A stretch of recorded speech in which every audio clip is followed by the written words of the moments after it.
భారత సంవిధానము భాగము 3 మౌలిక హక్కులు సంవిధానిక ప్రత్యుపాయములకు హక్కు ఆర్టికల్ 33 ఈ భాగము ద్వారా ప్రదత్తమైన హక్కులను సాయుధ బలములు మొదలగు వాటికి వర్తింపచేయునప్పుడు మార్చుటకు పార్లమెంటుకు గల అధికారము. ఈ భాగము ద్వారా ప్రదత్తమైన హక్కులలో వేటినైనను సాయుధ బలములకు చెందిన సభ్యులకు లేక ప్రజాశాంతిని కాపాడు భారము వహించిన సాయుధ బలములకు చెందిన సభ్యులకు లేక గుప్త సమాచారము కొరకు లేక ఎదురు గుప్త సమాచారము కొరకు రాజ్యముచే స్థాపించబడిన ఏదేని బ్యూరోలో లేదా ఇతర వ్యవస్థలో నియమించబడిన వ్యక్తులకు లేక ఏ నుండి సి వరకు గల ఖండములలో నిర్దేశింపబడిన ఏదేని సాయుధ బలము బ్యూరో లేక వ్యవస్థ కొరకై ఏర్పాటు చేసిన టెలికమ్యూనికేషన్ వ్యవస్థలలో నియమించబడిన లేదా వాటికి సంబంధించిన వ్యక్తులకు వర్తింపచేయుటలో వారి సముచిత కర్తవ్య నిర్వహణను వారి మధ్య క్రమశిక్షణను కట్టుదిట్టము చేయుటకై ఆ హక్కులు ఎంత మేరకు పరిమితపరచబడవలెనో లేక రద్దు చేయబడవలెనో పార్లమెంటు శాసనము ద్వారా నిర్ధారణ చేయవచ్చును. The Constitution of India, Part 3, Fundamental Rights, Right to Constitutional Remedies, Article 33, Power of Parliament to modify the rights conferred by this part, in their application to forces, etc. Parliament may by law determine to what extent any of the rights conferred by this part shall, in their application to the members of the armed forces, or the members of the forces charged with the maintenance of public order, or persons employed in any bureau or other organization established by the state for purposes of intelligence or counterintelligence, or person employed in or in connection with the telecommunication systems set up for the purposes of any force, bureau, or organization referred to in clauses A to C be restricted or abrogated so as to ensure the proper discharge of their duties and the maintenance of discipline among them.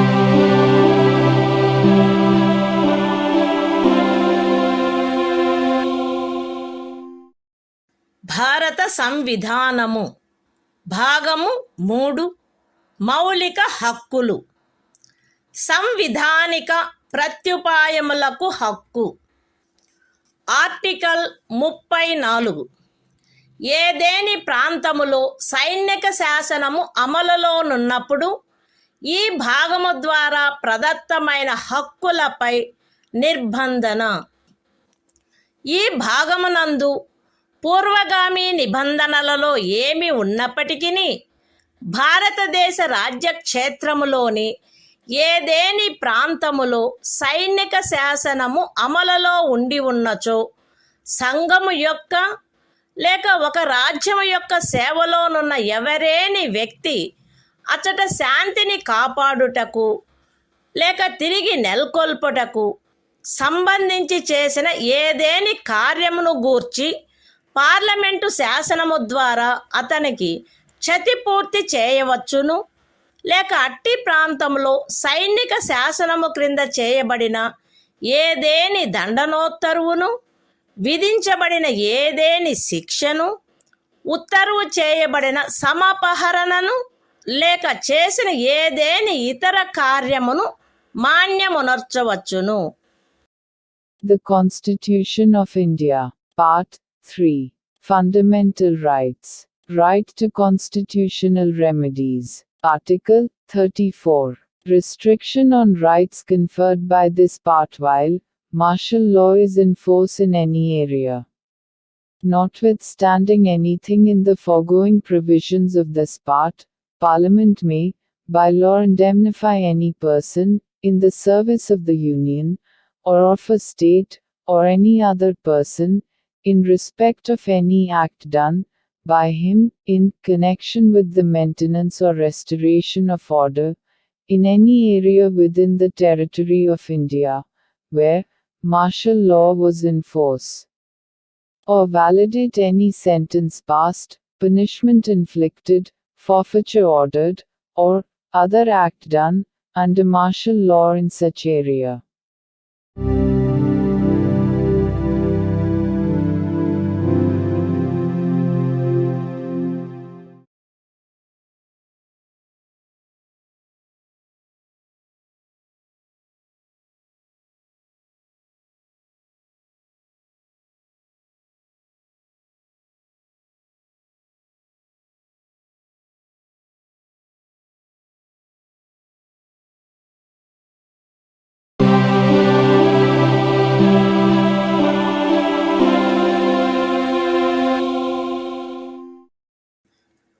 భారత సంవిధానము. భాగము 3. మౌలిక హక్కులు. సంవిధానిక ప్రత్యుపాయములకు హక్కు. Article 35. ఈ భాగము యొక్క నిబంధనలను అమలుపరచుటకు శాసన నిర్మాణము. ఈ సంవిధానమునందేమున్నప్పటికీ 16వ అనుచ్ఛేదము యొక్క ఖండము 3, 32వ అనుచ్ఛేదము యొక్క ఖండము 3, 33వ మరియు 34వ అనుచ్ఛేదముల క్రింద పార్లమెంటు చేయు శాసనము ద్వారా నిబంధింపబడదగిన విషయములలో దేనిని గూర్చి అయినను శాసనములను చేయుటకు మరియు ఈ భాగము క్రింద అపరాధములుగా ప్రఖ్యానించబడిన కార్యములకు శిక్షను విహితము చేయుట కొరకైన శాసనములను చేయుటకు పార్లమెంటు అధికారము కలిగియుండును. రాజ్య శాసన మండలి ఆ అధికారమును కలిగియుండదు. మరియు పార్లమెంటు ఈ సంవిధాన ప్రారంభమునకు పిమ్మట వీలైనంత త్వరితముగా ఉపఖండము 2లో నిర్దేశించబడిన కార్యములకు శిక్షను విహితము చేయుటకు శాసనములను చేయవలయును. ఖండము ఏ యొక్క ఉపఖండము 1లో నిర్దేశింపబడిన ఏదేని విషయమును గూర్చినదైనా లేక ఆ ఖండము యొక్క ఉపఖండము 2లో నిర్దేశించబడిన కార్యమునకు దేనికైనను శిక్షను నిబంధించునదై ఈ సంవిధాన ప్రారంభమునకు అవ్యవహిత పూర్వము భారతదేశ రాజ్య క్షేత్రమునందు అమలులోనున్న ఏదేని శాసనము అందలి నిబంధనలకును 372వ అనుచ్ఛేదము క్రింద దాని యందు చేయబడు అనుకూలానుసరణకును మరియు మార్పులకును అత్యధీనమై పార్లమెంటుచే మార్పు లేక రద్దు లేక సవరణ చేయబడు వరకు అమలునందు కొనసాగవలెను. విశదీకరణ. ఈ అనుచ్ఛేదమునందు అమలులోనున్న శాసనము అను పదబంధము 372వ అనుచ్ఛేదములో ఆ పదబంధమునకు ఏ అర్థము కలదో ఆ అర్థమునే కలిగియుండును. The Constitution of India, Part 3. Fundamental Rights. Right to constitutional remedies. Article 35. Legislation to give effect to the provisions of this part. Notwithstanding anything in this Constitution, Parliament shall have, and the legislature of a state shall not have power to make laws with respect to any of the matters which, under Clause 3 of Article 16, Clause 3 of Article 32, Article 33 and Article 34 may be provided for by law made by Parliament, and for prescribing punishment for those acts which are declared to be offences under this part. And Parliament shall, as soon as may be after the commencement of this Constitution, make laws for prescribing punishment for the acts referred to in sub-clause 2. Any law in force immediately before the commencement of this Constitution, in the territory of India, with respect to any of the matters referred to in sub-clause 1 of clause A, or providing for punishment for any act referred to in sub-clause 2 of that clause shall, subject to the terms thereof, and to any adaptations and modifications that may be made therein, under Article 372, continue in force until altered, or repealed, or amended, by Parliament. Explanation. In this article, the expression, law in force, has the same meaning as in Article 372.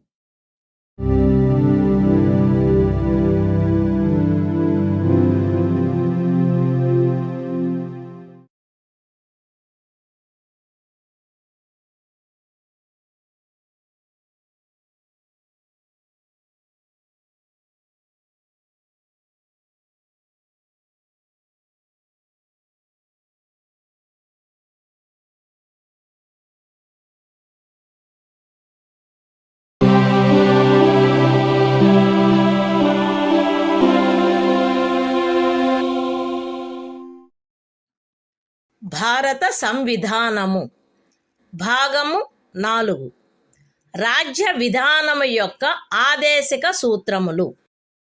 Article 36.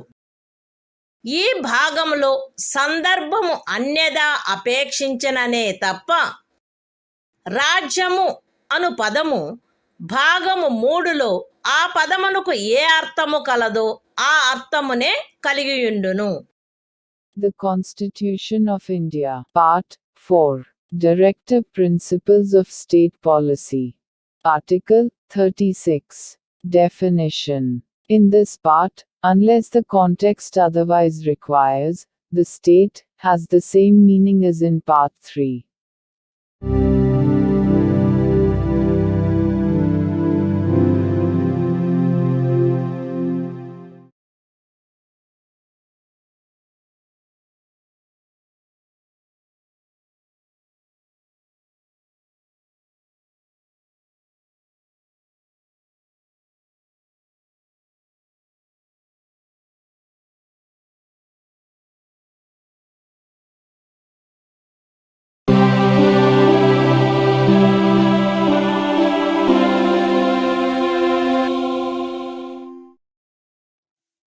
భారత సంవిధానము భాగము 4 రాజ్య విధానము యొక్క ఆదేశిక సూత్రములు. Article 37. ఈ భాగములో గల సూత్రముల వర్తింపు. ఈ భాగములోని నిబంధనలు ఏ న్యాయస్థానముచే కాని అమలు జరపదగినవి కావు. కానీ ఇందు పేర్కొనబడిన సూత్రములు దేశ పరిపాలనకు మూలాధారములుగాను మరియు శాసనములను చేయుటలో వాటిని వర్తింపచేయుట రాజ్యము యొక్క కర్తవ్యమై ఉండవలెను. The Constitution of India, Part 4, Directive Principles of State Policy. Article 37. Application of the principles contained in this part. The provisions contained in this part shall not be enforceable by any court. But the principles therein laid down are, nevertheless, fundamental in the governance of the country and it shall be the duty of the state to apply these principles in making laws.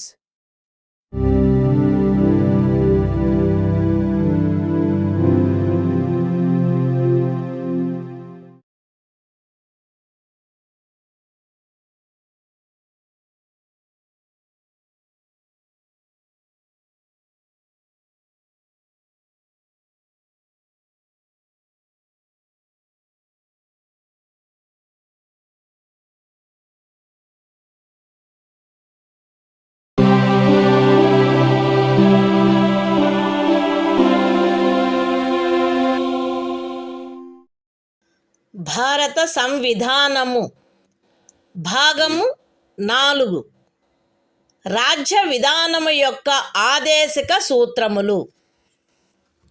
Article 38 రాజ్యము ప్రజల శ్రేయస్సును పెంపొందించు సాంఘిక వ్యవస్థను చేకూర్చుట. జాతీయ జీవనంలోని అన్ని రంగములలో సాంఘిక, ఆర్థిక మరియు రాజకీయ న్యాయమును ఉజ్జీవింపచేయు సాంఘిక వ్యవస్థను వీలైనంత వరకు కట్టుదిట్టము చేకూర్చుట ద్వారాను, దానిని రక్షించుట ద్వారాను రాజ్యము ప్రజల శ్రేయస్సును పెంపొందించుటకు పాటుపడవలెను. రాజ్యము ప్రత్యేకించి రాబడిలో అసమానతలను తగ్గించుటకు పాటుపడవలెను మరియు విభిన్న ప్రాంతములందు నివసించుచున్న లేక విభిన్న వృత్తులను చేపట్టిన వ్యక్తుల మధ్య మాత్రమే కాకుండా ప్రజావర్గముల మధ్య కూడా హోదా, సౌకర్యములు మరియు అవకాశములందు అసమానతలను తొలగించుటకు ప్రయత్నించవలెను. The Constitution of India, Part 4, Directive Principles of State Policy. Article 38. State to secure social order, for the promotion of welfare of the people. The state shall strive to promote the welfare of the people, by securing and protecting as effectively as it may a social order, in which justice, social, economic, and political, shall inform all the institutions of the national life. The state shall, in particular, strive to minimize the inequalities in income, and endeavor to eliminate inequalities in status, facilities and opportunities, not only amongst individuals, but also amongst groups of people, residing in different areas, or engaged in different vocations.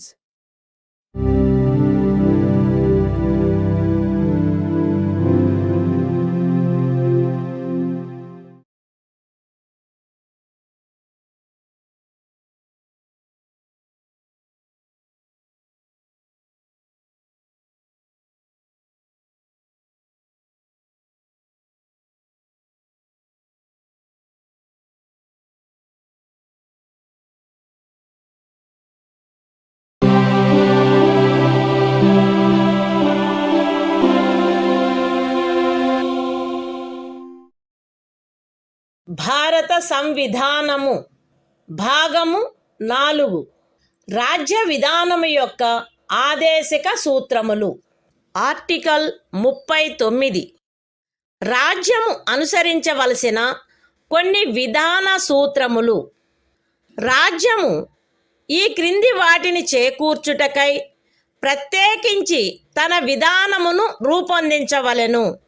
అవేవనగా స్త్రీ పురుష భేదము లేకుండా పౌరులు తగిన జీవనోపాధి సాధనములకు హక్కు కలిగియుండుట, జనులందరి ఉమ్మడి మేలును అత్యుత్తముగా సమకూర్చునట్లు సమాజపు భౌతిక వనరుల సామ్యమును మరియు నియంత్రణను పంపిణీ చేయుట, ఆర్థిక వ్యవస్థ యొక్క ప్రవృత్తి వలన జనసామాన్యమునకు హానికరమగునట్లుగా ఐశ్వర్యము, ఉత్పాదన సాధనములు కేంద్రీకృతము కాకుండుట, స్త్రీ పురుషులు ఉభయులకు సమానమైన పనికి సమానమైన వేతనము లభించుట, స్త్రీ పురుష కార్మికుల ఆరోగ్యము, శరీర దారుఢ్యము మరియు పిల్లల సుకుమారత్వము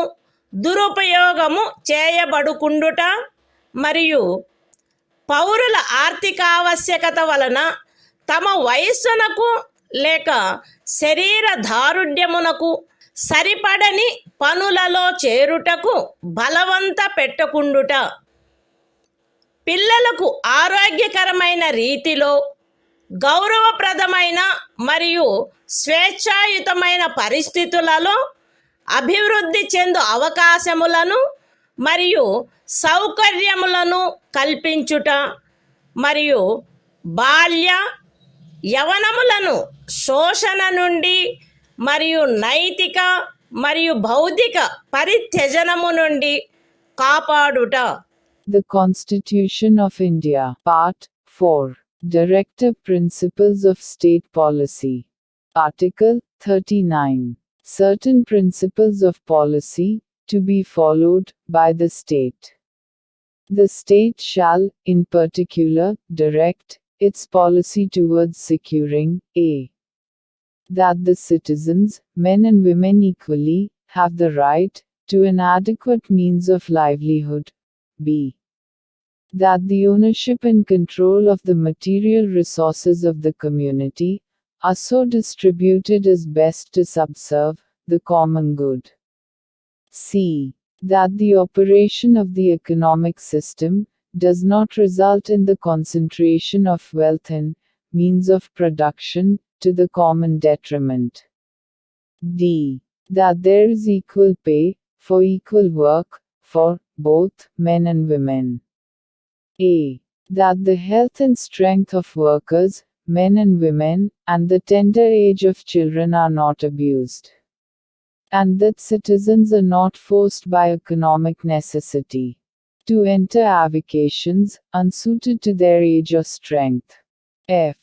That children are given opportunities and facilities to develop in a healthy manner and in conditions of freedom and dignity. And that childhood and youth are protected against exploitation and against moral and material abandonment.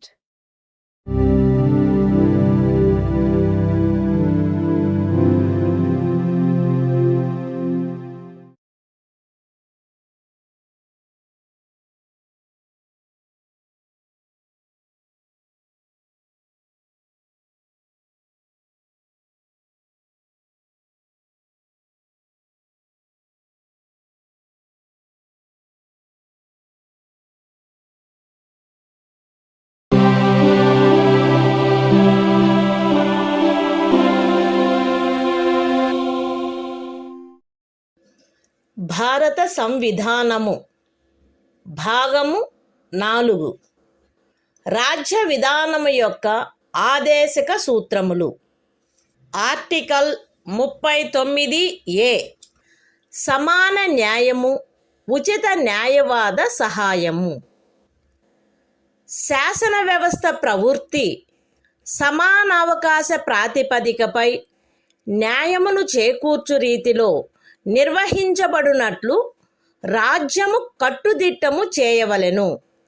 మరియు ప్రత్యేకముగా ఏ పౌరునికైనను ఆర్థిక లేక ఇతర అసక్తతల కారణమున న్యాయమును పొందు అవకాశములు అలభ్యము కాకుండునట్లు కట్టుదిట్టము చేయుటకై తగిన శాసన నిర్మాణమును లేక పథకముల ద్వారా గాని ఏదేని ఇతర విధముగా గాని ఉచిత న్యాయవాద సహాయమును సమకూర్చవలెను. The Constitution of India, Part 4. Directive Principles of State Policy. Article 39A. Equal justice and free legal aid. The state shall secure that the operation of the legal system promotes justice on a basis of equal opportunity, and shall, in particular, provide free legal aid by suitable legislation or schemes, or in any other way to ensure that opportunities for securing justice are not denied to any citizen by reason of economic or other disabilities.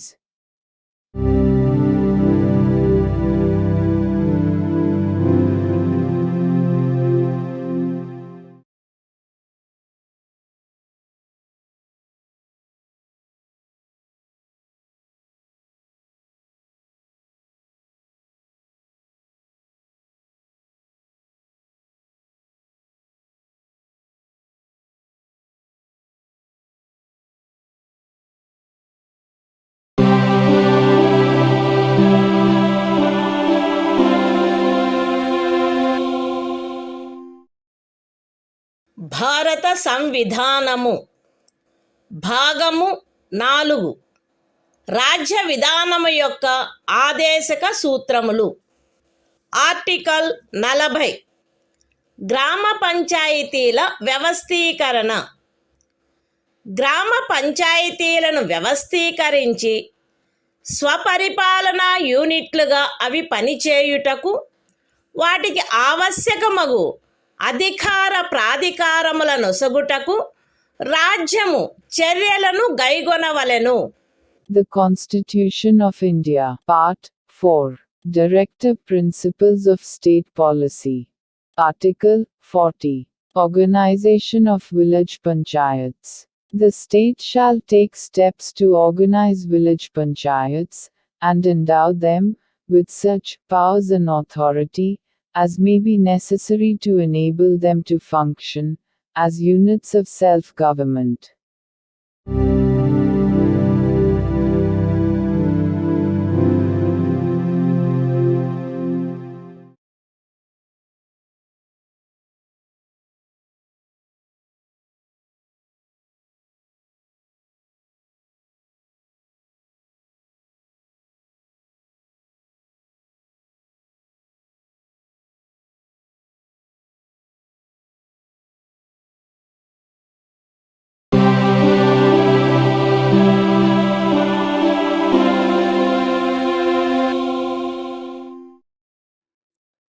భారత సంవిధానము భాగము 4 రాజ్య విధానము యొక్క ఆదేశక సూత్రములు. Article 41 పనికి విద్యకు కొన్ని సందర్భములలో ప్రజా సహాయమునకు హక్కు. రాజ్యము దాని ఆర్థిక స్తోమత మరియు అభివృద్ధి పరిమితుల మేరకు పనిచేయు హక్కును, విద్య నేర్చుకొను హక్కును మరియు నిరుద్యోగము, వృద్ధాప్యము, అనారోగ్యము, అంగవైకల్యము మరియు ఇతర విధములైన అకారణ దారిద్ర్యము కలిగిన సందర్భములలో ప్రజా సహాయమును పొందు హక్కును చేకూర్చుటకై కట్టుదిట్టమైన ఏర్పాటు చేయవలెను. The Constitution of India, Part 4, Directive Principles of State Policy. Article 41, Right to work, to education, and to public assistance, in certain cases. The state shall, within the limits of its economic capacity and development, make effective provision for securing the right to work, to education, and to public assistance, in cases of unemployment, old age, sickness, and disablement, and in other cases of undeserved want.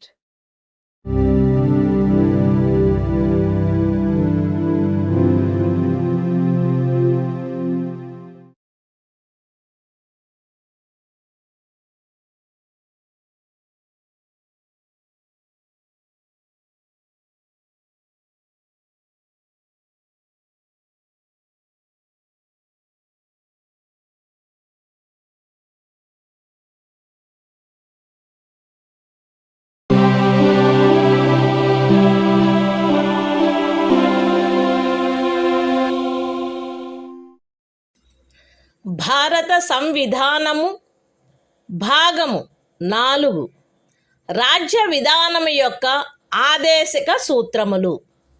Article 42 పని విషయమున న్యాయమైన మరియు మానవోచితమైన పరిస్థితులకు మరియు ప్రసూతి సహాయమునకు ఏర్పాటు.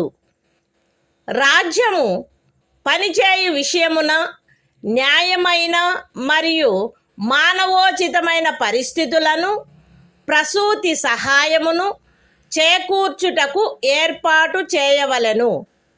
The Constitution of India, Part 4, Directive Principles of State Policy. Article 42, Provision for just and humane conditions of work, and maternity relief. The state shall make provision for securing just and humane conditions of work, and for maternity relief.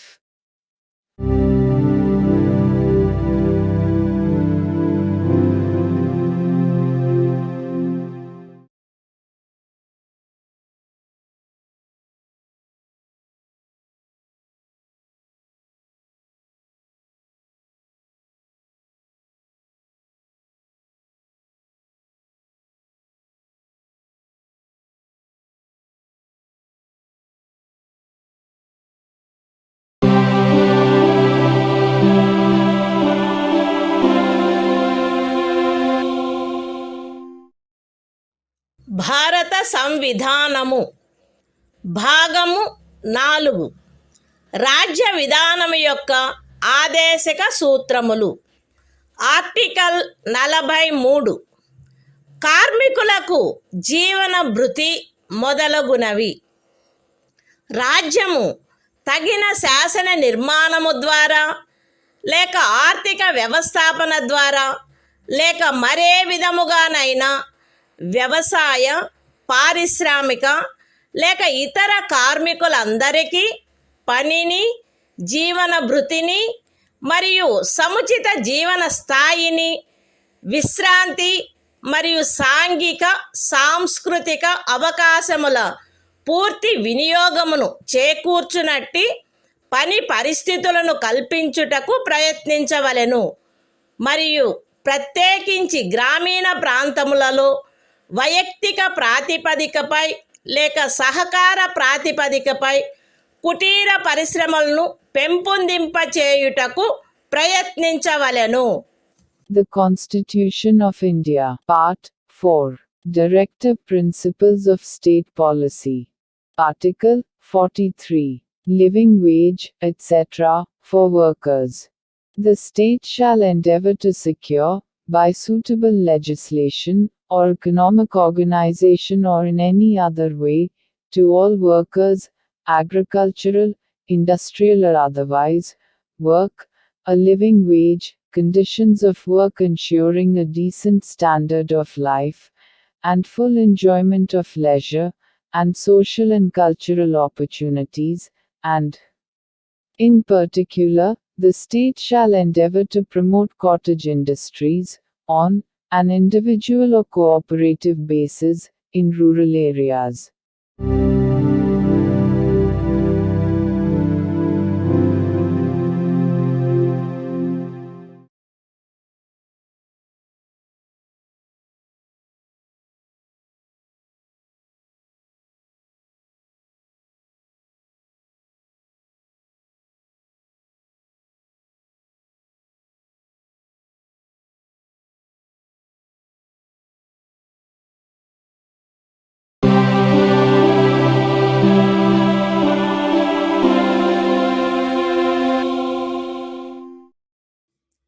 భారత సంవిధానము భాగము 4 రాజ్య విధానము యొక్క ఆదేశిక సూత్రములు. Article 43A పరిశ్రమల నిర్వహణలో కార్మికులు పాల్గొనుట. రాజ్యము తగిన శాసన నిర్మాణము ద్వారా లేక ఏదేని ఇతర విధముగా ఏదేని పరిశ్రమలో నిమగ్నమైన సంస్థల వ్యవస్థాపన లేక ఇతర వ్యవస్థల నిర్వహణలో కార్మికులు పాల్గొనున్నట్లు చర్యలు తీసుకొనవలెను. The Constitution of India, Part 4. Directive Principles of State Policy. Article 43A. Participation of workers in management of industries. The state shall take steps, by suitable legislation or in any other way, to secure the participation of workers in the management of undertakings, establishments, or other organizations engaged in any industry.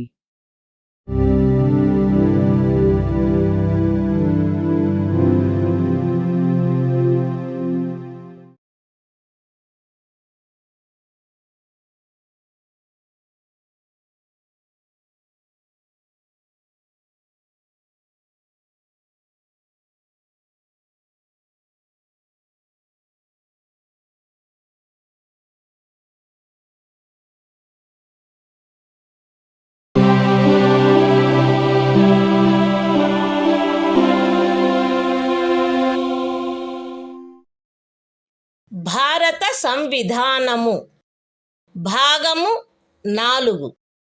రాజ్య విధానము యొక్క ఆదేశక సూత్రములు. Article 43B. సహకార సంఘముల ప్రవర్ధనము. రాజ్యము సహకార సంఘములు స్వచ్ఛందముగా రూపొందించుటకు, స్వాయత్తముగా కృత్యములు నిర్వహించుటకు, ప్రజాస్వామ్య నియంత్రణ మరియు వృత్తిపరమై యాజమాన్యమును ప్రోత్సహించుటకు ప్రయత్నించవలెను. The Constitution of India, Part 4. Directive Principles of State Policy. Article 43B. Promotion of cooperative societies. The state shall endeavor to promote voluntary formation, autonomous functioning, democratic control and professional management of cooperative societies.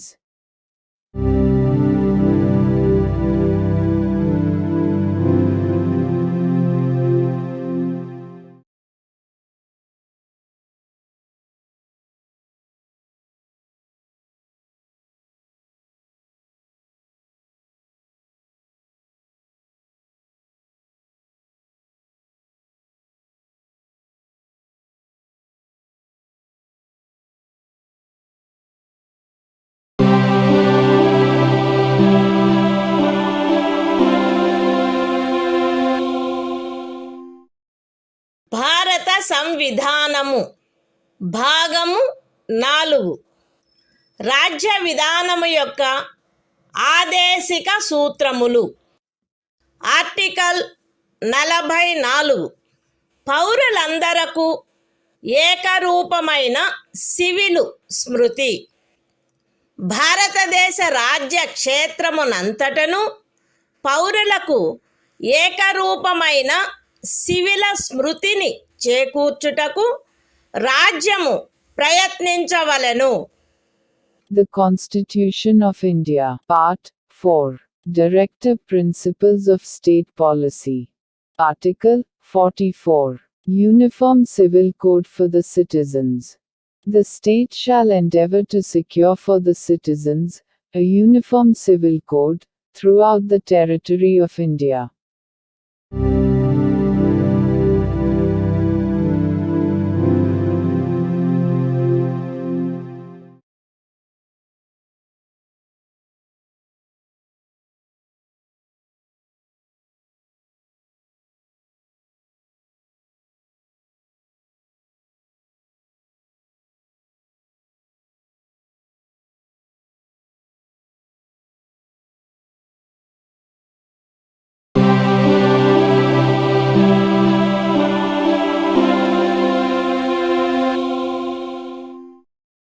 భారత సంవిధానము భాగము 4. రాజ్య విధానము యొక్క ఆదేశిక సూత్రములు. Article 45. 6 సంవత్సరముల లోపు బాలలందరికీ బాల్య ప్రారంభంలో సంరక్షణ మరియు విద్యను ఏర్పాటు చేయుట. బాలలందరూ వారు 6 సంవత్సరముల వయస్సు పూర్తి చేయునంత వరకు వారికి బాల్య ప్రారంభంలో సంరక్షణ మరియు విద్యను ఏర్పాటు చేయుటకు రాజ్యము ప్రయత్నించవలెను. The Constitution of India, Part 4. Directive Principles of State Policy. Article 45. Provision for early childhood care and education to children below the age of 6 years. The state shall endeavor to provide early childhood care and education for all children until they complete the age of 6 years.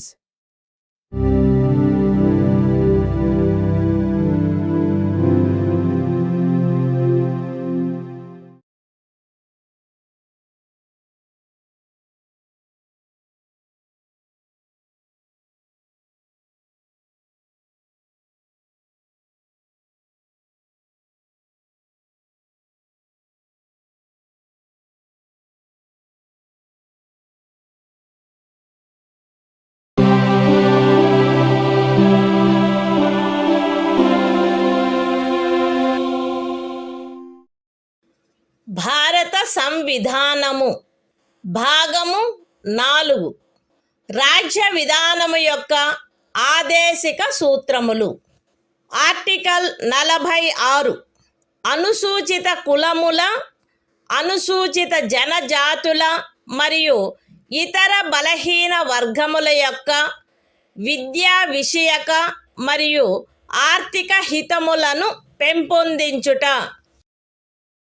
ప్రజలలో బలహీన వర్గముల, ప్రత్యేకించి అనుసూచిత కులముల మరియు అనుసూచిత జనజాతుల విద్యా విషయక మరియు ఆర్థిక హితమును రాజ్యము విశేష శ్రద్ధతో పెంపొందించవలెను మరియు సాంఘిక అన్యాయము నుండి సకల విధములగు శోషణల నుండి వారిని రక్షించవలెను. The Constitution of India, Part 4. Directive Principles of State Policy. Article 46. Promotion of educational and economic interests of scheduled castes, scheduled tribes, and other weaker sections. The state shall promote with special care the educational and economic interests of the weaker sections of the people, and, in particular, of the scheduled castes and the scheduled tribes, and shall protect them from social injustice and all forms of exploitation.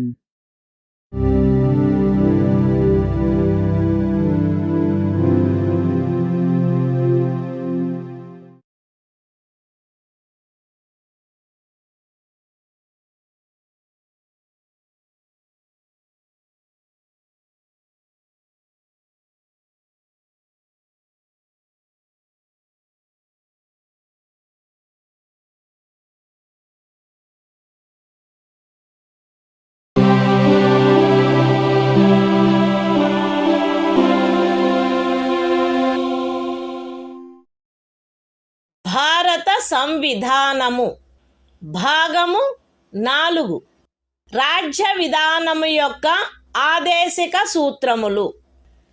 Article 47 ఆహార పుష్టి స్థాయిని, జీవన స్థాయిని పెంచుటలో మరియు ప్రజారోగ్యమును మెరుగుపరచుటలో రాజ్యము యొక్క కర్తవ్యము. రాజ్యము ప్రజల ఆహార పుష్టి యొక్క స్థాయిని, జీవన స్థాయిని పెంచుట మరియు ప్రజారోగ్యమును మెరుగుపరుచుట తన ప్రాథమిక కర్తవ్యములలోనివిగా పరిగణించవలెను మరియు ప్రత్యేకించి వైద్య ప్రయోజనములకై తప్ప మద్యపానీయములను మరియు ఆరోగ్యమునకు భంగము కలిగించు ఔషధములను సేవించుటను నిషేధించుటకు రాజ్యము ప్రయత్నించవలెను. The Constitution of India, Part 4. Directive Principles of State Policy. Article 47. Duty of the state to raise the level of nutrition and the standard of living, and to improve public health. The state shall regard the raising of the level of nutrition and the standard of living of its people, and the improvement of public health, as among its primary duties, and, in particular, the state shall endeavor to bring about prohibition of the consumption, except for medicinal purposes, of intoxicating drinks and of drugs, which are injurious to health.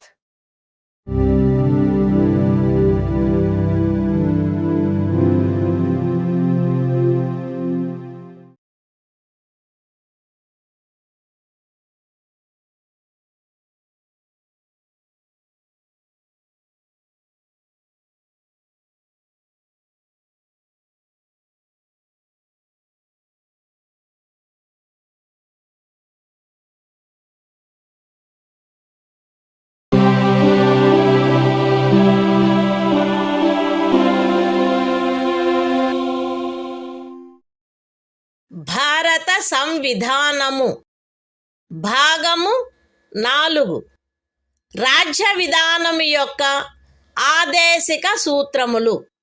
Article 48 వ్యవసాయ మరియు పశు సంవర్ధనము యొక్క వ్యవస్థీకరణ.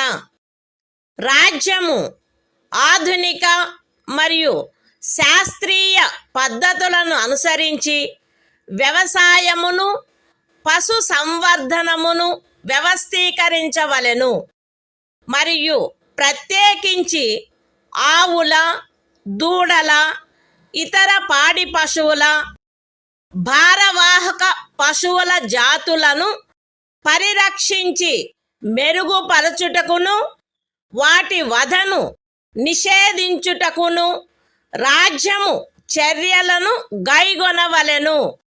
The Constitution of India, Part 4. Directive Principles of State Policy. Article 48. Organization of Agriculture and Animal Husbandry. The state shall endeavor to organize agriculture and animal husbandry on modern and scientific lines, and shall, in particular, take steps for preserving and improving the breeds and prohibiting the slaughter of cows and calves and other milch and draft cattle.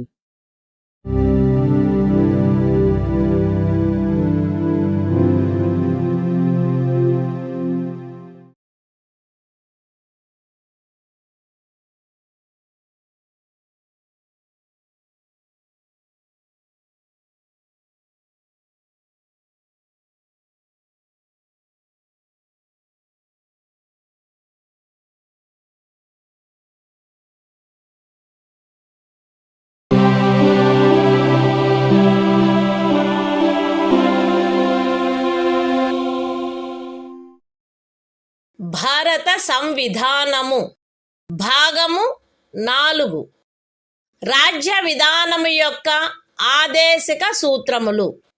Article 48 ఏ పరిసరముల రక్షణ మరియు అభివృద్ధి మరియు అడవుల వన్యప్రాణుల సంరక్షణ.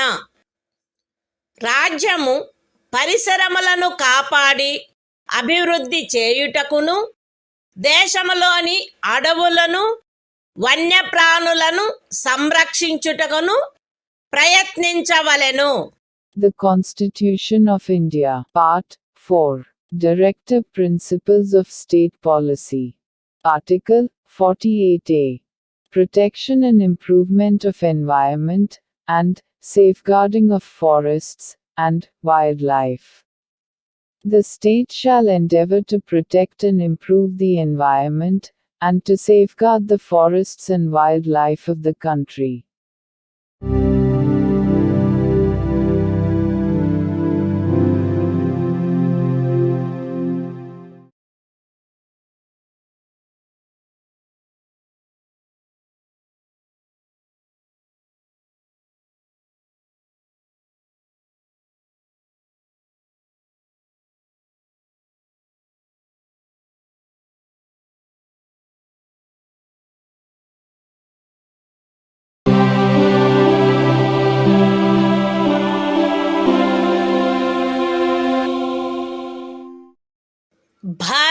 సంవిధానము భాగము 4 రాజ్య విధానము యొక్క ఆదేశిక సూత్రములు.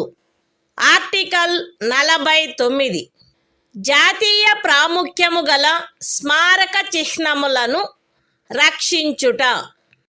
పార్లమెంటు చేయబడిన శాసనము ద్వారా గాని లేదా దాని క్రింద గాని జాతీయ ప్రాముఖ్యము గలవని ప్రఖ్యానించబడిన కళాత్మక లేక ఐతిహాసిక ప్రయోజనము గల ప్రతి ఒక్క స్మారక చిహ్నమును లేక స్థలమును లేక వస్తువును సందర్భానుసారముగా కొల్లగొట్టుట, విరూపణము, వినాశనము, తొలగింపు, వ్యయనము లేక ఎగుమతి చేయుట నుండి రక్షించుట రాజ్యము యొక్క బాధ్యత అయ్యుండును.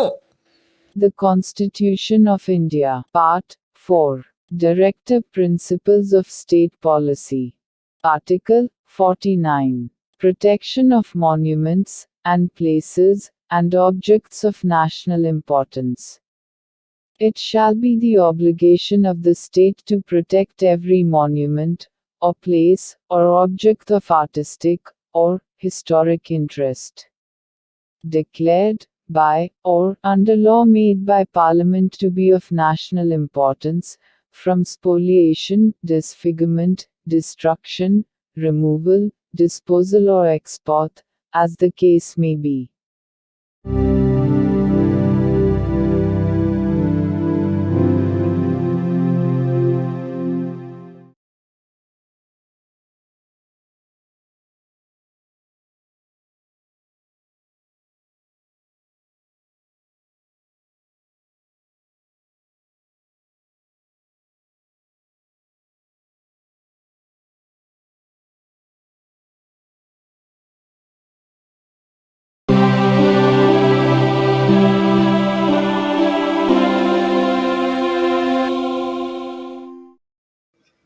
భారత సంవిధానము భాగము 4 రాజ్య విధానము యొక్క ఆదేశిక సూత్రములు. ఆర్టికల్ 50 న్యాయపాలికను కార్యపాలక వర్గము నుండి వేరుపరుచుట. రాజ్యము యొక్క పబ్లిక్ సేవలలో న్యాయపాలికను కార్యపాలక వర్గము నుండి వేరుపరుచుటకు రాజ్యము చర్యలను గైగొనవలెను. The Constitution of India, Part 4, Directive Principles of State Policy. Article 50. Separation of judiciary from executive. The state shall take steps to separate the judiciary from the executive, in the public services of the state.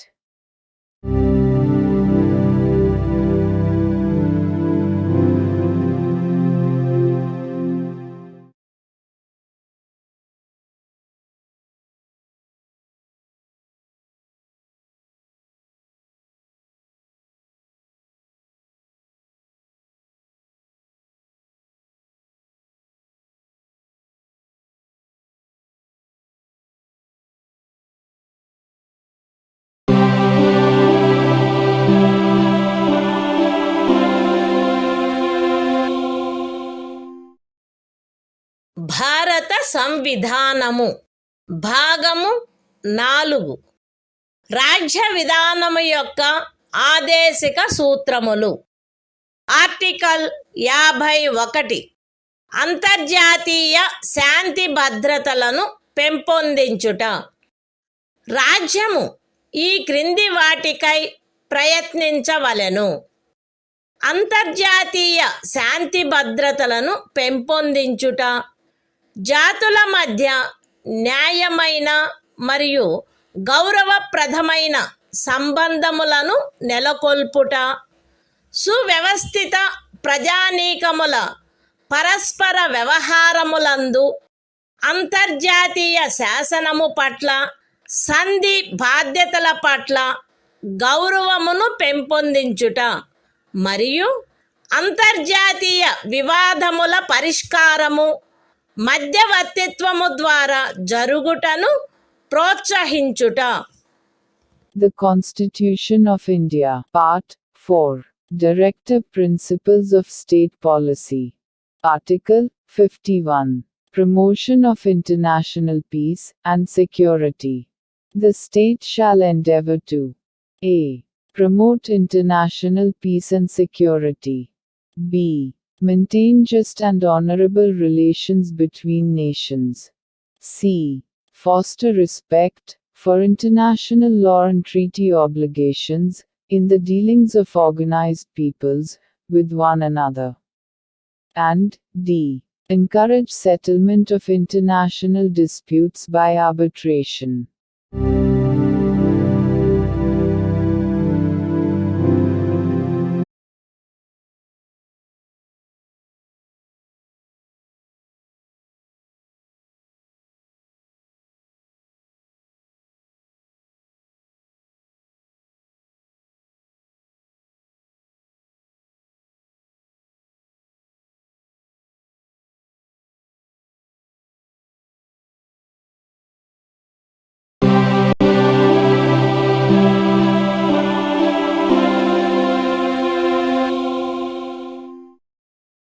భారత సంవిధానము భాగము 4A మౌలిక కర్తవ్యములు. Article 51A ప్రతి భారత పౌరునికి సంవిధానమునకు కట్టుబడి ఉండుట మరియు దాని ఆదర్శములను, సంస్థలను, జాతీయ పతాకమును, జాతీయ గీతమును గౌరవించుట, జాతీయ స్వాతంత్ర పోరాటమునకు స్ఫూర్తినిచ్చిన ఉన్నతాదర్శములను జ్ఞప్తి అందించుకొని వాటిని పాటించుట, భారతదేశ సార్వభౌమతను, ఐక్యతను మరియు అఖండతను సమర్థించి కాపాడుట, దేశమును రక్షించుట మరియు కోరినప్పుడు జాతీయ సేవ చేయుట, భారత ప్రజలందరి మధ్య మత, భాష మరియు ప్రాంతము లేక వర్గ వైవిధ్యముల అధిగమించి సామరస్యమును, సోదర భావమును పెంపొందించుట మరియు స్త్రీల గౌరవమును న్యూనపరుచు ఆచారములను విడనాడుట, మన సమ్మిశ్ర సంస్కృతి యొక్క సుసంపన్న సాంప్రదాయమును గౌరవించి పరిరక్షించుట, అడవులు, సరస్సులు, నదులు మరియు వన్యప్రాణులతో సహా ప్రకృతి సిద్ధమైన పరిసరములను కాపాడి అభివృద్ధి చేయుట మరియు ప్రాణికోటి పట్ల కరుణను కలిగియుండుట, వైజ్ఞానిక దృక్పథమును, మానవతావాదమును, జిజ్ఞాసను మరియు సంస్కరణా శక్తిని పెంపొందించుకొనుట, పబ్లిక్ ఆస్తిని సంరక్షించుట మరియు హింసను విడనాడుట, దేశ ప్రజల కృషి మరియు సాధనముల ఉన్నత స్థాయిలను నిరంతరం అందుకొనున్నట్లుగా వ్యష్టి మరియు సమష్టి కార్యరంగములన్నింటిలో శ్రేష్టతకై పాటుపడుట, తల్లి, తండ్రి లేక సంరక్షకుడు 6 మరియు 14 సంవత్సరముల మధ్య వయసు కలిగిన తమ పిల్లలకు లేక పోషితునికి విద్యావకాశములను కలగచేయుట కర్తవ్యమై ఉండవలెను. The Constitution of India, Part 4A.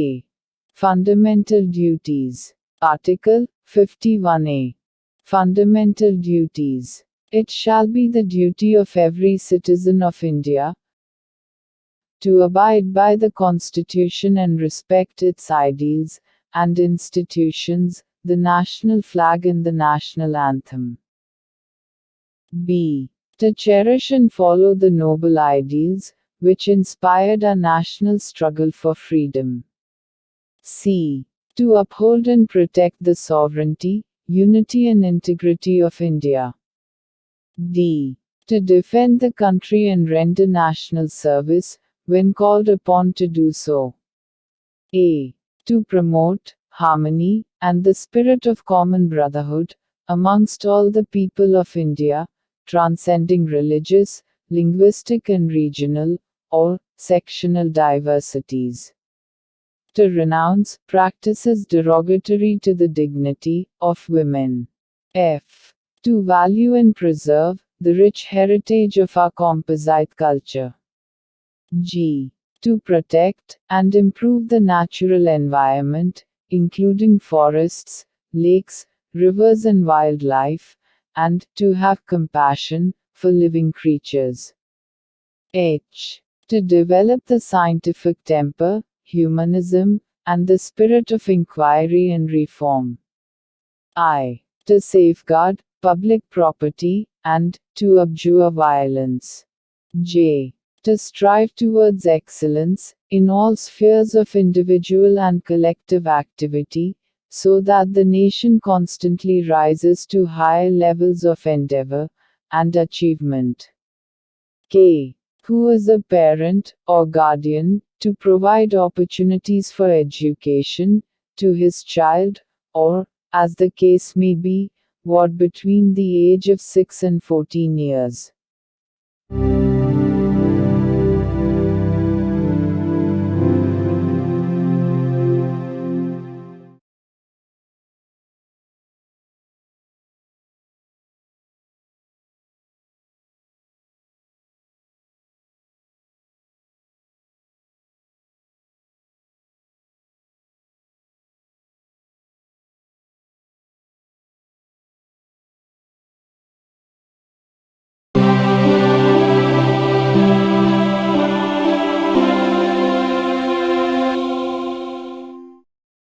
భారత సంవిధానము భాగము 5 సంఘము అధ్యాయం 1 కార్యపాలక వర్గము రాష్ట్రపతి మరియు ఉపరాష్ట్రపతి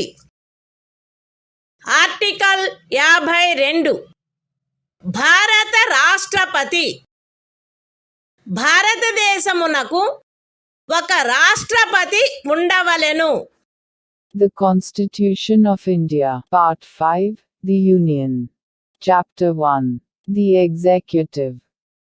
The President and Vice President. Article 52. The President of India. There shall be a President of India.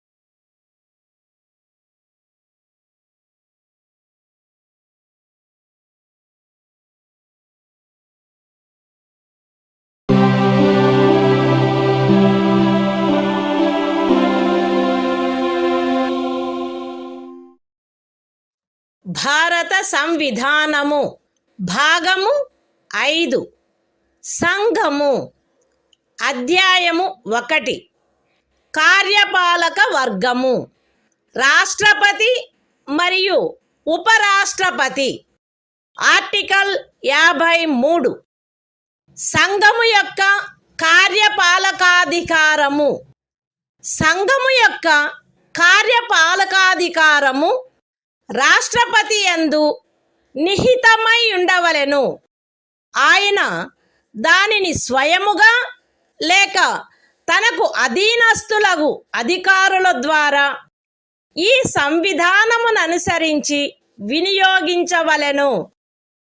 పూర్వగామి నిబంధన యొక్క సాధారణతకు భంగము కలగకుండా సంఘము యొక్క రక్షణ బలములపై సర్వాధిపత్యము రాష్ట్రపతి యందు నిహితమై ఉండవలెను మరియు దాని వినియోగము శాసనము ద్వారా క్రమబద్ధము చేయబడవలెను. ఈ అనుచ్ఛేదములోనిదేదియు అస్తిత్వంలోనున్న ఏదేని శాసనము ద్వారా ఏదేని రాజ్య ప్రభుత్వమునకు గాని ఇతర ప్రాధికారికి గాని ప్రదత్తము చేయబడిన ఏవేని కృత్యములను రాష్ట్రపతికి అంతరణ చేయునిదిగా భావింపబడరాదు, లేక రాష్ట్రపతి మినహా ఇతర ప్రాధికారులకు శాసనము ద్వారా కృత్యములను ప్రదత్తము చేయుట నుండి పార్లమెంటును నివారించదు. The Constitution of India, Part 5, The Union. Chapter 1. The Executive. The President and Vice President. Article 53. Executive Power of the Union. 1. The executive power of the Union shall be vested in the President, and shall be exercised by him, either directly, or through officers, subordinate to him, in accordance with this Constitution. 2. Without prejudice to the generality of the foregoing provision, the supreme command of the defense forces of the Union shall be vested in the President, and the exercise thereof shall be regulated by law. 3. Nothing in this article shall be deemed to transfer to the President any functions conferred by any existing law on the government of any state, or other authority, or prevent Parliament from conferring by law functions on authorities other than the President.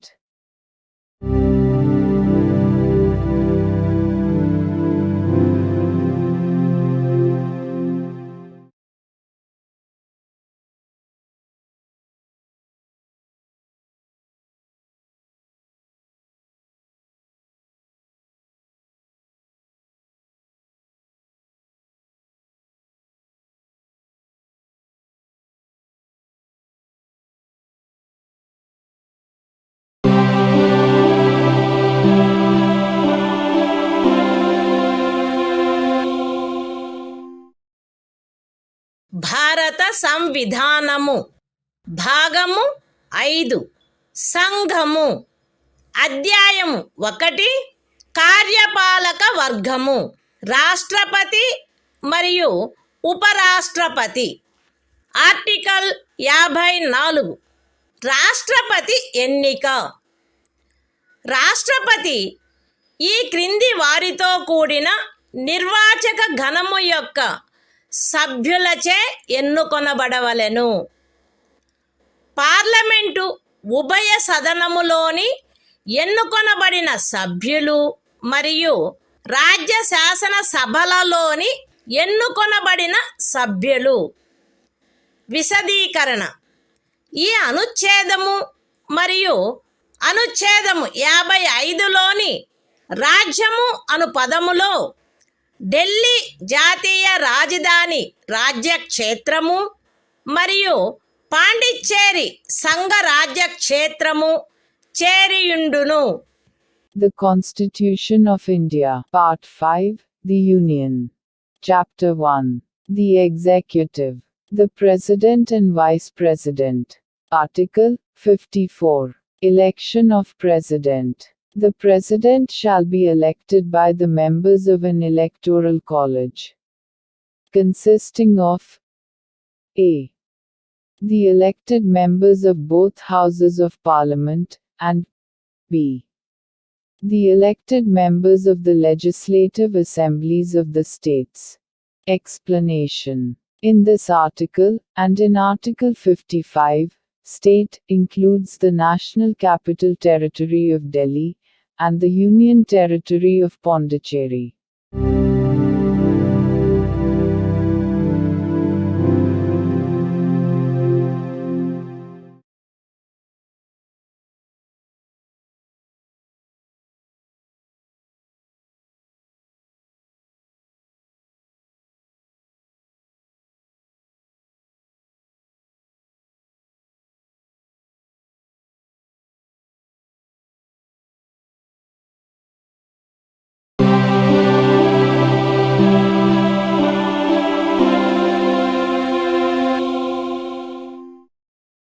భారత సంవిధానము భాగము 5 సంఘము అధ్యాయము 1 కార్యపాలక వర్గము రాష్ట్రపతి మరియు ఉపరాష్ట్రపతి article 55 రాష్ట్రపతిని ఎన్నుకొను రీతి రాష్ట్రపతి యొక్క ఎన్నికలో వివిధ రాజ్యముల ప్రాతినిధ్య ప్రమాణము ఆచరణీయమైనంత మేరకు ఏకరూపముగా ఉండవలెను.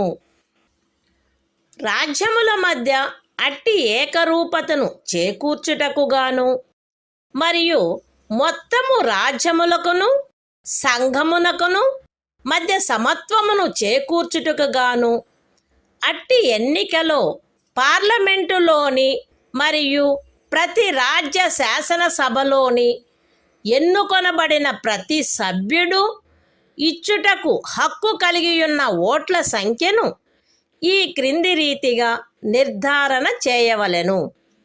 ఏ రాజ్యం యొక్క జనసంఖ్యను ఆ రాజ్య శాసనసభలోని ఎన్నుకొనబడిన మొత్తము సభ్యుల సంఖ్యతో భాగించగా వచ్చు భాగఫలములో 1000 యొక్క గుణిజములు ఎన్నియుండునో అన్ని ఓట్లను రాజ్య శాసనసభకు ఎన్నుకొనబడిన ప్రతి సభ్యుడు కలిగి ఉండవలెను.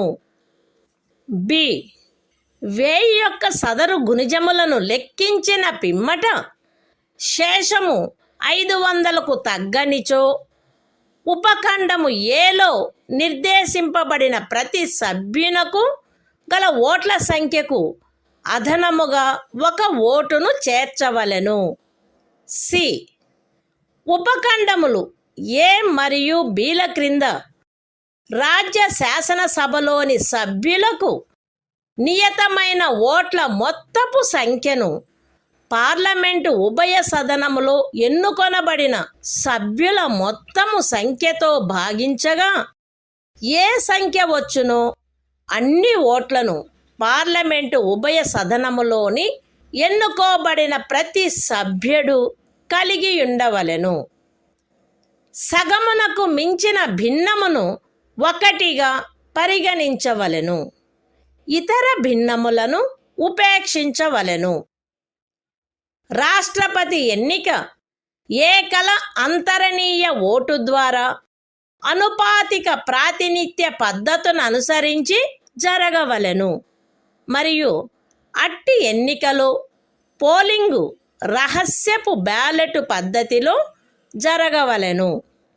విశదీకరణ ఈ అనుచ్ఛేదములో జనసంఖ్య అను పదబంధమునకు కడపటిదియు అందుకు సంబంధించిన అంకెలు ప్రచురింపబడినదియు అగు జనగణనతో అభినిశ్చితమైన జనసంఖ్య అని అర్థము. అయితే ఈ విశదీకరణలో కడపటిదియు అందుకు సంబంధించిన అంకెలు ప్రచురింపబడినట్టిదియు అగు జనగణనకు గల నిర్దేశమును 2026వ సంవత్సరం పిమ్మట చేయబడు మొదటి జనగణనకు సంబంధించిన అంకెలు ప్రచురించబడు వరకు 1971వ సంవత్సరపు జనగణనకు నిర్దేశమైనట్లు అన్వయించుకొనవలెను. The Constitution of India, Part 5, The Union. Chapter 1. The Executive, the President and Vice President. Article 55. Manner of election of President. 1. As far as practicable, there shall be uniformity in the scale of representation of the different states at the election of the President. 2. For the purpose of securing such uniformity among the states, inter se, as well as parity between the states as a whole and the Union, the number of votes, which each elected member of Parliament, and of the Legislative Assembly of each state, is entitled to cast at such election, shall be determined in the following manner. A. Every elected member of the Legislative Assembly of a state shall have as many votes as there are multiples of 1000. in the quotient obtained by dividing the population of the state by the total number of the elected members of the assembly. B. If, after taking the said multiples of 1000, the remainder is not less than 500, then the vote of each member referred to in subclause A shall be further increased by 1. C. Each elected member of either House of Parliament shall have such number of votes as may be obtained by dividing the total number of votes assigned to the members of the legislative assemblies of the states, under subclauses A and B, by the total number of the elected members of both Houses of Parliament. Fractions exceeding 1/2 being counted as one and other fractions being disregarded. 3. The election of the President shall be held in accordance with the system of proportional representation, by means of the single transferable vote, and the voting at such election shall be by secret ballot. Explanation. In this article, the expression population means the population as ascertained at the last preceding census, of which the relevant figures have been published. Provided that the reference in this explanation to the last preceding census, of which the relevant figures have been published shall, until the relevant figures for the first census taken after the year 2026 have been published, be construed as a reference to the 1971 census.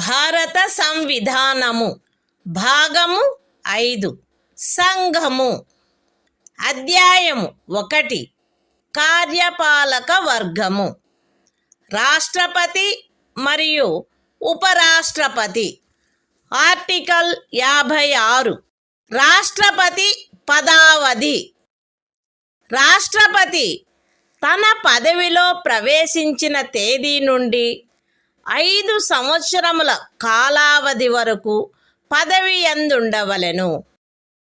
అయితే రాష్ట్రపతి తన చేవ్రాలుతో ఉపరాష్ట్రపతికి లేఖ రాయుట ద్వారా తన పదవికి రాజీనామా ఇవ్వవచ్చును.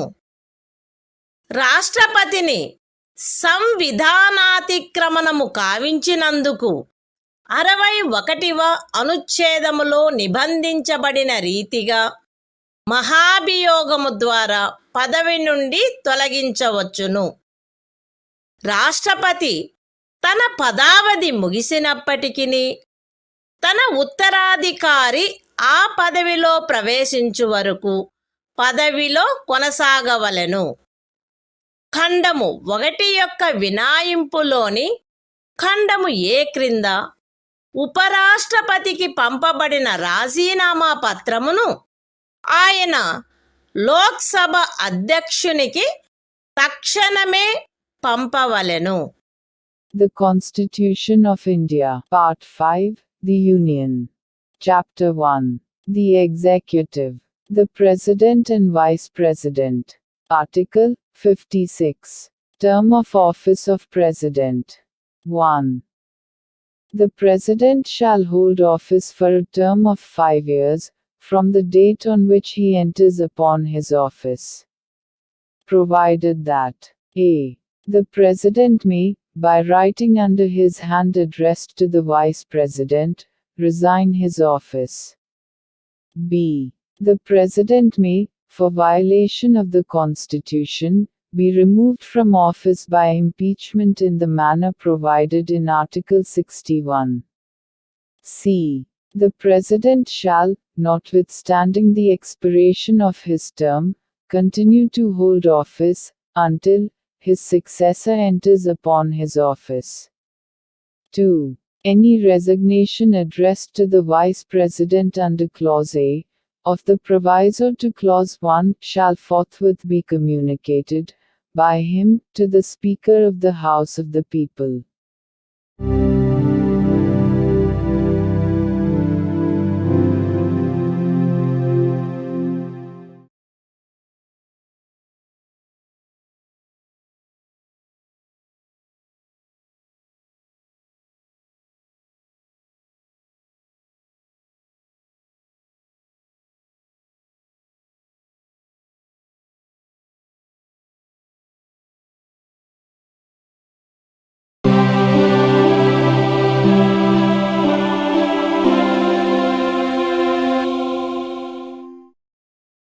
భారత సంవిధానము భాగము 5 సంఘము అధ్యాయము 1 కార్యపాలక వర్గము రాష్ట్రపతి మరియు ఉపరాష్ట్రపతి ఆర్టికల్ 57 తిరిగి ఎన్నికకు పాత్రత రాష్ట్రపతి పదవియందున్న లేక ఆ పదవియందుండిన ఏ వ్యక్తి అయినను ఈ సంవిధానములోని ఇతర నిబంధనలకు అత్యధీనమై ఆ పదవికి తిరిగి ఎన్నుకొనుబడుటకు పాత్రుడై ఉండును.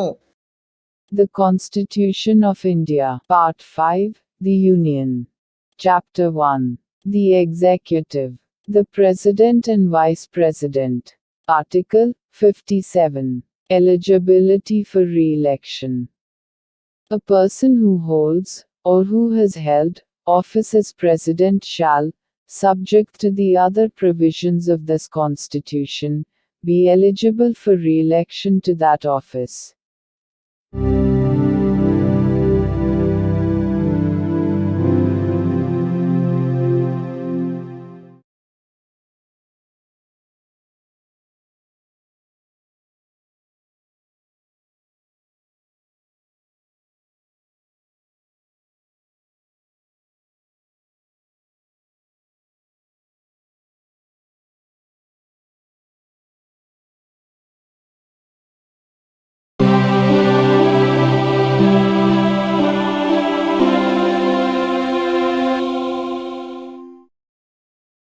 భారత సంవిధానము భాగము 5 సంఘము అధ్యాయము 1 కార్యపాలక వర్గము రాష్ట్రపతి మరియు ఉపరాష్ట్రపతి ఆర్టికల్ 58 రాష్ట్రపతిగా ఎన్నికకు అర్హతలు ఏ వ్యక్తి గాని భారతదేశ పౌరుడై ఉన్ననే తప్ప 35 సంవత్సరముల వయస్సు పూర్తి అయిననే తప్ప మరియు లోక్సభ సభ్యుడుగా ఎన్నుకొనబడుటకు అర్హుడై ఉన్ననే తప్ప రాష్ట్రపతిగా ఎన్నుకోబడుటకు పాత్రుడు కాడు.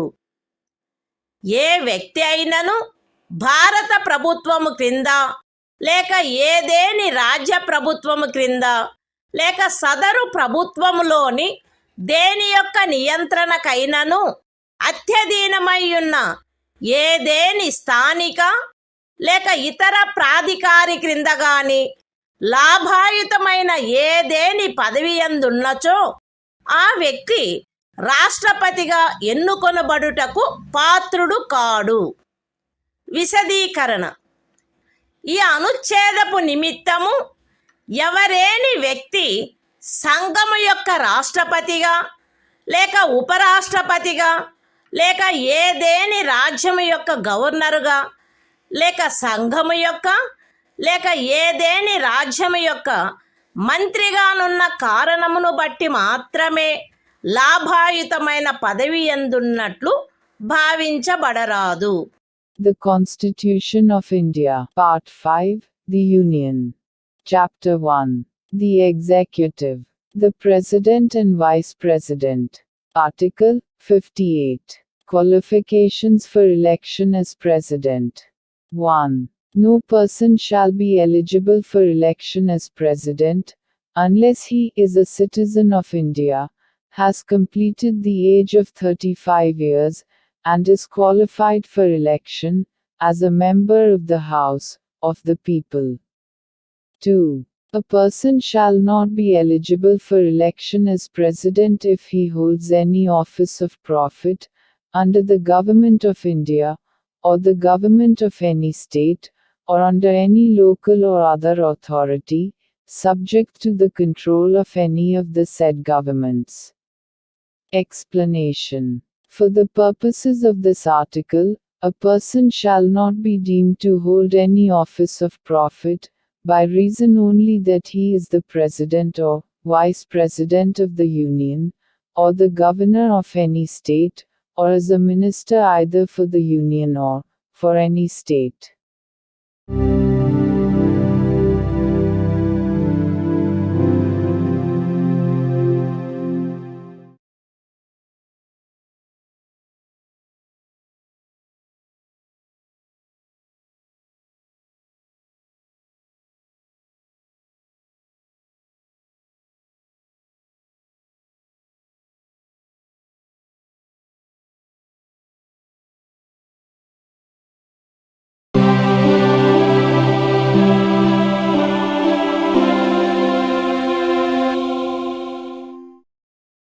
భారత సంవిధానము భాగము 5 సంఘము అధ్యాయము 1 కార్యపాలక వర్గము రాష్ట్రపతి మరియు ఉపరాష్ట్రపతి ఆర్టికల్ 59 రాష్ట్రపతి పదవీ షరతులు రాష్ట్రపతి పార్లమెంటు యొక్క లేక ఏదేని రాజ్య శాసన మండలి యొక్క ఏ సదనములో గాని సభ్యుడుగా ఉండరాదు మరియు పార్లమెంటు యొక్క లేక ఏదేని రాజ్య శాసన మండలి యొక్క ఏ సదనములోని సభ్యుడైనను రాష్ట్రపతిగా ఎన్నుకొనబడినచో ఆయన రాష్ట్రపతి పదవిలో ప్రవేశించిన తేదీ నుండి ఆ సదనములోని తన స్థానమును ఖాళీ చేసినట్లు భావించవలెను. రాష్ట్రపతి లాభాయుతమైన ఏదేని ఇతర పదవియందు ఉండరాదు. రాష్ట్రపతి అద్దె చెల్లించకుండా తన అధికార నివాస గృహములను ఉపయోగించుకొనుటకు హక్కు కలిగియుండును మరియు పార్లమెంటు శాసనము ద్వారా నిర్ధారణ చేయు ఉపలబ్ధులకు, భత్యములకు మరియు విశేషాధికారములకు మరియు తద్విషయమున అట్లు నిబంధన చేయబడు వరకు 2వ అనుసూచిలో నిర్దిష్టపరచబడిన ఉపలబ్ధులకు, భత్యములకు మరియు విశేషాధికారములకు ఆయన హక్కు కలిగియుండును. రాష్ట్రపతి యొక్క ఉపలబ్ధులు మరియు భత్యములు ఆయన పదావధిలో తగ్గించబడరాదు. The Constitution of India, Part 5, The Union. Chapter 1. The Executive. The President and Vice President. Article 59. Conditions of President's office. 1. The President shall not be a member of either House of Parliament, or of a House of the Legislature of any state. And, if a member of either House of Parliament or of a House of the Legislature of any state be elected President, he shall be deemed to have vacated his seat in that House, on the date on which he enters upon his office as President. 2. The President shall not hold any other office of profit. 3. The President shall be entitled without payment of rent to the use of his official residences, and shall be also entitled to such emoluments, allowances, and privileges as may be determined by Parliament by law. And, until provision in that behalf is so made, such emoluments, allowances and privileges, as are specified in the second schedule. 4. The emoluments and allowances of the President shall not be diminished during his term of office.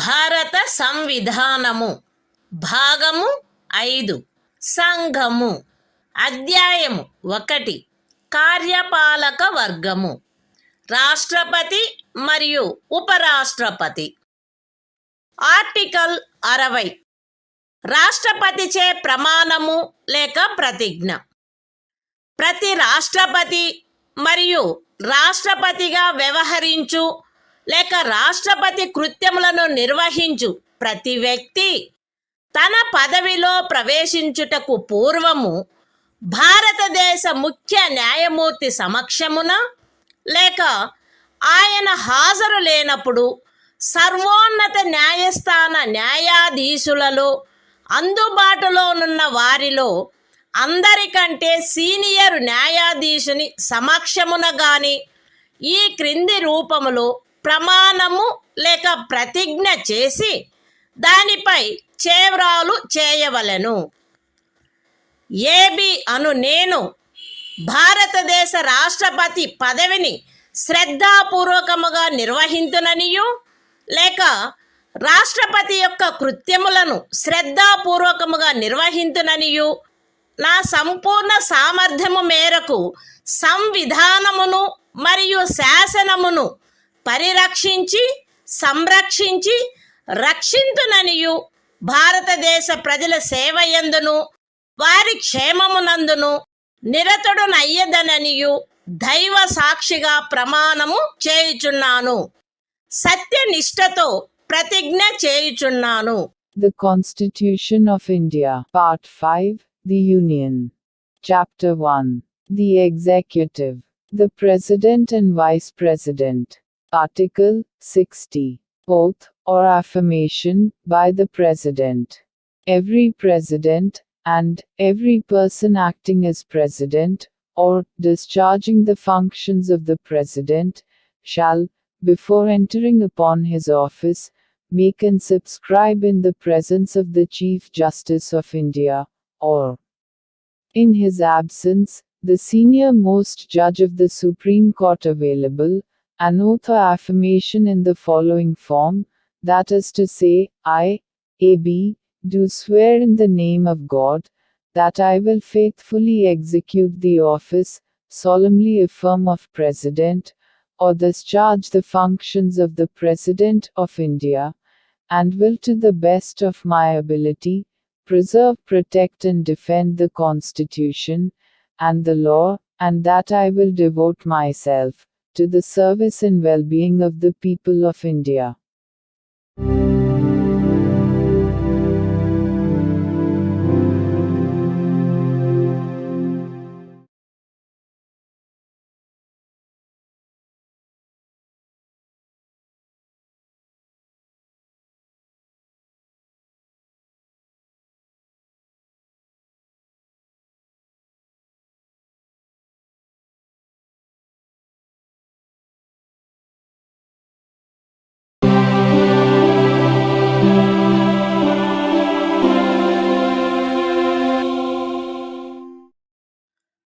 భారత సంవిధానము భాగము 5 సంఘము అధ్యాయము 1 కార్యపాలక వర్గము రాష్ట్రపతి మరియు ఉపరాష్ట్రపతి article 61 రాష్ట్రపతిపై మహాభియోగము తెచ్చుటకు ప్రక్రియ సంవిధానాతిక్రమణము కావించినాడని రాష్ట్రపతిపై మహాభియోగం జరపబడవలసినప్పుడు parliament యొక్క ఏ సదనము చేనైనను ఆరోపణ చేయబడవలెను.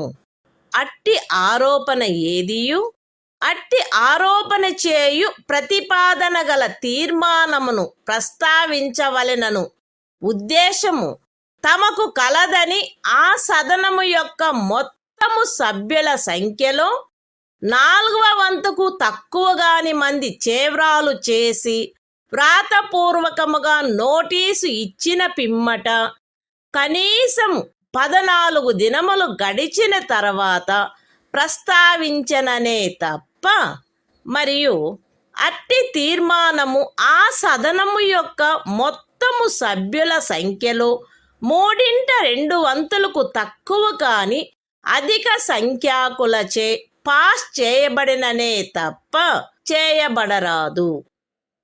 పార్లమెంటు యొక్క ఏ సదనమైనను అట్లు ఆరోపణ చేసినప్పుడు 2వ సదనము ఆ ఆరోపణను దర్యాప్తు చేయవలెను లేక దర్యాప్తు చేయించవలెను. మరియు అట్టి దర్యాప్తు జరుగునప్పుడు హాజరగుటకును ప్రతినిధిని పంపుటకును రాష్ట్రపతికి హక్కు ఉండును.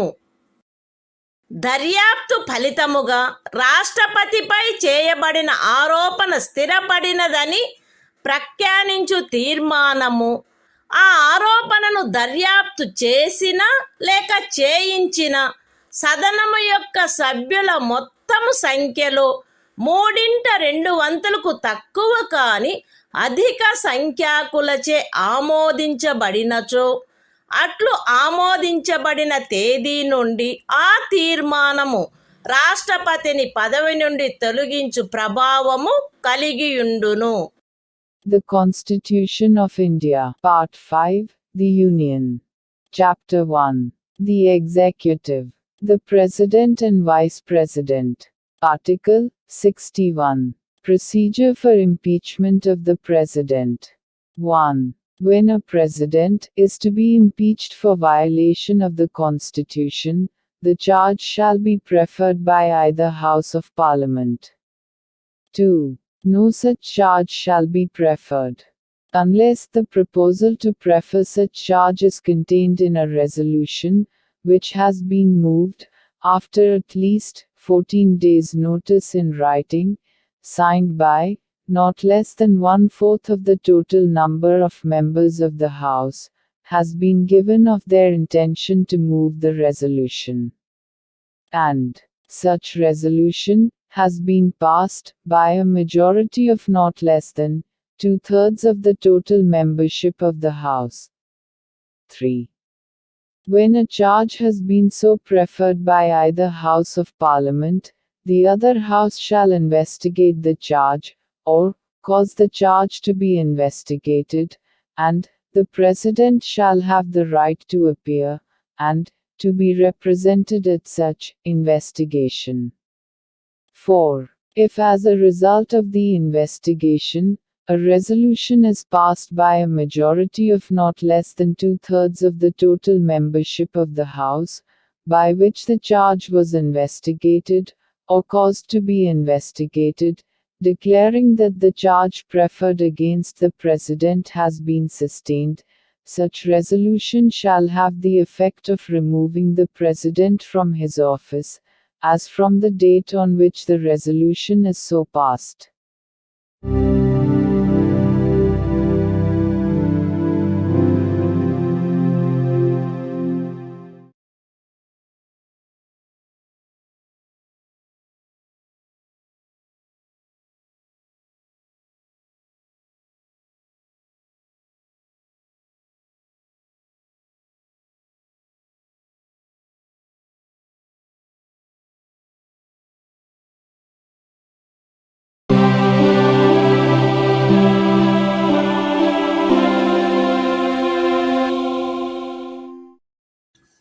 భారత సంవిధానము భాగము 5 సంఘము అధ్యాయము 1 కార్యపాలక వర్గము రాష్ట్రపతి మరియు ఉపరాష్ట్రపతి.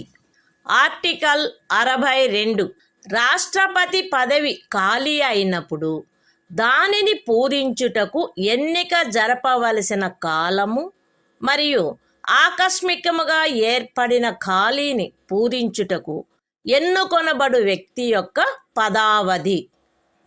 రాష్ట్రపతి యొక్క పదావధి ముగియుటచే ఏర్పడు ఖాళీని పూరించుటకు జరగవలసిన ఎన్నిక ఆ పదావధి ముగియుటకు పూర్వమే పూర్తి చేయబడవలెను.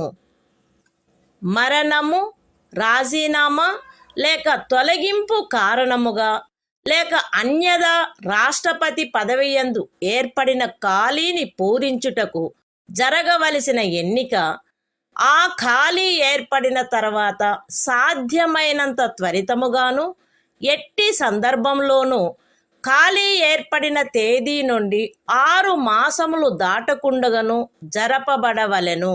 మరియు ఆ ఖాళీని పూరించుటకు ఎన్నుకొనబడిన వ్యక్తి 56వ అనుచ్ఛేదము యొక్క నిబంధనలకు అత్యధీనమై తాను పదవిలో ప్రవేశించిన తేదీ నుండి 5 సంవత్సరముల సంపూర్ణ కాలావధి వరకు పదవియందుండుటకు హక్కు కలిగియుండును. The Constitution of India, Part 5, The Union. Chapter 1. The Executive. The President and Vice President. Article 62. Time of holding election to fill vacancy in the office of President. And the term of office of person elected to fill casual vacancy. 1. An election to fill a vacancy caused by the expiration of the term of office of President shall be completed before the expiration of the term. 2. An election to fill a vacancy in the office of President, occurring by reason of his death, resignation or removal, or otherwise shall be held as soon as possible, after, and in no case later than 6 months from, the date of occurrence of the vacancy. And, the person elected to fill the vacancy shall, subject to the provisions of Article 56, be entitled to hold office for the full term of 5 years, from the date on which he enters upon his office.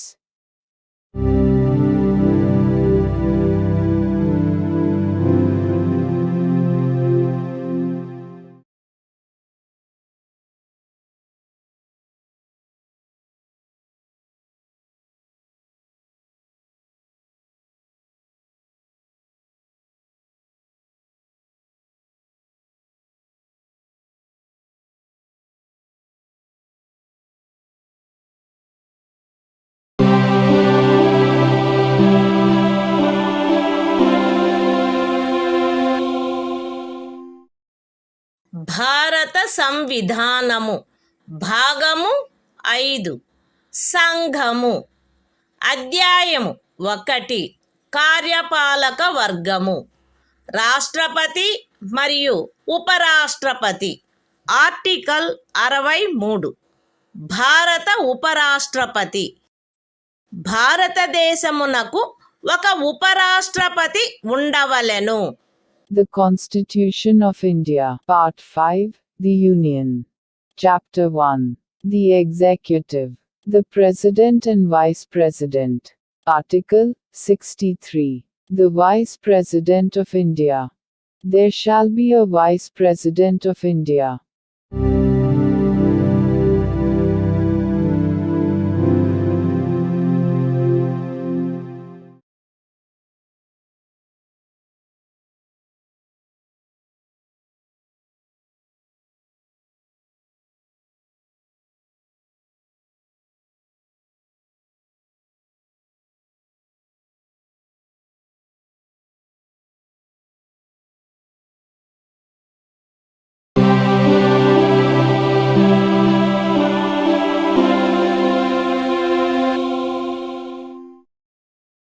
భారత సంవిధానము భాగము 5 సంఘము.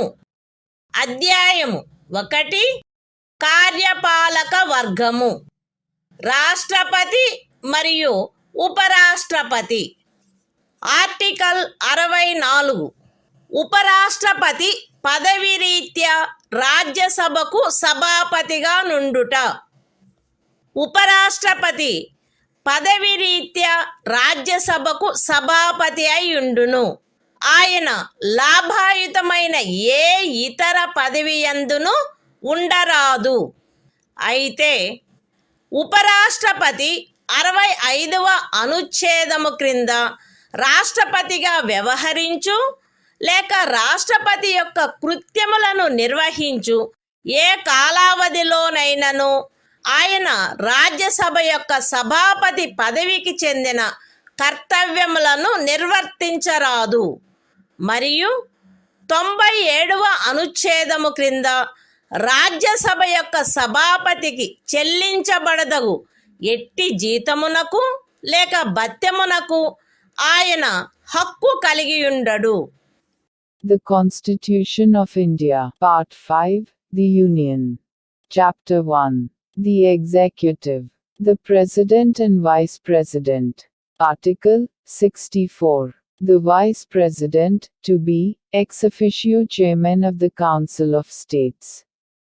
The Vice President shall be, ex officio Chairman of the Council of the States, and shall not hold any other office of profit, provided that, during any period, when the Vice President acts as President, or discharges the functions of the President under Article 65, he shall not perform the duties of the office of Chairman of the Council of States, and shall not be entitled to any salary or allowance payable to the Chairman of the Council of States, under Article 97.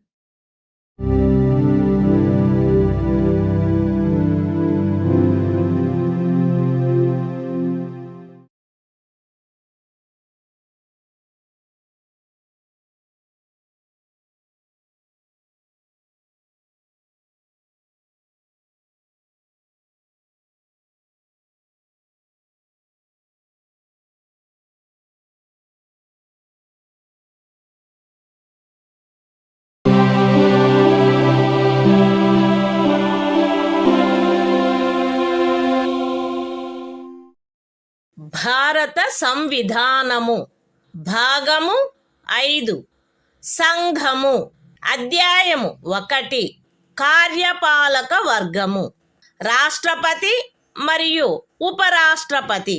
Article 65 రాష్ట్రపతి పదవిలో ఆకస్మిక ఖాళీ ఏర్పడినప్పుడు, రాష్ట్రపతి హాజరు లేనప్పుడును, ఉపరాష్ట్రపతి రాష్ట్రపతిగా వ్యవహరించుట లేక ఆయన కృత్యములను నిర్వహించుట, మరణము, రాజీనామా లేక తొలగింపు కారణముగా లేక అన్యదా రాష్ట్రపతి పదవిలో ఖాళీ ఏర్పడినప్పుడు అట్టి ఖాళీని పూరించుటకు ఈ అధ్యాయము యొక్క నిబంధనలను అనుసరించి ఎన్నుకొనబడిన కొత్త రాష్ట్రపతి తన పదవిలో ప్రవేశించు తేదీ వరకు ఉపరాష్ట్రపతి రాష్ట్రపతిగా వ్యవహరించవలెను.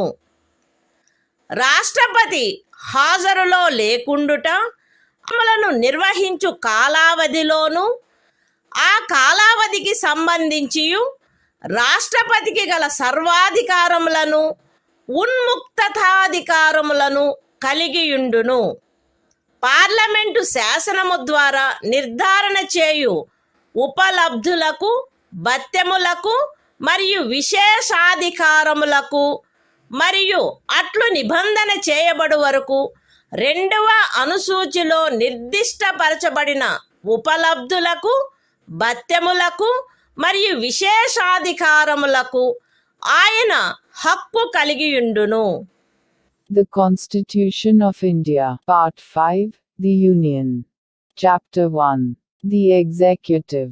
The President and Vice President. Article 65. The Vice President, to act as President, or to discharge his functions, during casual vacancies in the office, or during the absence of President. 1. In the event of the occurrence of any vacancy in the office of the President, by reason of his death, resignation, or removal, or otherwise, the Vice President shall act as President until the date on which a new President, elected, in accordance with the provisions of this chapter, to fill such vacancy, enters upon his office. 2. When the President is unable to discharge his functions, owing to absence, illness or any other cause, the Vice President shall discharge his functions until the date on which the President resumes his duties. 3. The Vice President shall, during, and in respect of, the period while he is so acting as, or discharging the functions of President, have all the powers and immunities of the President, and be entitled to such emoluments, allowances and privileges, as may be determined by Parliament, by law. And, until provision in that behalf is so made, such emoluments, allowances and privileges, as are specified in the second schedule.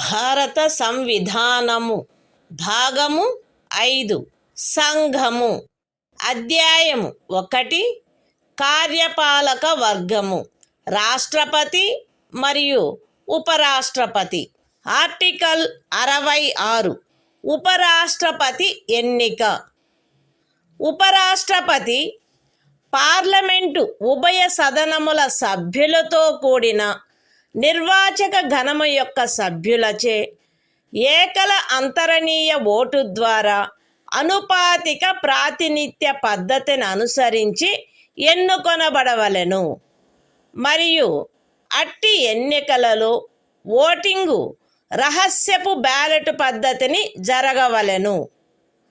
ఉపరాష్ట్రపతి parliament యొక్క లేక ఏదేని రాజ్య శాసన మండలి యొక్క ఏ సదనములో గాని సభ్యుడుగా ఉండరాదు మరియు పార్లమెంటు యొక్క లేక ఏదేని రాజ్య శాసన మండలి యొక్క ఏ సదనములోని సభ్యుడైనను ఉపరాష్ట్రపతిగా ఎన్నుకోబడినచో ఆయన ఉపరాష్ట్రపతి పదవిలో ప్రవేశించిన తేదీ నుండి ఆ సదనములోని తన స్థానమును ఖాళీ చేసినట్లు భావించబడవలెను.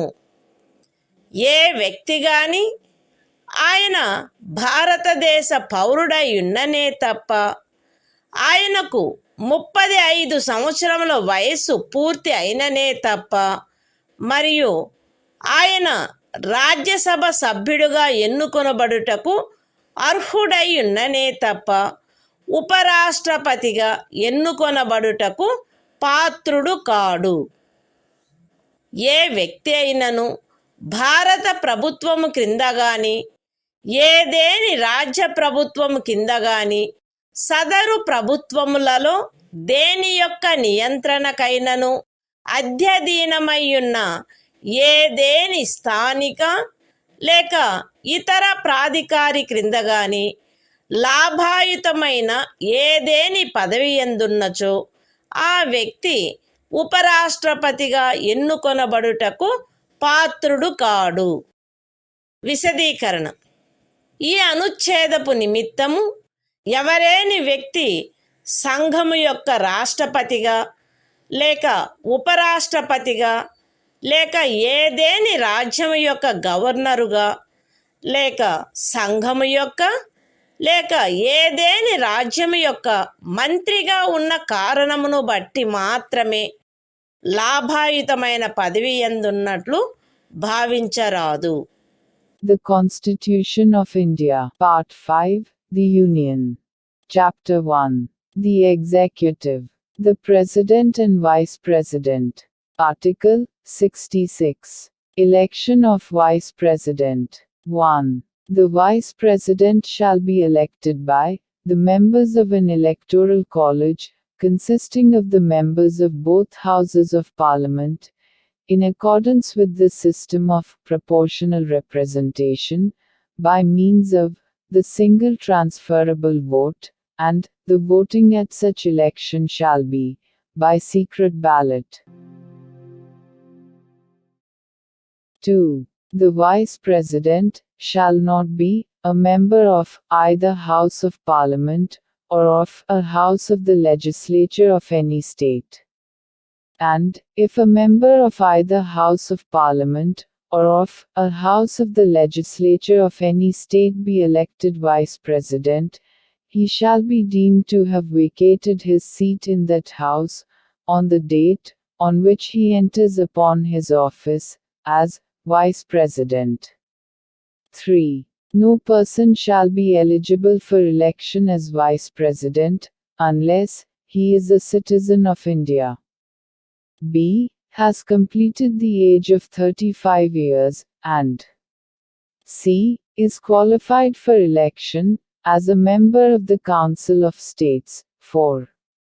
A person shall not be eligible for election as Vice President if he holds any office of profit under the Government of India, or the Government of any state, or under any local or other authority, subject to the control of any of the said governments. Explanation. For the purposes of this article, a person shall not be deemed to hold any office of profit, by reason only that he is the President or Vice President of the Union, or the Governor of any state, or is a minister either for the Union, or for any state.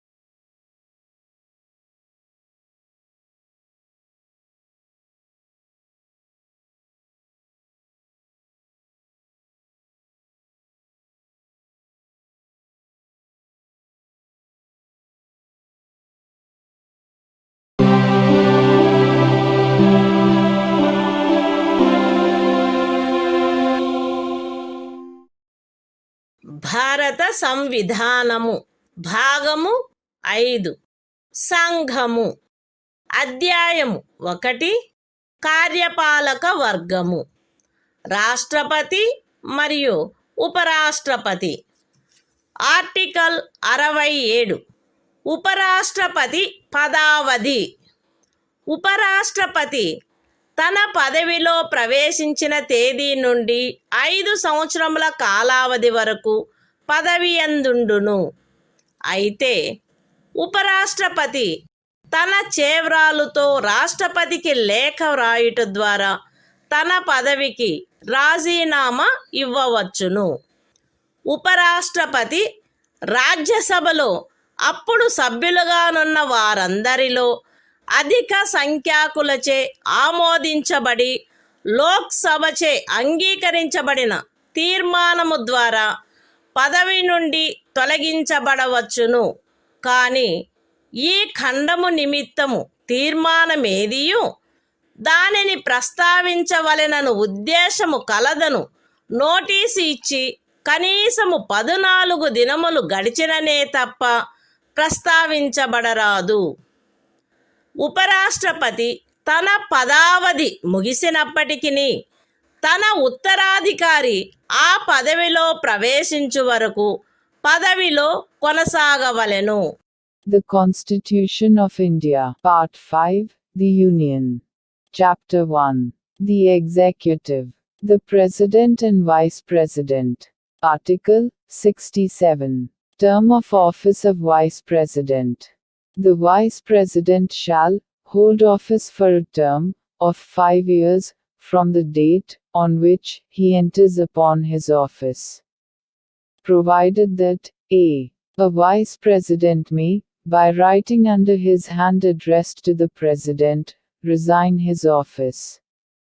B. A vice president may be removed from his office by a resolution of the Council of States, passed by a majority of all the then members of the Council, and agreed to by the House of the People.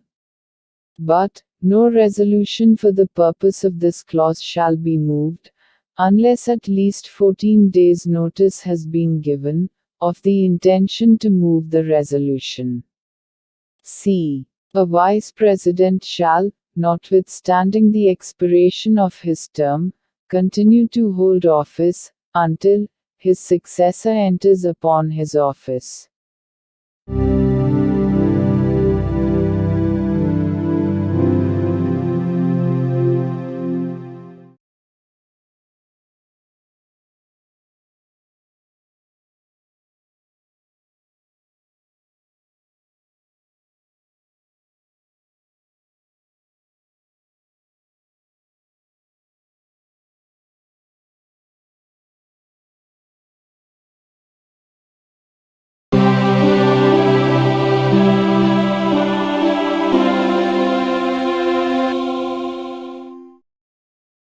భారత సంవిధానము భాగము 5 సంఘము అధ్యాయము 1 కార్యపాలక వర్గము రాష్ట్రపతి మరియు ఉపరాష్ట్రపతి article 68 ఉపరాష్ట్రపతి పదవి ఖాళీ అయినప్పుడు దానిని పూరించుటకు ఎన్నిక జరపవలసిన కాలము మరియు ఆకస్మికముగా ఏర్పడిన ఖాళీని పూరించుటకు ఎన్నుకొనబడు వ్యక్తి యొక్క పదావధి. ఉపరాష్ట్రపతి యొక్క పదావధి ముగియుటచే ఏర్పడు ఖాళీని పూరించుటకు జరగవలసిన ఎన్నిక ఆ పదావధి ముగియుటకు పూర్వమే పూర్తి చేయబడవలెను. మరణము, రాజీనామా లేక తొలగింపు కారణముగా లేక అన్యథా ఉపరాష్ట్రపతి పదవియందు ఏర్పడిన ఖాళీని పూరించుటకు జరపవలసిన ఎన్నిక ఆ ఖాళీ ఏర్పడిన తరువాత సాధ్యమైనంత త్వరితముగా జరపబడవలెను మరియు ఆ ఖాళీని పూరించుటకు ఎన్నుకొనబడిన వ్యక్తి 67వ అనుచ్ఛేదము యొక్క నిబంధనలకు అత్యధీనమై తాను పదవిలో ప్రవేశించిన తేదీ నుండి 5 సంవత్సరముల సంపూర్ణ కాలావధి వరకు పదవి యందుండుటకు హక్కు కలిగియుండును. The Constitution of India, Part 5, The Union. Chapter 1. The Executive. The President and Vice President. Article 68. Time of holding election to fill vacancy in the office of Vice President. And the term of office of person elected to fill casual vacancy. 1. An election to fill a vacancy caused by the expiration of the term of office of Vice President shall be completed before the expiration of the term. 2. An election to fill a vacancy in the office of Vice President occurring by reason of his death, resignation or removal, or otherwise shall be held as soon as possible after the occurrence of the vacancy.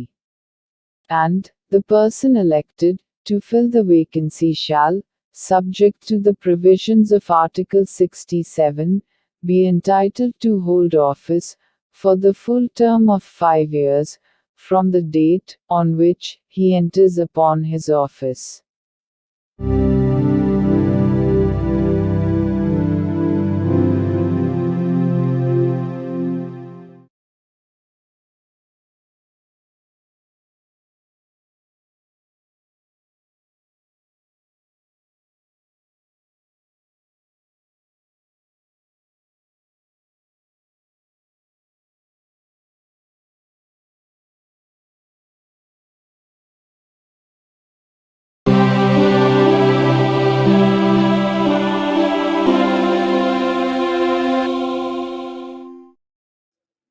భారత సంవిధానము భాగము 5 సంఘము అధ్యాయము 1 కార్యపాలక వర్గము రాష్ట్రపతి మరియు ఉపరాష్ట్రపతి article 69 ఉపరాష్ట్రపతిచే ప్రమాణము లేక ప్రతిజ్ఞ ప్రతి ఉపరాష్ట్రపతి తన పదవిలో ప్రవేశించుటకు పూర్వము రాష్ట్రపతి సమక్షమున గాని తద్విషయమున ఆయనచే నియమింపబడిన వ్యక్తి సమక్షమున గాని ఈ క్రింది ప్రరూపములో ప్రమాణము లేక ప్రతిజ్ఞ చేసి దానిపై చేవ్రాలు చేయవలెను.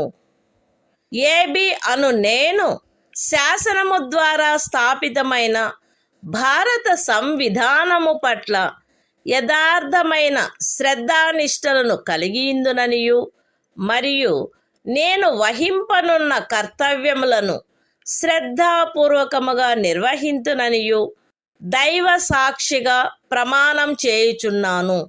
సత్యనిష్టతో ప్రతిజ్ఞ చేయుచున్నాను. The Constitution of India, Part 5, The Union. Chapter 1. The Executive. The President and Vice President. Article 69. Oath, or affirmation, by the Vice President.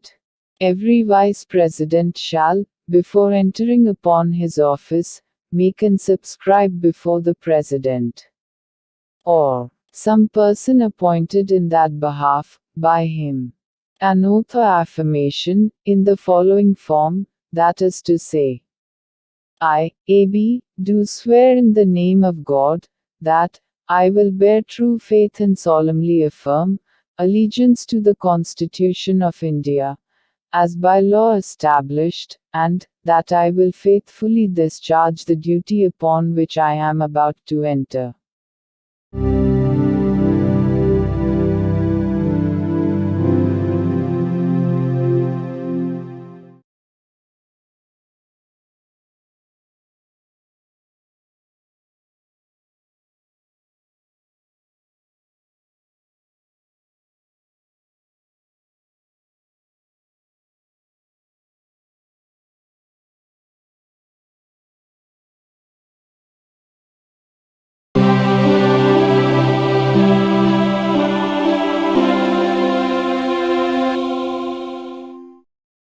భారత సంవిధానము భాగము 5 సంఘము అధ్యాయము 1 కార్యపాలక వర్గము రాష్ట్రపతి మరియు ఉపరాష్ట్రపతి ఆర్టికల్ 70 ఇతర యాదృచ్ఛిక పరిస్థితులలో రాష్ట్రపతి యొక్క కృత్యములు ఈ అధ్యాయములో నిబంధించబడని ఎట్టి యాదృచ్ఛిక పరిస్థితిలోనైనను రాష్ట్రపతి యొక్క కృత్యములను నిర్వహించుటకు పార్లమెంటు తాను సబబని తలచు నిబంధన చేయవచ్చును.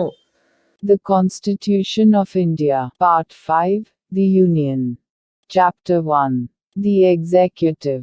The President and Vice President. Article 70. Discharge of President's functions in other contingencies. Parliament may make such provision, as it thinks fit, for the discharge of the functions of the President, in any contingency, not provided for in this chapter.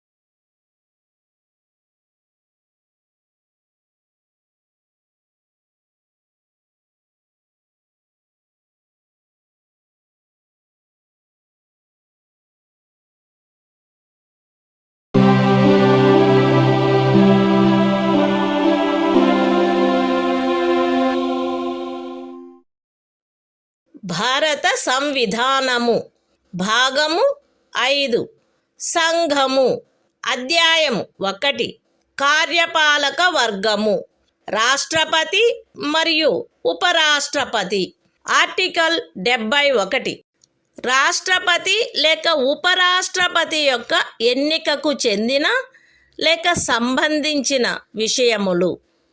రాష్ట్రపతి లేక ఉపరాష్ట్రపతి యొక్క ఎన్నిక నుండి ఉత్పన్నమైన లేక ఎన్నికకు సంబంధించిన అన్ని సందేహములు మరియు వివాదములు సర్వోన్నత న్యాయస్థానముచే పరిశీలించబడి నిర్ణయించబడవలెను. అట్టి నిర్ణయము అంతిమమైనదై ఉండును.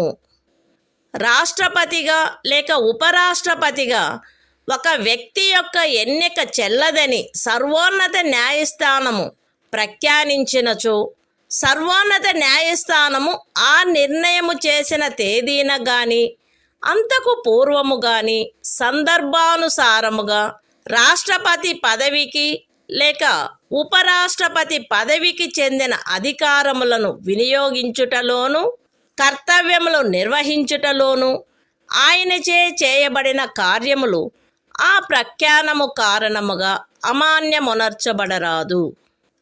ఈ సంవిధానము యొక్క నిబంధనలకు అత్యధీనమై రాష్ట్రపతి లేక ఉపరాష్ట్రపతి యొక్క ఎన్నికకు చెందిన లేక సంబంధించిన విషయమును పార్లమెంటు శాసనము ద్వారా క్రమబద్ధము చేయవచ్చును.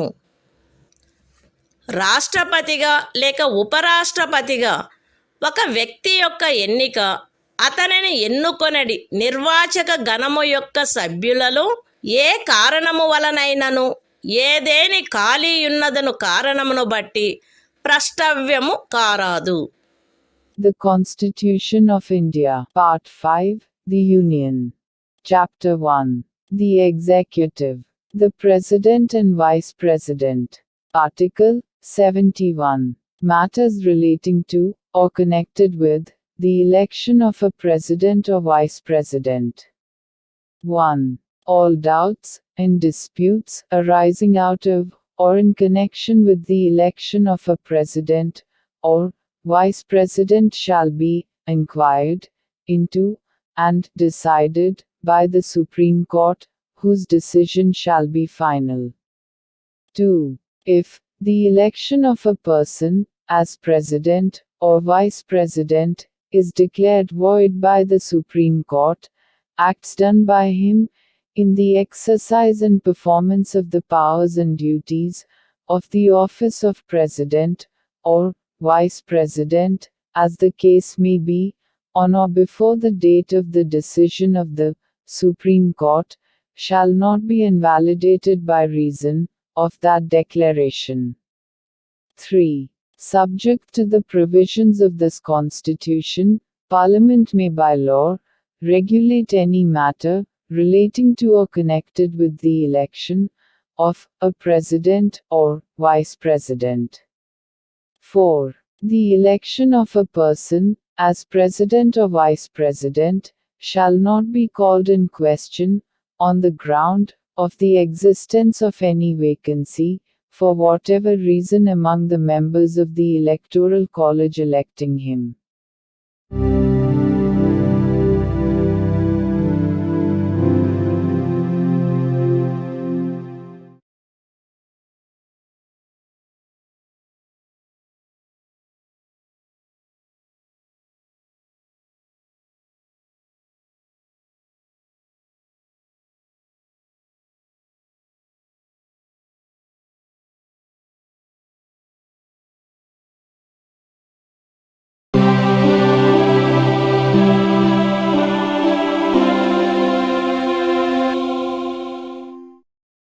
భారత సంవిధానము భాగము 5 సంఘము అధ్యాయము 1 కార్యపాలక వర్గము రాష్ట్రపతి మరియు ఉపరాష్ట్రపతి.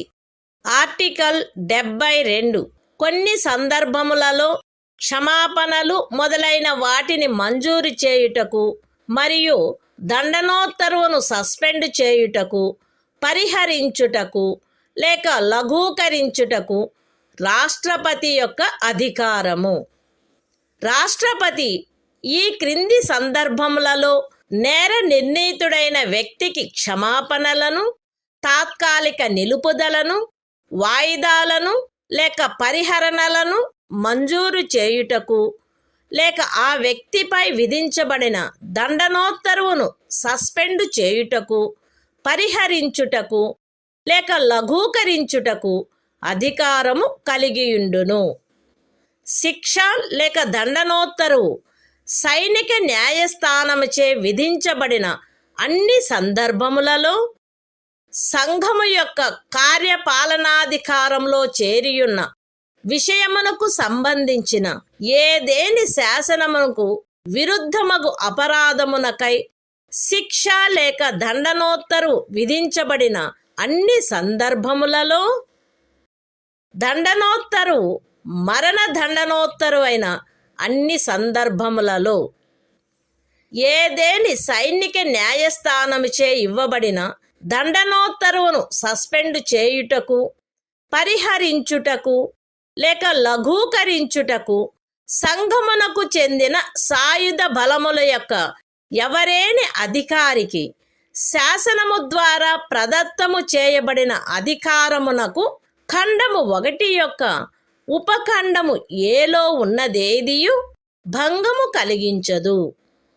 మరణ దండనోత్తరువును సస్పెండ్ చేయుటకు, పరిహరించుటకు లేక లఘూకరించుటకు తత్సమయమున అమలులోనున్న ఏదేని శాసనము క్రింద ఒక రాజ్య గవర్నరుచే వినియోగించబడదగు అధికారమునకు ఖండము 1 యొక్క ఉపఖండము సిలో ఉన్నదేదియు భంగము కలిగించదు. The Constitution of India, Part 5, The Union. Chapter 1. The Executive. The President and Vice President. Article 72. Power of President to grant pardons, etc.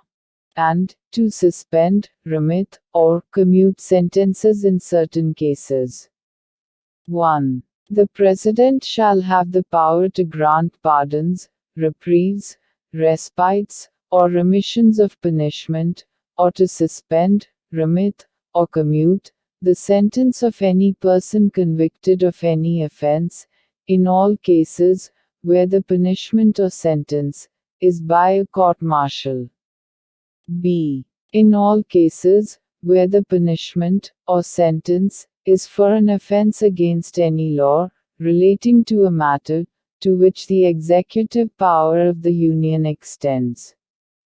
C. In all cases where the sentence is a sentence of death. 2. Nothing in sub-clause A of clause 1 shall affect the power conferred by law on any officer of the armed forces of the Union to suspend, remit, or commute a sentence passed by a court-martial. 3.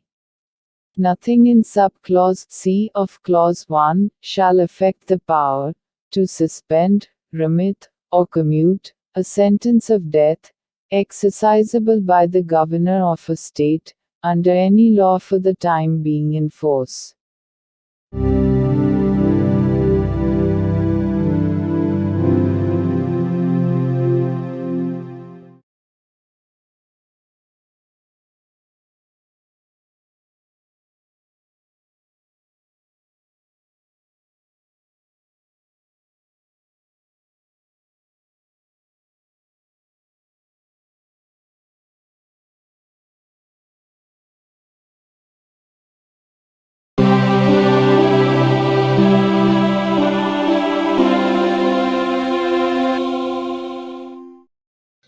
భారత సంవిధానము భాగము 5 సంఘము అధ్యాయము 1 కార్యపాలక వర్గము రాష్ట్రపతి మరియు ఉపరాష్ట్రపతి. Article 73 సంఘము యొక్క కార్యపాలకాధికార విస్తరణ. ఈ సంవిధాన నిబంధనలకు అధ్యయనమై సంఘము యొక్క కార్యపాలకాధికారములో ఈ క్రిందివి చేరియుండును. ఏ విషయములను గురించి శాసనములను చేయుటకు పార్లమెంటు అధికారము గలదో ఆ విషయములు మరియు ఏదేని సంధి లేక ఖరారును బట్టి భారత ప్రభుత్వముచే వినియోగించబడదగు హక్కుల యొక్క ప్రాధికారము యొక్క మరియు అధికారిత యొక్క వినియోగము. అయితే ఈ సంవిధానములో గాని పార్లమెంటు చే చేయబడిన ఏదేని శాసనంలో గాని అభివ్యక్తము కాని నిబంధించబడినట్లు తప్ప ఏదేని రాజ్యములో ఏ విషయమును గురించి శాసనములను చేయుటకు ఆ రాజ్య శాసన మండలికి కూడా అధికారము కలదో ఆ విషయములు ఉపఖండము ఏలో నిర్దేశించబడిన కార్యపాలకాధికారములో చేరియుండవు. ఏ విషయముల గురించి ఒక రాజ్యము కొరకు శాసనములు చేయుటకు పార్లమెంటుకు అధికారము కలదో ఆ విషయములలో ఆ రాజ్యము మరియు ఆ రాజ్యపు ఎవరేని అధికారి లేక ప్రాధికారి ఈ సంవిధానము యొక్క ప్రారంభమునకు అవ్యవహిత పూర్వము చలాయించగలిగి ఉండినట్టి కార్యపాలకాధికారమును లేక కృత్యములను ఈ అనుచ్ఛేదములో ఏమి ఉన్నప్పటికీ పార్లమెంటు చే అన్యథా నిబంధించబడినంత వరకు ఆ రాజ్యము మరియు ఆ రాజ్యపు ఎవరేని అధికారి లేక ప్రాధికారి చలాయించుచుండుట కొనసాగించవచ్చును. The Constitution of India, Part 5, The Union. Chapter 1. The Executive. The President and Vice President. Article 73. Extent of executive power of the Union. 1.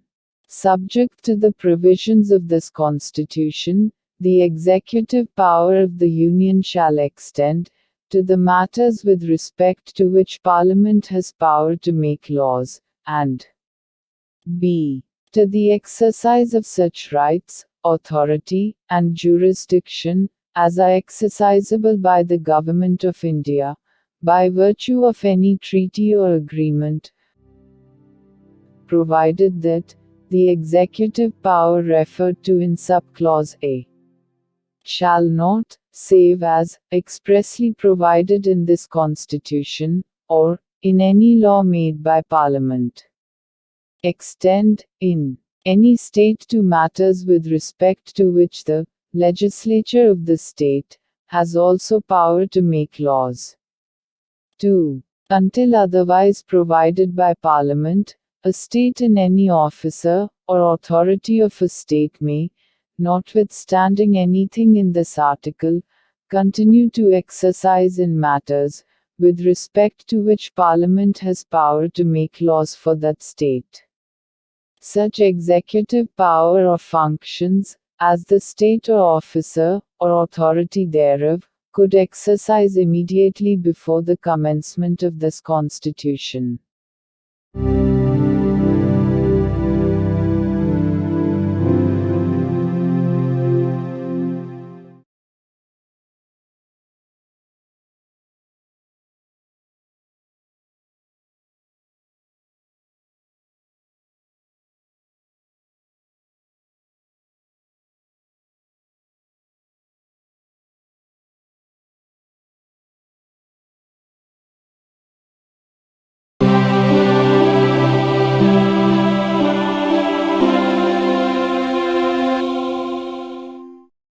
భారత సంవిధానము భాగము 5 సంఘము అధ్యాయము 1 కార్యపాలక వర్గము మంత్రి పరిషత్తు ఆర్టికల్ 74 రాష్ట్రపతికి సహాయపడుటకును సలహానిచ్చుటకును మంత్రి పరిషత్తు రాష్ట్రపతికి సహాయపడుటకును సలహానిచ్చుటకును ప్రధానమంత్రి ఆధిపత్యమున ఒక మంత్రి పరిషత్తు ఉండవలెను.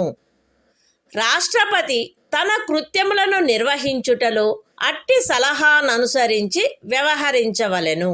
అయితే రాష్ట్రపతి సాధారణముగా గాని అన్యథా గాని అట్టి సలహాలను పునఃపర్యాలోచించవలసినదిగా మంత్రి పరిషత్తును కోరవచ్చును. మరియు రాష్ట్రపతి అట్టి పునఃపర్యాలోచన తర్వాత ఇవ్వబడిన సలహాననుసరించి వ్యవహరించవలెను.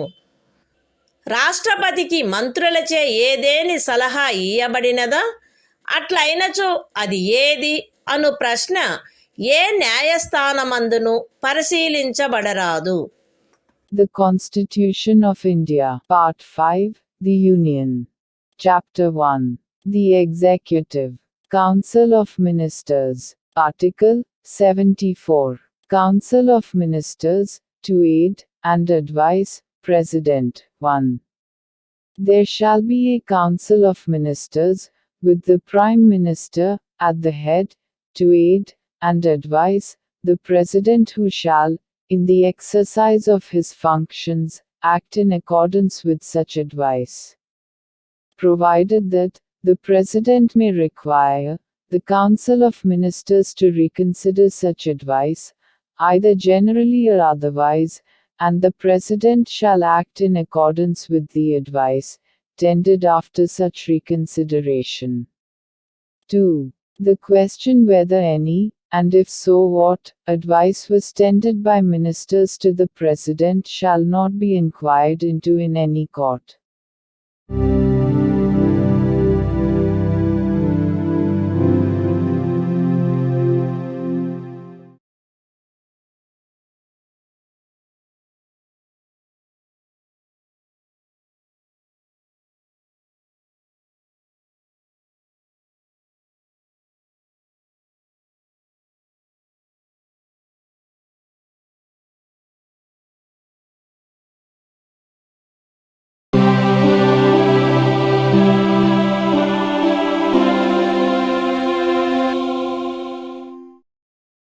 భారత సంవిధానము భాగము 5 సంఘము అధ్యాయము 1 కార్యపాలక వర్గము మంత్రి పరిషత్తు ఆర్టికల్ 75 మంత్రులను గూర్చిన ఇతర నిబంధనలు ప్రధానమంత్రి రాష్ట్రపతిచే నియమించబడవలెను. ఇతర మంత్రులు ప్రధానమంత్రి సలహాపై రాష్ట్రపతిచే నియమించబడవలెను. మంత్రి పరిషత్తులో ప్రధానమంత్రితో సహా మొత్తము మంత్రుల సంఖ్య లోక్సభలోని మొత్తము సభ్యుల సంఖ్యలో 15% మించరాదు. 10వ అనుసూచి యొక్క 2వ పేరా క్రింద పార్లమెంటు ఉభయ సదనములలోని ఏదేని రాజకీయ పార్టీకి చెందియుండి ఆ సదనము యొక్క సభ్యునిగా ఉండుటకు నిరర్హుడైన ఒక సభ్యుడు అతని అనర్హత ప్రారంభపు తేదీ నుండి అట్టి సభ్యునిగా అతని పదవీ కాలావధి ముగియునంత వరకు లేదా అతను అట్టి కాలావధి ముగియకముందే పార్లమెంటు ఉభయ సదనములలో ఏ సదనము యొక్క ఏదేని ఎన్నికకు పోటీ చేసి ఎన్నికైనట్లుగా ప్రఖ్యానింపబడు తేదీ వరకు, వీటిలో ఏది ముందుగా వచ్చునో అంతవరకు ఖండము 1 క్రింద మంత్రిగా నియోజితుడగుటకు కూడా నిరర్హుడగును. మంత్రులు రాష్ట్రపతి అభీష్టముండునంత వరకు పదవి యందుందురు. మంత్రి పరిషత్తు లోక్సభకు సమిష్టిగా ఉత్తరదాయి అయి ఉండును. ఒక మంత్రి తన పదవిలో ప్రవేశించుటకు పూర్వము పదవి యొక్క రహస్య గోపనమును గూర్చిన ప్రమాణములను 3వ అనుసూచిలో అందు నిమిత్తమై పొందుపరిచియున్న ప్రరూపములను అనుసరించి రాష్ట్రపతి అతనిచే చేయించవలెను. పార్లమెంటు యొక్క ఏ సదనములో గాని వరుసగా 6 మాసముల కాలావధి వరకు సభ్యుడిగా లేని మంత్రి ఆ కాలావధి ముగియగానే మంత్రి పదవిని కోల్పోవును. మంత్రుల జీతములు భత్యములు పార్లమెంటు ఆయా సమయములందు శాసనము ద్వారా నిర్ధారణ చేయునట్టువై ఉండును. పార్లమెంటు అట్లు నిర్ధారణ చేయ వరకు అవి 2వ అనుసూచిలో నిర్దిష్టపరచబడినట్లు ఉండును. The Constitution of India. Part 5. The Union. Chapter 1. The Executive. Council of Ministers. Article 75. Other provisions as to ministers. 1. The Prime Minister shall be appointed by the President, and the other ministers shall be appointed by the President, on the advice of the Prime Minister. 1. A. The total number of ministers, including the Prime Minister, in the Council of Ministers, shall not exceed 15% of the total number of members of the House of the People. 1b. A member of either House of Parliament, belonging to any political party, who is disqualified for being a member of that House, under paragraph 2 of the 10th schedule, shall also be disqualified to be appointed as a minister under clause 1. For duration of the period commencing from the date of his disqualification, till the date on which the term of his office as such member would expire. Or, where he contests any election to either House of Parliament before the expiry of such period, till the date on which he is declared elected, whichever is earlier. 2. The ministers shall hold office, during the pleasure of the President. 3. The Council of Ministers shall be, collectively responsible, to the House of the People. 4. Before a minister enters upon his office, the President shall administer to him the oaths of office and of secrecy according to the forms set out for the purpose in the 3rd schedule. 5. A minister, who, for any period of 6 consecutive months, is not a member of either House of Parliament, shall at the expiration of that period, cease to be a minister. 6. The salaries and allowances of ministers shall be such as Parliament may from time to time by law determine, and, until Parliament so determines, shall be as specified in the 2nd schedule.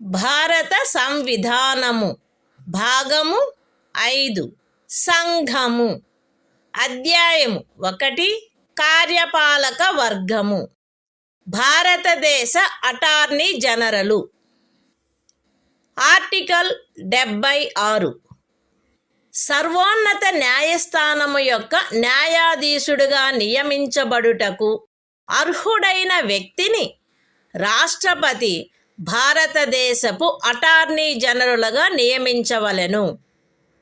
ఆయా సమయములందు శాసనిక విషయములలో రాష్ట్రపతిచే తనకు నిర్దేశించబడు వాటిపై భారత ప్రభుత్వమునకు సలహానిచ్చుటయు, రాష్ట్రపతిచే తనకు అప్పగించబడు శాసనిక స్వభావము గల ఇతర కర్తవ్యములను నిర్వర్తించుటయు ఈ సంవిధానము ద్వారా గాని దాని క్రింద గాని తత్సమయమున అమలులోనున్న ఏదేని ఇతర శాసనము ద్వారా గాని దాని క్రింద గాని తనకు ప్రదత్తము చేయబడిన కృత్యములను నిర్వహించుటయు అటార్నీ జనరల్ యొక్క కర్తవ్యమై ఉండును.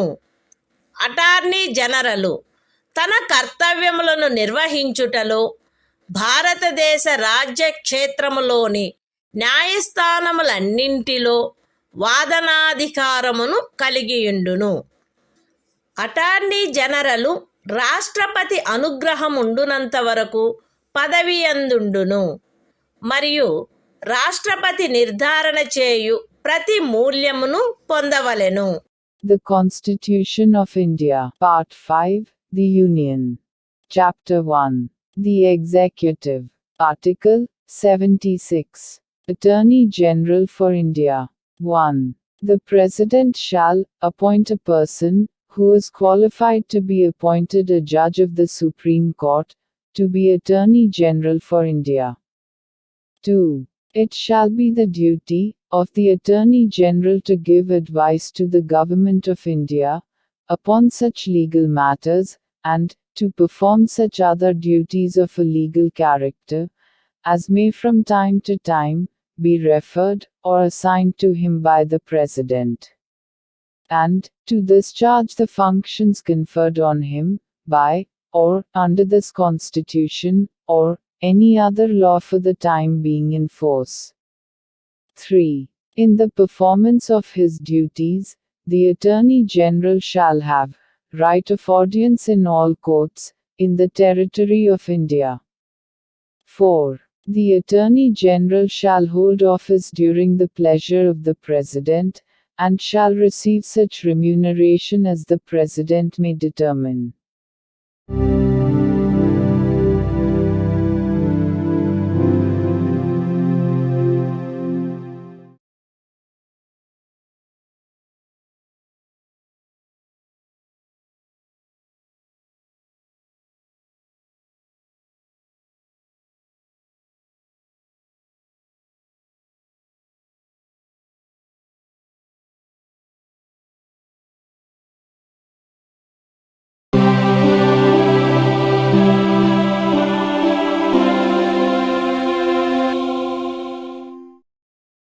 భారత సంవిధానము భాగము 5 సంఘము అధ్యాయము 1 కార్యపాలక వర్గము ప్రభుత్వము యొక్క కార్యకలాప నిర్వహణ ఆర్టికల్ 77 భారత ప్రభుత్వమునకు చెందిన కార్యపాలక చర్యాంతయు రాష్ట్రపతి పేర తీసుకొనబడినట్లు అభివ్యక్తపరచబడవలెను. రాష్ట్రపతి పేర చేయబడిన మరియు వ్రాసి ఇయ్యబడిన ఉత్తర్వులు మరియు ఇతర పత్రములు రాష్ట్రపతి చేయు నియమావళిలో నిర్దిష్టపరచబడు రీతిగా అది ప్రమాణితము చేయబడవలెను. అట్లు అది ప్రమాణితము చేయబడిన ఉత్తర్వు యొక్క లేక పత్రము యొక్క మాన్యత అది రాష్ట్రపతి చేయబడినట్టి లేక వ్రాసి ఇయ్యబడినట్టి ఉత్తర్వు లేక పత్రము కాదనడి కారణమును బట్టి ప్రశ్నించబడరాదు. రాష్ట్రపతి భారత ప్రభుత్వమునకు చెందిన కార్యకలాపములను మిక్కిలి సుకరముగా జరుపుటకును ఆ కార్యకలాపములను మంత్రులకు కేటాయించుటకును నియమావళిని చేయవలెను. The Constitution of India, Part 5, The Union. Chapter 1. The Executive. Conduct of Government Business. Article 77. Conduct of Business of the Government of India. 1. All executive action of the Government of India shall be expressed to be taken in the name of the President. 2. Orders and other instruments made and executed in the name of the President shall be authenticated in such manner as may be specified in rules to be made by the President. And the validity of an order or instrument which is so authenticated shall not be called in question on the ground that it is not an order or instrument made or executed by the President. 3. The President shall make rules for the more convenient transaction of the business of the Government of India, and for the allocation among ministers of the said business.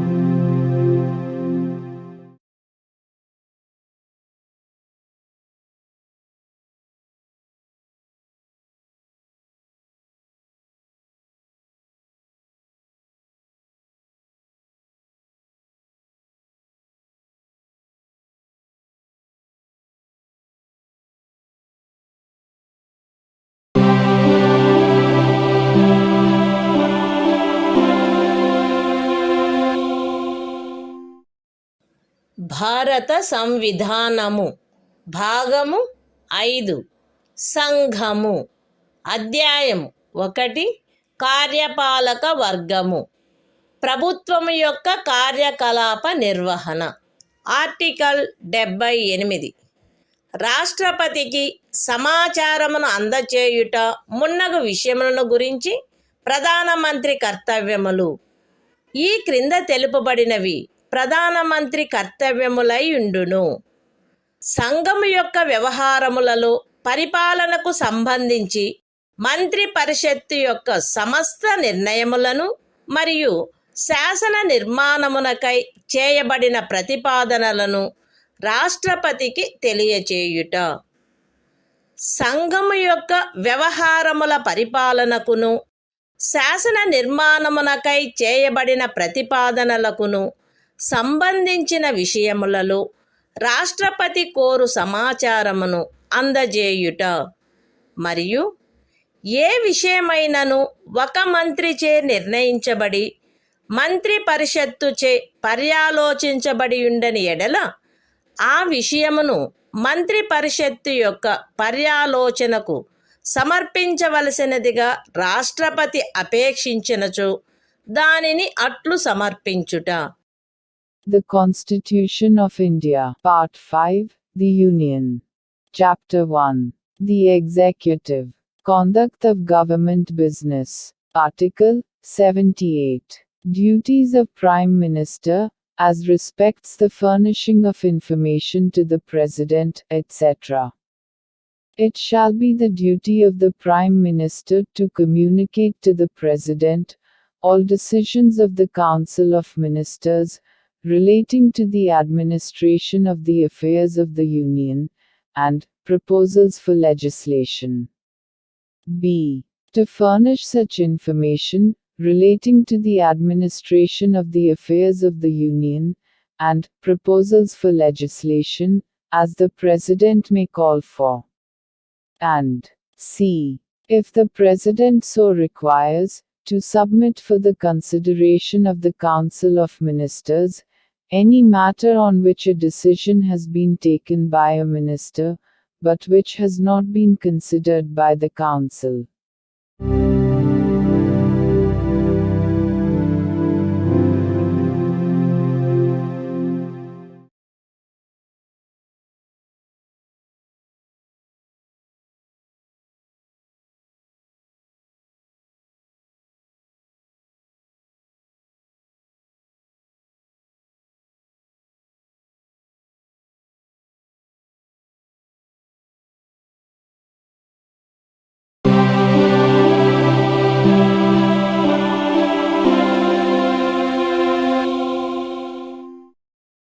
భారత సంవిధానము భాగము 5 సంఘము అధ్యాయం 2 parliament సాధారణ విషయములు.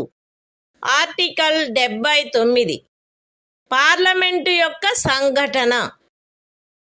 సంఘమునకు రాష్ట్రపతితోనూ క్రమముగా రాజ్యసభ మరియు లోక్సభ అని అనబడు 2 సదనములతో కూడిన ఒక పార్లమెంటు ఉండవలెను.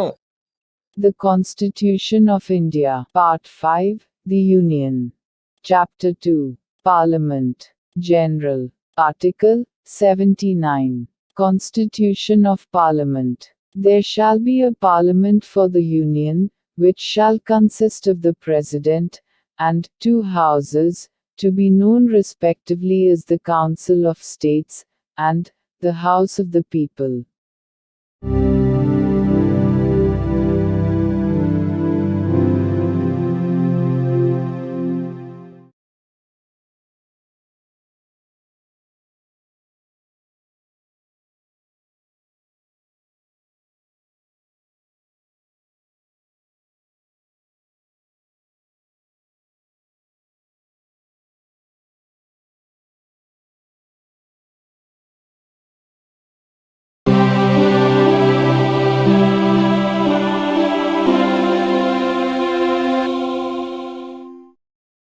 భారత సంవిధానము భాగము 5 సంఘము అధ్యాయం 2 పార్లమెంటు సాధారణ విషయములు. ఆర్టికల్ 80 రాజ్యసభ సంరచన. రాజ్యసభ ఈ క్రింది వారితో కూడి ఉండవలెను. ఖండము 3 యొక్క నిబంధనలను అనుసరించి రాష్ట్రపతిచే నామనిర్దేశము చేయబడు 12 మంది సభ్యులు మరియు రాజ్యముల యొక్కయు సంఘ రాజ్య క్షేత్రముల యొక్కయు 238 మందికి మించని ప్రతినిధులు. రాజ్యసభలో రాజ్యముల యొక్కయు సంఘ రాజ్య క్షేత్రముల యొక్కయు ప్రతినిధులచే పూరించబడవలసిన స్థానముల కేటాయింపు 4వ అనుసూచియందు గల తద్విషయక నిబంధనలను అనుసరించి ఉండవలెను. ఖండము 1 యొక్క ఉపఖండము ఏ క్రింద రాష్ట్రపతిచే నామనిర్దేశము చేయబడు సభ్యులు ఈ క్రింది వాటిని పోలిన విషయములందు విశేష జ్ఞానమును కాని ఆచరణానుభవమును కాని కలిగిన వ్యక్తులై ఉండవలెను. అనగా సాహిత్యము, విజ్ఞాన శాస్త్రము, కళ మరియు సాంఘిక సేవ. రాజ్యసభకు ప్రతి రాజ్యం యొక్క శాసనసభలోని ఎన్నుకొనబడిన సభ్యులచే ఏకల అంతరణీయ ఓటు ద్వారా అనుపాతిక ప్రాతినిధ్య పద్ధతిని అనుసరించి ఆ రాజ్యం యొక్క ప్రతినిధులు ఎన్నుకొనబడవలెను. రాజ్యసభకు సంఘ రాజ్య క్షేత్రముల యొక్క ప్రతినిధులు పార్లమెంటు శాసనము ద్వారా విహితపరచు రీతిలో ఎంపిక చేయబడవలెను. The Constitution of India, Part 5, The Union. Chapter 2, Parliament, General. Article 80. Composition of the Council of States. 1. The Council of States shall consist of 12 members to be nominated by the President, in accordance with the provisions of Clause 3. And b. Not more than 238 representatives of the states, and of the Union territories. 2. The allocation of seats, in the Council of States, to be filled by representatives of the states and of the Union territories, shall be in accordance with the provisions in that behalf contained in the 4th schedule. 3. The members to be nominated by the President under sub-clause A of Clause 1 shall consist of persons having special knowledge or practical experience in respect of such matters as the following, namely, literature, science, art and social service. 4. The representatives of each state, in the Council of States, shall be elected, by the elected members of the Legislative Assembly of the state, in accordance with the system of proportional representation, by means of the single transferable vote. 5. The representatives of the Union territories in the Council of States shall be chosen in such manner, as Parliament may by law prescribe.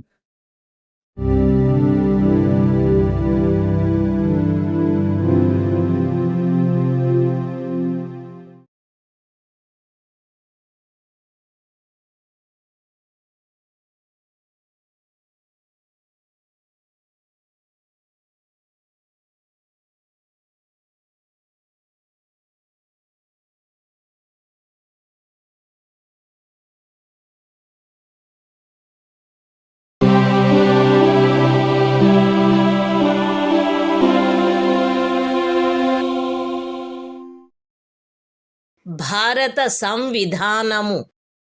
భాగము 5. సంఘము. అధ్యాయం 2. Parliament. సాధారణ విషయములు. Article 81. Lok Sabha సంరచన. 1. 331వ అనుచ్ఛేదము యొక్క నిబంధనలకు అధ్యయనమై లోక్సభ ఈ క్రింది వారితో కూడి ఉండవలెను. ఏ. రాజ్యములలోని ప్రాదేశిక నియోజకవర్గముల ప్రత్యక్ష ఎన్నిక ద్వారా ఎంపిక చేయబడిన 530 మందికి మించని సభ్యులు. బి. పార్లమెంటు శాసనము ద్వారా నిబంధించిన రీతిగా ఎంపిక చేయబడి సంఘ రాజ్య క్షేత్రములకు ప్రాతినిధ్యం వహించు 20 మందికి మించని సభ్యులు. 2. ఖండము 1లోని ఉపఖండము ఏ నిమిత్తము ఏ. ఒక రాజ్యపు స్థానముల సంఖ్యకును దాని జనసంఖ్యకును గల నిష్పత్తి ఆచరణీయమైనంత మేరకు అన్ని రాజ్యములకు ఒకే రీతిగా ఉండునట్లు లోక్సభలోని స్థానములు ప్రతి ఒక్క రాజ్యమునకు కేటాయించబడవలెను. మరియు బి. ప్రతి ప్రాదేశిక నియోజకవర్గపు జనసంఖ్యకును ఆ నియోజకవర్గమునకు కేటాయించబడిన స్థానముల సంఖ్యకును గల నిష్పత్తి ఆచరణీయమైనంత మేరకు రాజ్యము అంతటును ఒకే రీతిగా ఉండునట్లు ప్రతి రాజ్యము ప్రాదేశిక నియోజకవర్గములుగా విభజించబడవలెను. అయితే ఏదేని రాజ్యమునందరి జనసంఖ్య 60 లక్షలకు మించనంత వరకు ఆ రాజ్యమునకు లోక్సభ స్థానములను కేటాయించు నిమిత్తము ఈ ఖండము యొక్క ఉపఖండము ఏలోని నిబంధనలు వర్తించవు. 3. ఈ అనుచ్ఛేదములో జనసంఖ్య అను పదమునకు కట్ట కడపటిదియు అందుకు సంబంధించిన అంకెలు ప్రచురణ చేయబడినట్టిదియు అగు జనగణనలో అభినిశ్చితమైన జనసంఖ్య అని అర్థము. అయితే ఈ ఖండములో కట్ట కడపటిదియు అందుకు సంబంధించిన అంకెలు ప్రచురణ చేయబడినట్టిదియు అగు జనగణనకు గల నిర్దేశమును 2026వ సంవత్సరము పిమ్మట చేయబడు మొదటి జనగణనకు సంబంధించిన అంకెలు ప్రచురింపబడు వరకు 1. ఖండము 2 యొక్క ఉపఖండము ఏ మరియు ఆ ఖండమునకు గల వినాయింపు నిమిత్తము 1971వ సంవత్సరపు జనగణనకు నిర్దేశమైనట్లు మరియు 2. ఖండము 2 యొక్క ఉపఖండము బి నిమిత్తము 2001వ సంవత్సరపు జనగణనకు నిర్దేశమైనట్లు అన్వయించుకొనవలెను. The Constitution of India, Part 5, The Union. Chapter 2, Parliament, General. Article 81. Composition of the House of the People. 1.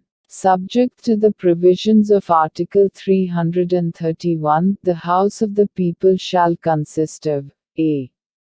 Not more than 530 members chosen by direct election from territorial constituencies in the states, and b.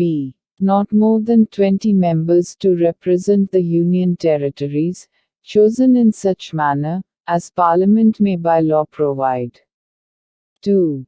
For the purposes of sub-clause A of Clause 1, there shall be allotted to each state a number of seats in the House of the People, in such manner that the ratio between that number and the population of the state is, so far as practicable, the same for all states.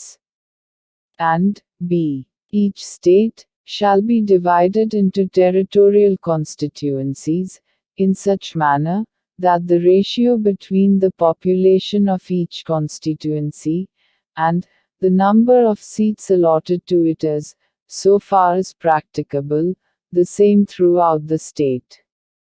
Provided that the provisions of sub-clause A of this clause shall not be applicable for the purpose of allotment of seats in the House of the People to any state, so long as the population of that state does not exceed 6 millions. 3. In this article, the expression population means the population as ascertained at the last preceding census, of which the relevant figures have been published.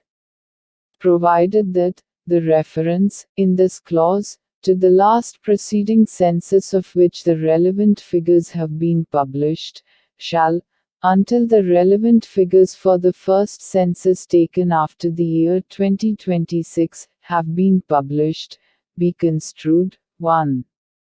For the purposes of sub-clause A of clause 2, and the proviso to that clause, as a reference to the 1971 census. And 2. For the purposes of sub-clause B of clause 2, as a reference to the 2001 census.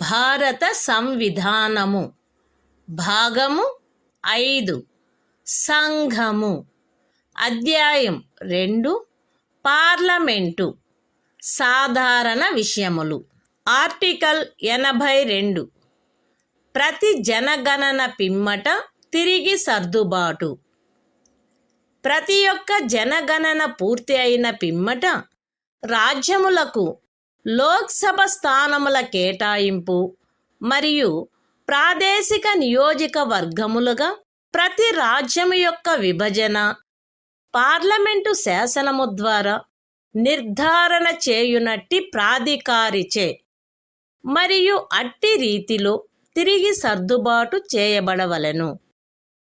అయితే అట్లు తిరిగి చేయబడిన సర్దుబాటు అప్పుడు అస్తిత్వములోనున్న లోక్సభ విఘటితమగు వరకు ఆ సభలోని ప్రాతినిధ్యమునకు భంగము కలిగించరాదు.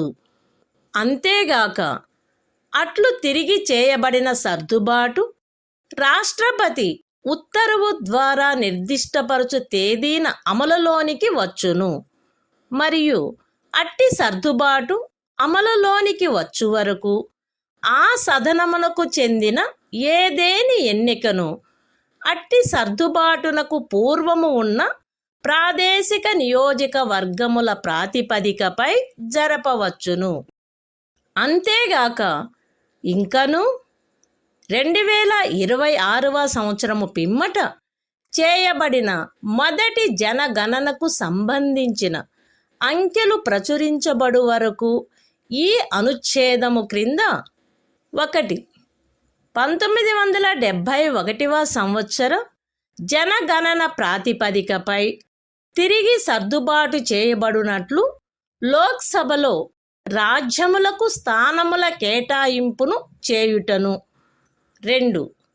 ప్రతి ఒక్క రాజ్యమును 2001వ సంవత్సర జనగణన ప్రాతిపదికపై తిరిగి సర్దుబాటు చేయబడు ప్రాదేశిక నియోజకవర్గములుగా విభజించుటను తిరిగి సర్దుబాటు చేయుట ఆవశ్యకము కాదు.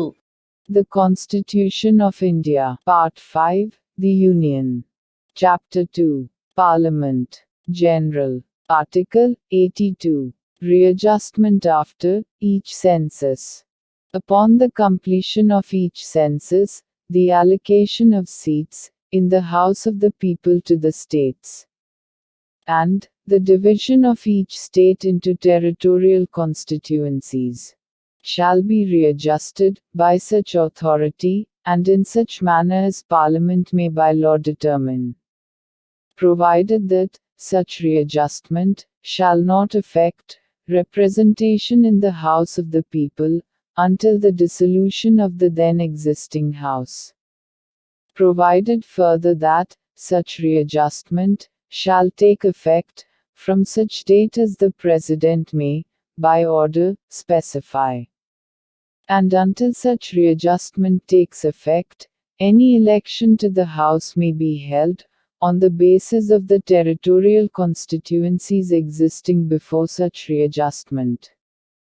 Provided also that, until the relevant figures, for the first census, taken after the year 2026, have been published, it shall not be necessary to readjust the allocation of seats in the House of the People to the states, as readjusted on the basis of the 1971 census. And 2. The division of each state into territorial constituencies, as may be readjusted, on the basis of the 2001 census, under this article.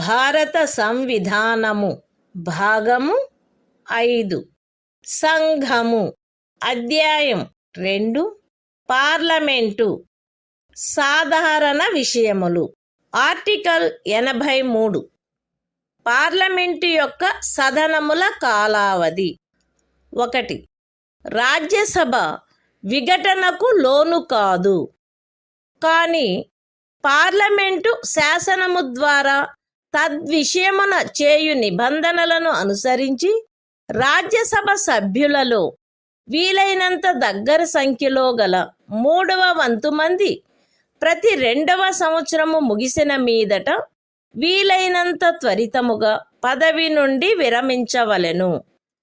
2. Lok Sabha దాని మొదటి సమావేశమునకై నియతమైన తేదీ నుండి 5 సంవత్సరముల పాటు ఆ లోపున విఘటన చేయబడిననే తప్ప కొనసాగవలెను, అంతకు మించి కొనసాగరాదు. సదరు 5 సంవత్సరముల కాలావధి యొక్క ముగింపు ఆ సదనము యొక్క విఘటనగా ప్రవర్తితము కావలెను. అయితే ఆ తైక్యతను గూర్చిన అధిప్రఖ్యానము అమలులోనున్నప్పుడు ఒక్కొక్కసారి ఒక్కొక్క సంవత్సరమునకు మించకుండునట్లును, ఏ సందర్భములోనైనను సదరు అధిప్రఖ్యానము యొక్క అమలు ఆగిపోయిన తరువాత 6 మాసములకు మించకుండునట్లును సదరు కాలావధిని పార్లమెంటు శాసనము ద్వారా పొడిగించవచ్చును. The Constitution of India, Part 5, The Union. Chapter 2, Parliament, General. Article 83. Duration of Houses of Parliament. 1. The Council of States shall not be subject to dissolution, but, as nearly as possible, 1/3 of the members thereof shall retire, as soon as may be on the expiration of every second year, in accordance with the provisions made in that behalf by Parliament, by law.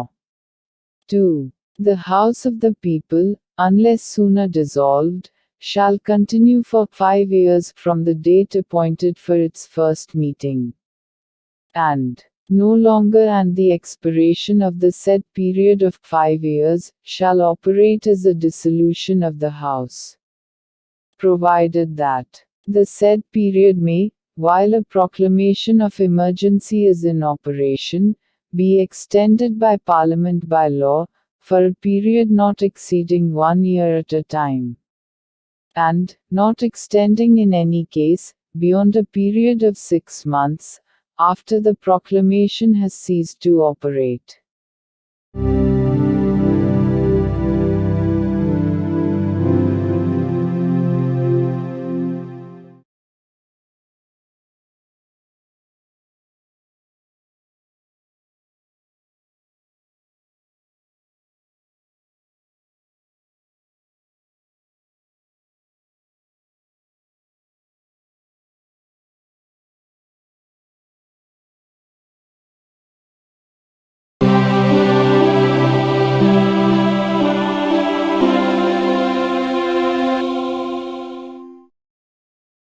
భారత సంవిధానము భాగము 5 సంఘము అధ్యాయం 2 parliament సాధారణ విషయములు article 84 parliament సభ్యత్వమునకు అర్హత ఏ వ్యక్తి అయినను తాను భారతదేశ పౌరుడై ఉండి ఎన్నికల కమిషనుచే తద్విషయమై ప్రాధీకృతుడైన వ్యక్తి సమక్షమున 3వ అనుసూచిలో అందు నిమిత్తము పొందుపరచబడిన ప్రరూపమును అనుసరించి ప్రమాణము లేక ప్రతిజ్ఞ చేసి దానిపై చేవ్రాలు చేసిననే తప్ప రాజ్యసభలోని స్థానము విషయంలో 30 సంవత్సరముల వయస్సుకు తక్కువ కాకుండాను లోక్సభలోని స్థానము విషయంలో 25 సంవత్సరముల వయస్సుకు తక్కువ కాకుండాను ఉన్ననే తప్ప మరియు పార్లమెంటుచే చేయబడిన ఏదేని శాసనము ద్వారా గాని దాని క్రింద గాని తద్విషయమున విహితము చేయబడు ఇతర అర్హతలను కలిగి ఉన్ననే తప్ప పార్లమెంటులోని స్థానమును పూరించుటకై ఎంపిక చేయబడుటకు అర్హుడు కాడు. The Constitution of India, Part 5, The Union. Chapter 2, Parliament, General. Article 84. Qualification for membership of Parliament. A person shall not be qualified to be chosen to fill a seat in Parliament, unless he is a citizen of India, and makes and subscribes, before some person, authorized in that behalf by the Election Commission, an oath or affirmation according to the form set out for the purpose, in the 3rd schedule. B. Is, in the case of a seat in the Council of States, not less than 30 years of age, and, in the case of a seat in the House of the People, not less than 25 years of age. And, C. Possesses such other qualifications, as may be prescribed, in that behalf, by or under, any law made by Parliament.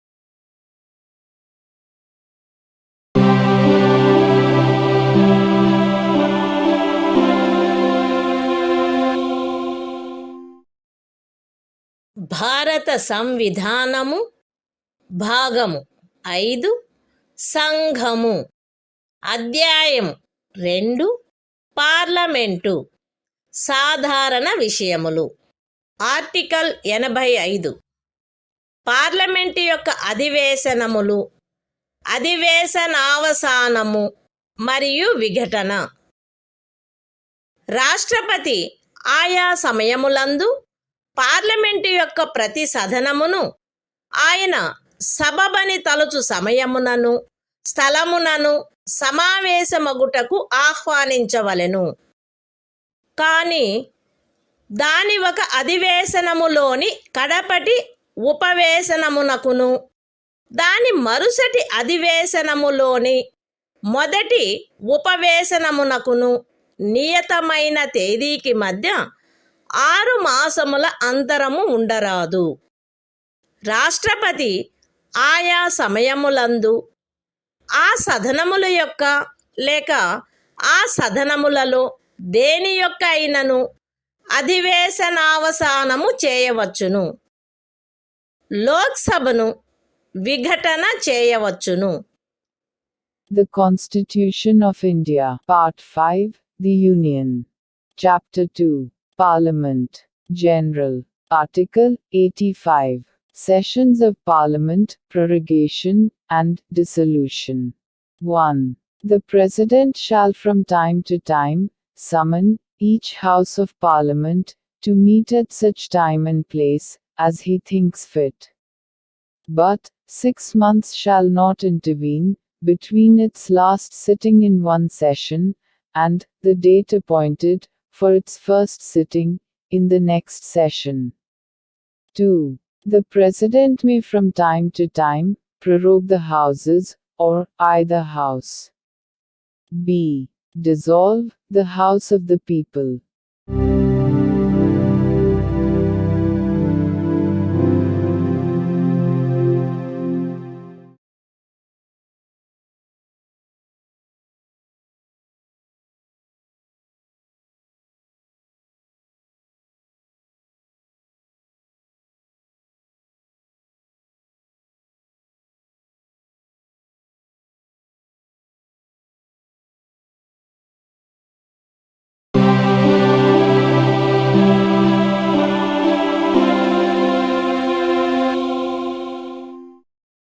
భారత సంవిధానము భాగము 5 సంఘము అధ్యాయం 2 parliament సాధారణ విషయములు article 86 సదనములలో ప్రసంగించుటకు మరియు సందేశములను పంపుటకును రాష్ట్రపతికి గల హక్కు. రాష్ట్రపతి పార్లమెంటు యొక్క ఏ సదనములోనైనను కలిసి సమావేశమైన ఉభయ సదనములలోనైనను ప్రసంగించవచ్చును మరియు అందు నిమిత్తము సభ్యుల హాజరును కోరవచ్చును. రాష్ట్రపతి పార్లమెంటు యొక్క ఏ సదనమునకైనను పార్లమెంటులో అప్పటికి పెండింగులో ఉన్న బిల్లులను గూర్చి లేక అన్యతా సందేశములను పంపవచ్చును మరియు ఏ సదనమునకు అట్టి సందేశము పంపబడునో ఆ సదనము ఏ విషయమును పర్యాలోచించుటకు ఆ సందేశము ద్వారా ఆపేక్షించబడినదో ఆ విషయమును గూర్చి వీలైనంత త్వరితముగా పర్యాలోచించవలెను. The Constitution of India, Part 5, The Union. Chapter 2, Parliament, General. Article 86. Right of President to address and send messages to Houses. 1. The President may address either House of Parliament or both Houses assembled together, and, for that purpose, require the attendance of members. 2. The President may send messages to either House of Parliament, whether with respect to a bill then pending in Parliament or otherwise. And a House to which any message is so sent, shall, with all convenient dispatch, consider any matter required by the message to be taken into consideration.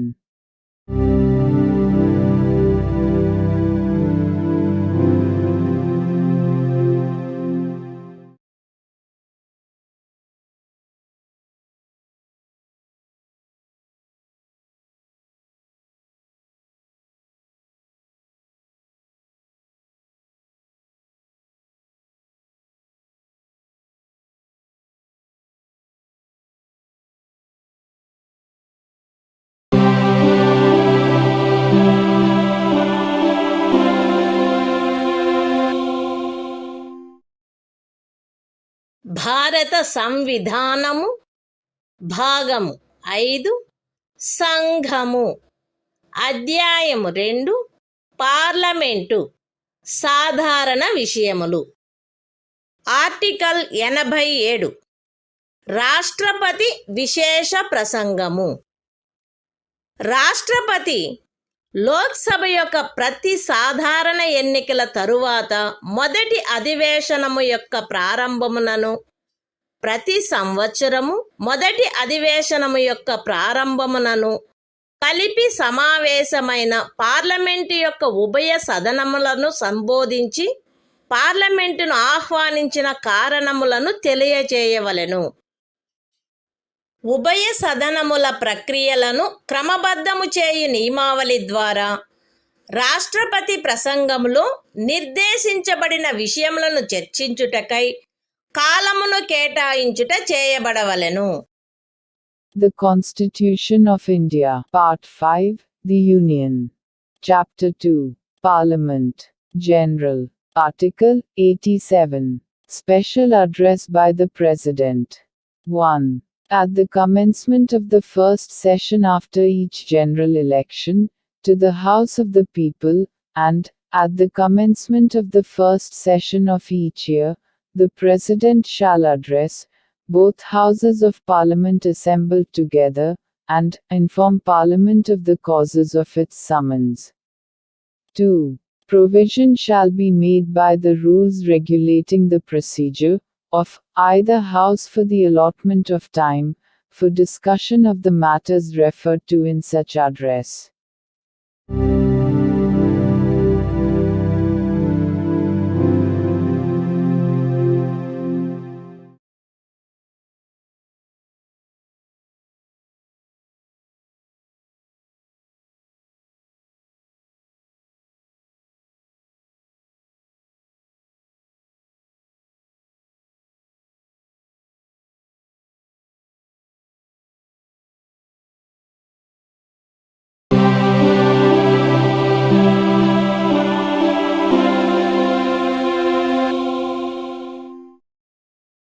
భారత సంవిధానము భాగము 5 సంఘము అధ్యాయము 2 parliament సాధారణ విషయములు article 88 సదనములను గురించి మంత్రులకు attorney జనరలకు గల హక్కులు ప్రతి మంత్రి మరియు భారతదేశ అటార్నీ జనరలును ఉభయ సదనములలో దేనియందైనను ఆ సదనముల సంయుక్త ఉపవేశనములోనైనను ఆయన సభ్యుడిగా పేర్కొనబడిన పార్లమెంటు యొక్క ఏ కమిటీలోనైనను మాట్లాడుటకును అన్యథా వాటి కార్యకలాపములలో పాల్గొనుటకును హక్కు కలిగియుండును.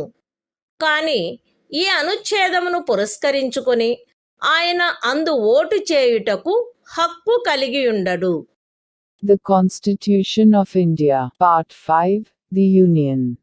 Chapter 2. Parliament. General. Article 88. Rights of Ministers and Attorney General. As respects Houses, every Minister and the Attorney General of India shall have the right to speak in, and otherwise to take part in the proceedings of either House, any joint sitting of the Houses, and any committee of Parliament, of which he may be named a member, but shall not by virtue of this article be entitled to vote.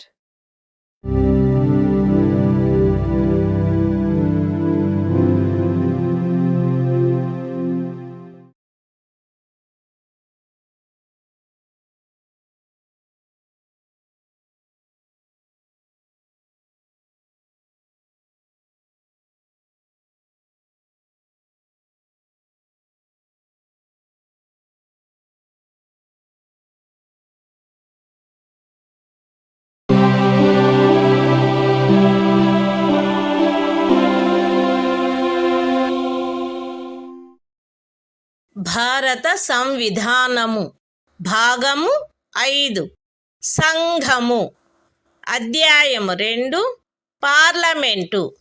Parliament అధికారులు article 89 Rajya Sabha యొక్క సభాపతి మరియు ఉపసభాపతి భారతదేశ ఉపరాష్ట్రపతి పదవీ రీత్యా రాజ్యసభ యొక్క సభాపతి అయి ఉండును. రాజ్యసభ వీలైనంత త్వరగా ఆ సభ యొక్క సభ్యులలో ఒకరిని ఉపసభాపతిగా ఎంపిక చేసుకొనవలెను మరియు ఉపసభాపతి పదవి ఖాళీ అయినప్పుడెల్లను సభ మరొక సభ్యుని ఉపసభాపతిగా ఎంపిక చేసుకొనవలెను. The Constitution of India. Part 5. The Union. Chapter 2. Parliament. Officers of Parliament. Article 89. The Chairman and Deputy Chairman of the Council of States. 1. The Vice President of India shall be ex officio Chairman of the Council of States.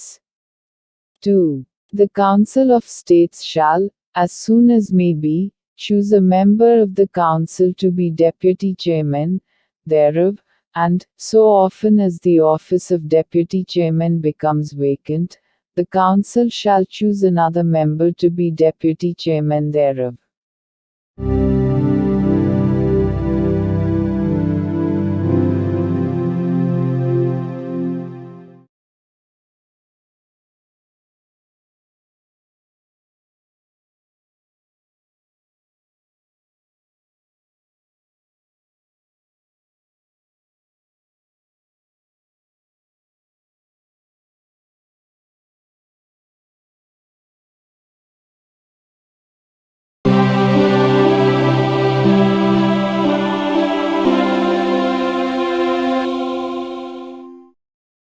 భారత సంవిధానము భాగము 5 సంఘము అధ్యాయం 2 parliament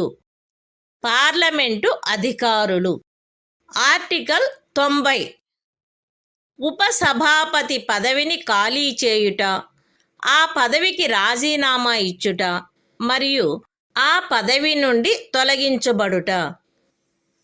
Rajya Sabha యొక్క ఉపసభాపతి పదవి యందున్న సభ్యుడు ఏ సభలో సభ్యత్వమును కోల్పోయినచో తన పదవిని ఖాళీ చేయవలెను. బి తన చేవ్రాలుతో సభాపతికి లేఖ వ్రాయట ద్వారా ఎప్పుడైనను తన పదవికి రాజీనామా ఇవ్వవచ్చును. మరియు సి సభలో అప్పుడున్న సభ్యులందరిలో అధిక సంఖ్యాకులచే పాస్ చేయబడిన ఆ సభ యొక్క తీర్మానము ద్వారా పదవి నుండి తొలగించబడవచ్చును. అయితే ఖండము సి నిమిత్తమగు తీర్మానమేదియు దానిని ప్రస్తావించవలెనను ఉద్దేశము కలదని నోటీసు ఇచ్చి కనీసం 14 దినములు గడిచిననే తప్ప ప్రస్తావించబడరాదు. The Constitution of India, Part 5, The Union. Chapter 2, Parliament. Officers of Parliament. Article 90.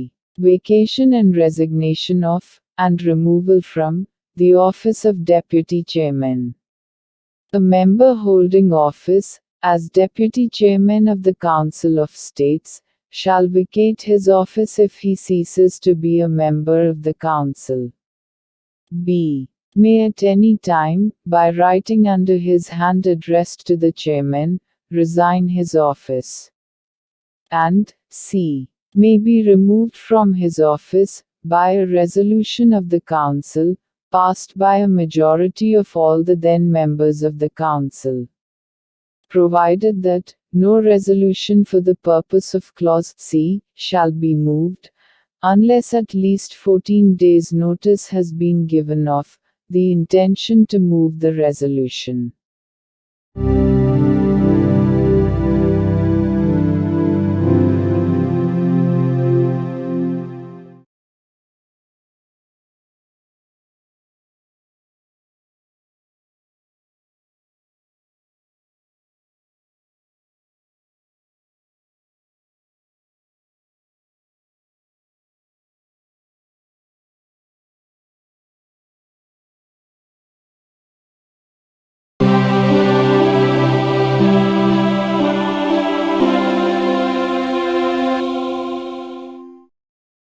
భారత సంవిధానము భాగము 5 సంఘము అధ్యాయము 2 పార్లమెంటు అధికారులు ఆర్టికల్ 91 సభాపతి పదవికి చెందిన కర్తవ్యములను నిర్వహించుటకు గాని సభాపతిగా వ్యవహరించుటకు గాని ఉపసభాపతి లేక ఇతర వ్యక్తికి గల అధికారము. సభాపతి పదవి ఖాళీగా ఉన్నప్పుడు లేక ఉపరాష్ట్రపతి రాష్ట్రపతిగా వ్యవహరించుచున్న లేక రాష్ట్రపతి కృత్యములను నిర్వహించుచున్న ఏదేని కాలావధిలో సభాపతి పదవికి చెందిన కర్తవ్యములు ఉపసభాపతిచే లేక ఉపసభాపతి పదవి కూడా ఖాళీగా ఉన్నచో రాష్ట్రపతి అందు నిమిత్తము నియమించిన రాజ్యసభ సభ్యునిచే నిర్వర్తించబడవలెను. రాజ్యసభ యొక్క ఏదేని ఉపవేశనమునందు సభాపతి హాజరులో లేనప్పుడు ఉపసభాపతి లేక ఉపసభాపతి కూడా హాజరులో లేనప్పుడు సభ యొక్క ప్రక్రియ నియమావళిచే నిర్ధారణ చేయబడు వ్యక్తి లేక అట్టి ఏ వ్యక్తియూ హాజరులో లేనప్పుడు సభచే నిర్ధారణ చేయబడు ఎవరేని ఇతర వ్యక్తి సభాపతిగా వ్యవహరించవలెను. The Constitution of India, Part 5, The Union. Chapter 2, Parliament. Officers of Parliament. Article 91. Power of the Deputy Chairman, or other person, to perform the duties of the office of, or to act as, Chairman. 1. While the office of Chairman is vacant, or during any period when the Vice President is acting as, or discharging the functions of, President, the duties of the office shall be performed by the Deputy Chairman. Or, if the office of Deputy Chairman is also vacant, by such member of the Council of States as, the President may appoint for the purpose. 2. During the absence of the Chairman from any sitting of the Council of States, the Deputy Chairman, or, if he is also absent, such person as may be determined by the rules of procedure of the Council, or, if no such person is present, such other person as may be determined by the Council, shall act as Chairman.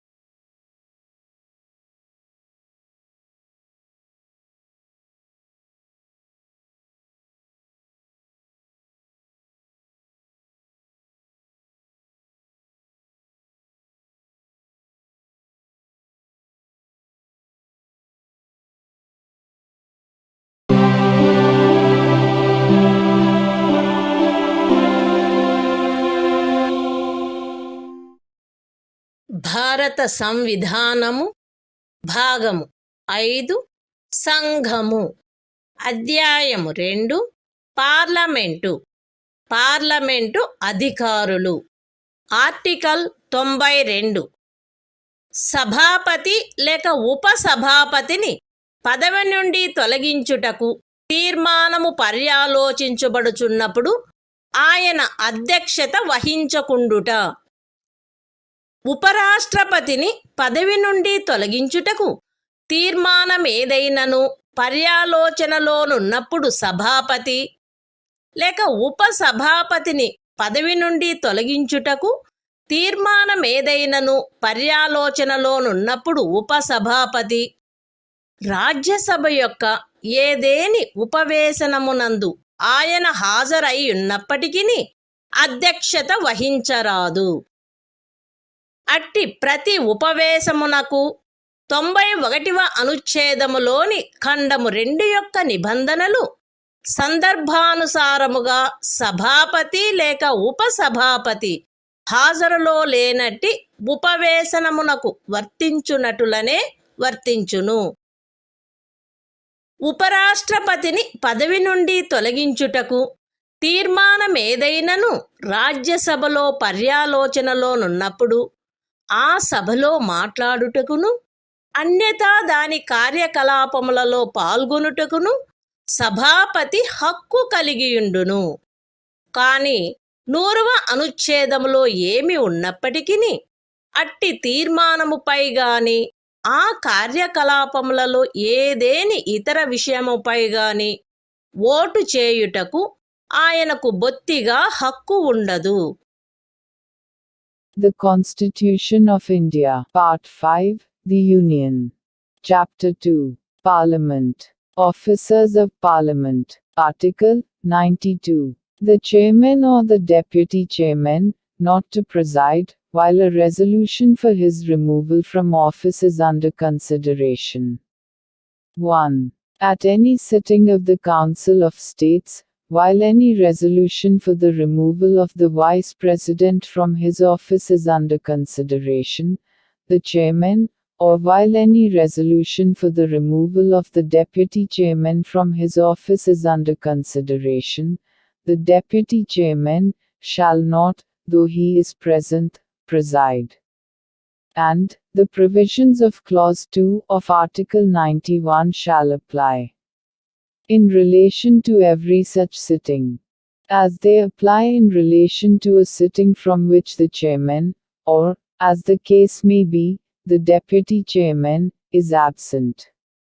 2. The Chairman shall have the right to speak in, and, otherwise to take part in the proceedings of, the Council of States, while any resolution for the removal of the Vice President from his office is under consideration in the Council, but, notwithstanding anything in Article 100, shall not be entitled to vote at all on such resolution, or on any other matter during such proceedings.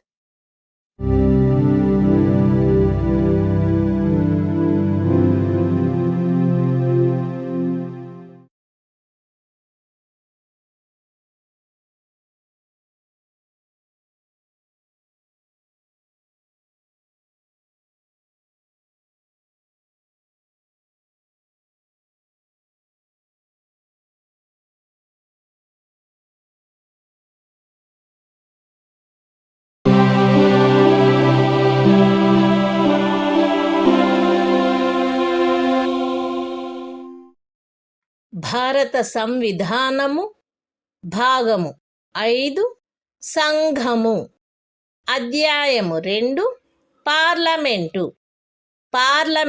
అధికారులు article 93 Lok Sabha అధ్యక్షుడు మరియు ఉపాధ్యక్షుడు లోక్సభ వీలైనంత త్వరితముగా ఆ సదనం యొక్క సభ్యులలో ఇద్దరిని క్రమముగా అధ్యక్ష ఉపాధ్యక్ష పదవులకు ఎంపిక చేసుకొనవలెను మరియు అధ్యక్ష పదవి గాని ఉపాధ్యక్ష పదవి గాని ఖాళీ అయినప్పుడెల్లను ఆ సభ మరొక సభ్యుని సందర్భానుసారముగా అధ్యక్షుడుగా లేక ఉపాధ్యక్షుడుగా ఎంపిక చేసుకొనవలెను.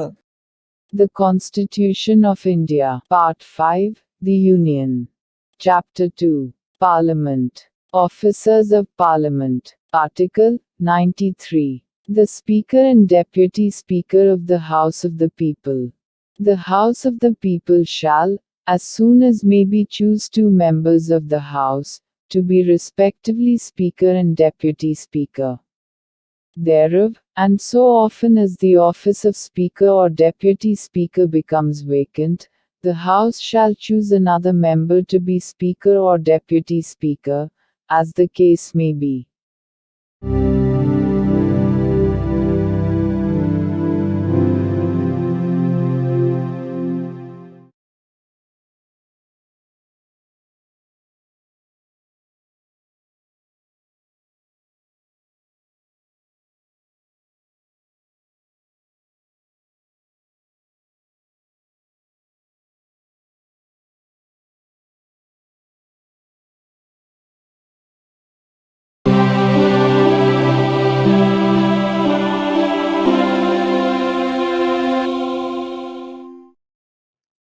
భారత సంవిధానము భాగము 5 సంఘము అధ్యాయం 2 పార్లమెంటు అధికారులు ఆర్టికల్ 94 అధ్యక్ష లేక ఉపాధ్యక్ష పదవిని ఖాళీ చేయుట, ఆ పదవికి రాజీనామా ఇచ్చుట మరియు ఆ పదవి నుండి తొలగింపబడుట.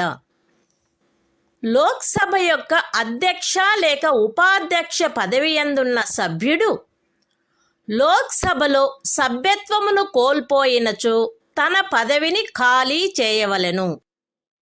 అట్టి సభ్యుడు అధ్యక్షుడైనచో ఉపాధ్యక్షునికి, ఉపాధ్యక్షుడైనచో అధ్యక్షునికి తన చేవ్రాలుతో లేఖ వ్రాయుట ద్వారా ఎప్పుడైనను తన పదవికి రాజీనామా ఇవ్వవచ్చును. మరియు లోక్సభలో అప్పుడు సభ్యులుగానున్న వారందరిలో అధిక సంఖ్యాకులచే పాస్ చేయబడిన ఆ సభ యొక్క తీర్మానము ద్వారా పదవి నుండి తొలగించబడవచ్చును. అయితే ఖండము సి నిమిత్తము తీర్మానమేదియు దానిని ప్రస్తావించవలెనను ఉద్దేశము కలదని నోటీసు ఇచ్చి కనీసము 14 దినములు గడిచిననే తప్ప ప్రస్తావించబడరాదు. అంతేగాక లోక్సభ విఘటన జరిగినప్పుడెల్లను అట్టి విఘటన అనంతరము జరుగు లోక్సభ మొదటి సమావేశమునకు అవ్యవహిత పూర్వము వరకు అధ్యక్షుడు తన పదవిని ఖాళీ చేయరాదు. The Constitution of India, Part 5, The Union. Chapter 2, Parliament. Officers of Parliament. Article 94.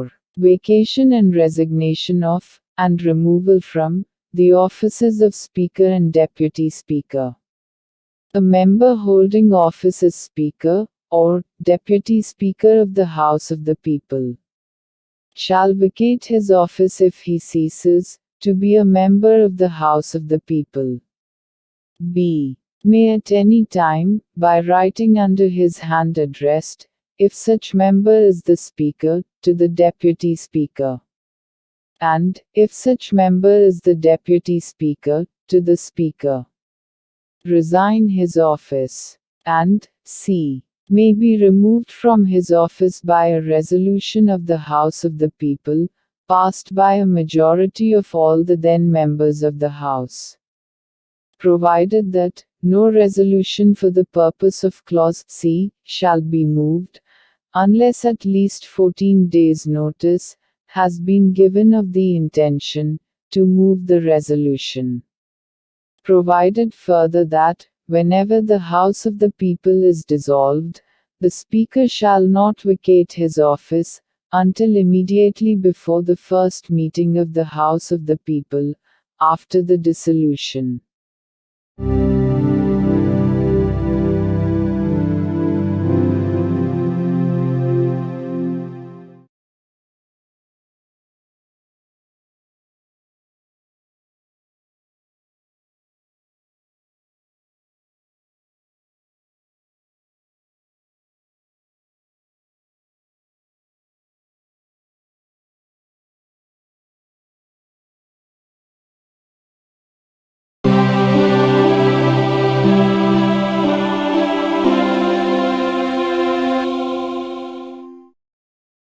భారత సంవిధానము భాగము 5 సంఘము అధ్యాయము 2 పార్లమెంటు అధికారులు ఆర్టికల్ 95 అధ్యక్ష పదవికి చెందిన కర్తవ్యములను నిర్వహించుటకు గాని అధ్యక్షుడుగా వ్యవహరించుటకు గాని ఉపాధ్యక్షునికి లేక ఇతర వ్యక్తికి గల అధికారము. అధ్యక్ష పదవి ఖాళీగానున్నప్పుడు ఆ పదవికి చెందిన కర్తవ్యములు ఉపాధ్యక్షునిచే లేక ఉపాధ్యక్ష పదవి కూడా ఖాళీగానున్నచో రాష్ట్రపతి అందు నిమిత్తము నియమించు లోక్సభ సభ్యునిచే నిర్వర్తించబడవలెను. లోక్సభ యొక్క ఏదేని ఉపవేశమునందు అధ్యక్షుడు హాజరులో లేనప్పుడు ఉపాధ్యక్షుడు లేక ఉపాధ్యక్షుడు కూడా హాజరులో లేనప్పుడు లోక్సభ యొక్క ప్రక్రియా నియమావళిచే నిర్ధారణ చేయబడు వ్యక్తి లేక అట్టి ఏ వ్యక్తియు హాజరులో లేనప్పుడు లోక్సభచే నిర్ధారణ చేయబడు ఎవరేని ఇతర వ్యక్తి అధ్యక్షుడుగా వ్యవహరించవలెను. The Constitution of India, Part 5, The Union. Chapter 2, Parliament. Officers of Parliament. Article 95. Power of the Deputy Speaker, or other person, to perform the duties of the office of, or to act as, Speaker. 1. While the office of Speaker is vacant, the duties of the office shall be performed by the Deputy Speaker. Or, if the office of Deputy Speaker is also vacant, by such member of the House of the People, as the President may appoint for the purpose.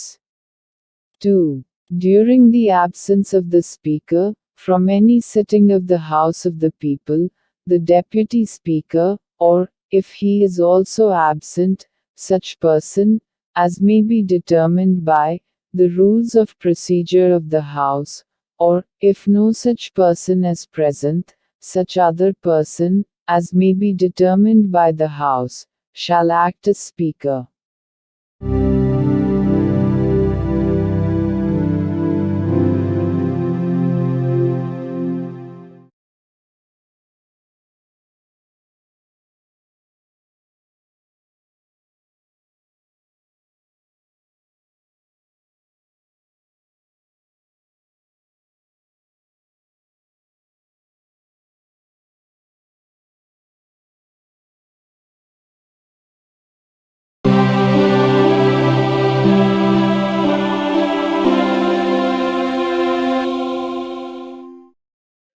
భారత సంవిధానము భాగము 5 సంఘము అధ్యాయము 2 parliament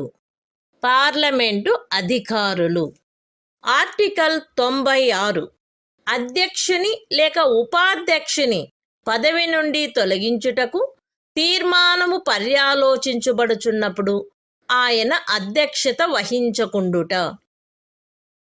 అధ్యక్షుని పదవి నుండి తొలగించుటకు తీర్మానమేదైనను పర్యాలోచనలోనున్నప్పుడు అధ్యక్షుడు, లేక ఉపాధ్యక్షుని పదవి నుండి తొలగించుటకు తీర్మానమేదైనను పర్యాలోచనలో ఉన్నప్పుడు ఉపాధ్యక్షుడు, లోక్సభ యొక్క ఏదేని ఉపవేశనమునందు ఆయన హాజరయ్యున్నప్పటికీ అధ్యక్షత వహించరాదు.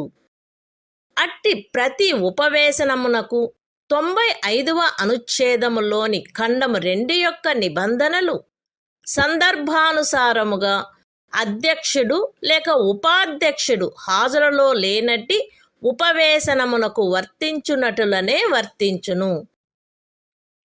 అధ్యక్షుని పదవి నుండి తొలగించుటకు తీర్మానమేదైనను లోక్సభలో పర్యాలోచనలోనున్నప్పుడు ఆ సభలో మాట్లాడుటకును అన్యథా దాని కార్యకలాపములో పాల్గొనుటకును అధ్యక్షుడు హక్కు కలిగియుండును. 100వ అనుచ్ఛేదములో ఏమి ఉన్నప్పటికీ అట్టి తీర్మానముపై గాని అట్టి ఆ కార్యకలాపములో ఏదేని ఇతర విషయంపై గాని మొదటిసారి మాత్రమే ఓటు చేయుటకు ఆయన హక్కు కలిగియుండును. కాని ఓట్లు సమానమై ఉండినెడల ఓటు చేయుటకు ఆయనకు హక్కు ఉండదు. The Constitution of India, Part 5, The Union. Chapter 2, Parliament. Officers of Parliament. Article 96. The Speaker or the Deputy Speaker, not to preside, while a resolution for his removal from office is under consideration. 1. At any sitting of the House of the People, while any resolution for the removal of the Speaker from his office is under consideration, the Speaker, or while any resolution for the removal of the Deputy Speaker from his office is under consideration, the Deputy Speaker shall not, though he is present, preside. And the provisions of Clause 2 of Article 95 shall apply, in relation to every such sitting, as they apply in relation to a sitting, from which the Speaker, or, as the case may be, the Deputy Speaker, is absent. 2. The Speaker shall have the right to speak in, and otherwise to take part in, the proceedings of the House of the People, while any resolution for his removal from office is under consideration in the House, and shall, notwithstanding anything in Article 100, be entitled to vote, only in the first instance, on such resolution or on any other matter during such proceedings, but not, in the case of an equality of votes.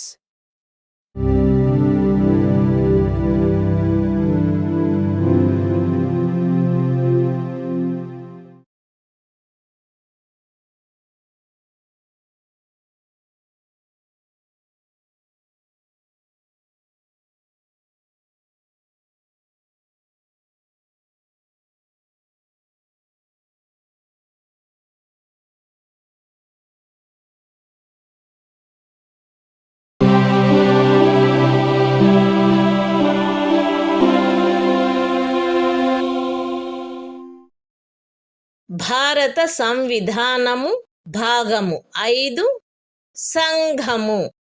అధ్యాయం 2 parliament. Parliament అధికారులు. Article 97 సభాపతి, ఉపసభాపతి మరియు అధ్యక్షుని, ఉపాధ్యక్షుని యొక్క జీతములు మరియు భత్యములు. రాజ్యసభ యొక్క సభాపతికిని, ఉపసభాపతికిని మరియు లోక్సభ యొక్క అధ్యక్షునకును, ఉపాధ్యక్షునకును క్రమముగా వారికి పార్లమెంటు శాసనము ద్వారా నియతము చేయు జీతములు భత్యములు చెల్లించబడవలెను మరియు తద్విషయమున నిబంధన చేయబడు వరకు 2వ అనుసూచిలో నిర్దిష్టపరచవలసిన జీతములు మరియు భత్యములు చెల్లించబడవలెను. The Constitution of India, Part 5, The Union. Chapter 2, Parliament. Officers of Parliament. Article 97. Salaries and allowances of the chairman and deputy chairman and the speaker and deputy speaker. There shall be paid to the chairman and the deputy chairman of the Council of States, and to the speaker and the deputy speaker of the House of the People, such salaries and allowances as may be respectively fixed by Parliament by law, and, until provision in that behalf is so made, such salaries and allowances as is specified in the second schedule.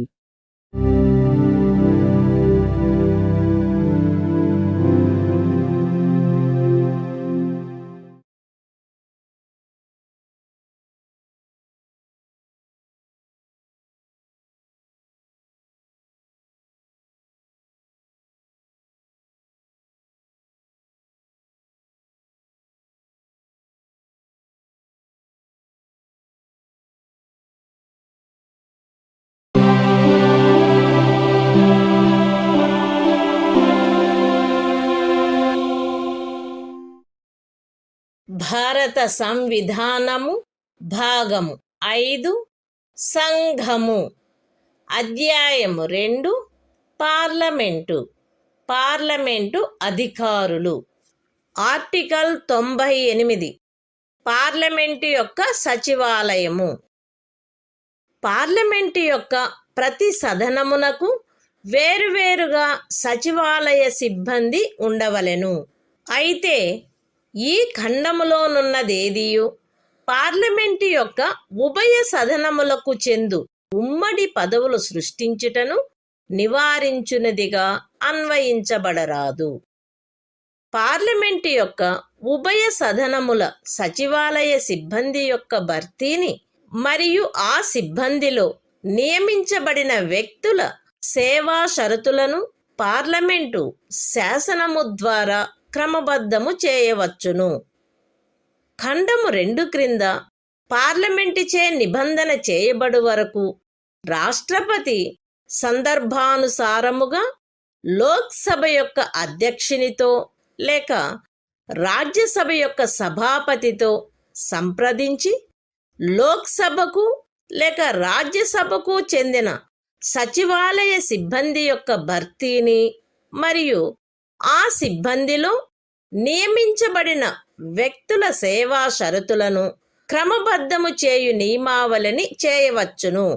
మరియు అట్లు చేయబడిన నియమావళి సదరు ఖండము క్రింద చేయబడు ఏదేని శాసనము యొక్క నిబంధనలకు అత్యధీనమై ప్రభావము కలిగి ఉండవలెను. The Constitution of India, Part 5, The Union. Chapter 2, Parliament. Officers of Parliament. Article 98. Secretariat of Parliament. 1. Each House of Parliament shall have a separate secretarial staff, provided that nothing in this clause shall be construed as preventing the creation of posts common to both Houses of Parliament. 2.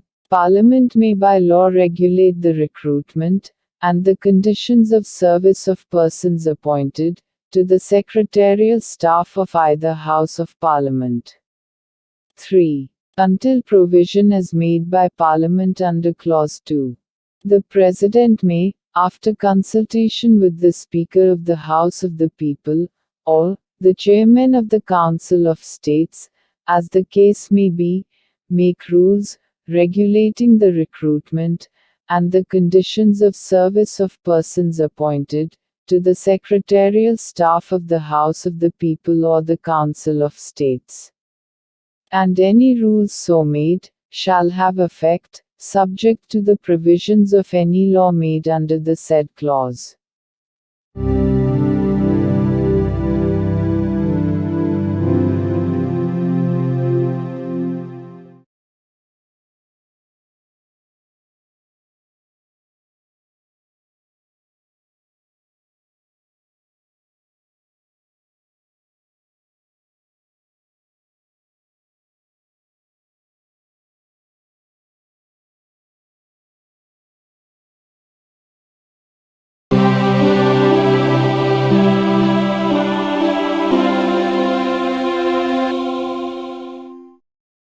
భారత సంవిధానము భాగము 5 సంఘము అధ్యాయము 2 parliament కార్యకలాప నిర్వహణము article 99 సభ్యులచే ప్రమాణము లేక ప్రతిజ్ఞ.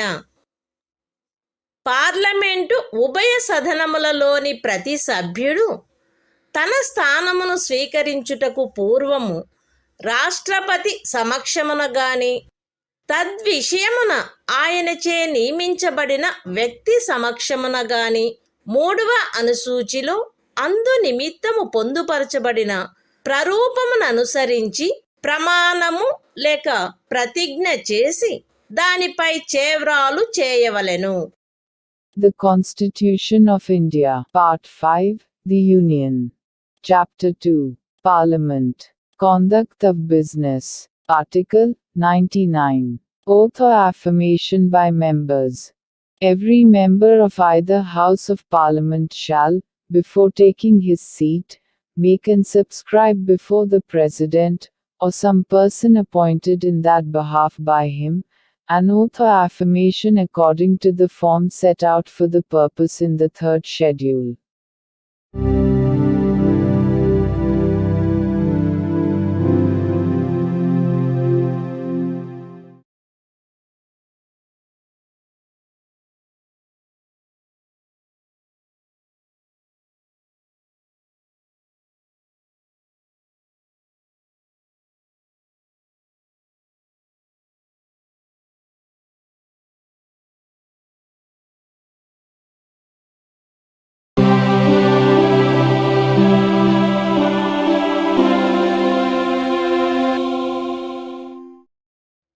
భారత సంవిధానము భాగము 5 సంఘము అధ్యాయము 2 పార్లమెంటు కార్యకలాప నిర్వహణము ఆర్టికల్ 100 సదనములలో ఓటింగ్ ఖాళీలున్నప్పటికీ వ్యవహరించుటకు సదనములకు గల అధికారము మరియు కోరము.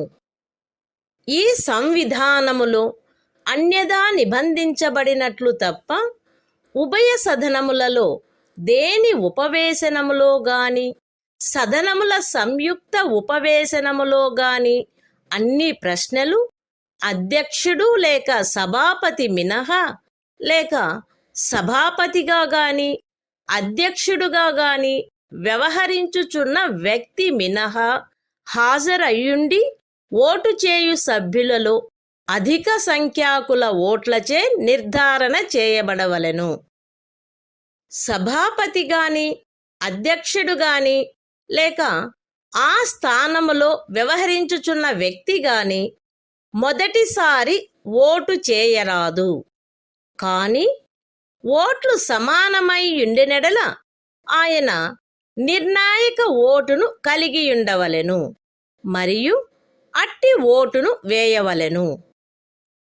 పార్లమెంటు యొక్క ఏ సదనమునందైనను సభ్యత్వ స్థానములలో ఖాళీ ఏదేని ఉన్నప్పటికీ ఆ సదనము వ్యవహరించు అధికారమును కలిగియుండును మరియు పార్లమెంటు యొక్క ఏవేని కార్యకలాపములలో ఉపవిష్ణుడగుటకు లేక ఓటు చేయుటకు లేక అన్యదా పాల్గొనుటకు హక్కు కలిగియుండని ఎవరేని వ్యక్తి ఆ కార్యకలాపములలో ఉపవిష్ణుడయ్యనని గాని ఓటు వేసెనని గాని అన్యదా పాల్గొనెనని గాని ఆ తరువాత కనుగొనబడినప్పటికీ ఆ కార్యక్రమములు మాన్యత కలిగినవై ఉండును. పార్లమెంటు శాసనము ద్వారా అన్యదా నిబంధించునంత వరకు పార్లమెంటు ఉభయ సదనములలో దేని సమావేశమునకైనను కావలసిన కోరము ఆ సదనము యొక్క మొత్తము సభ్యుల సంఖ్యలో 10వ భాగమై ఉండవలెను.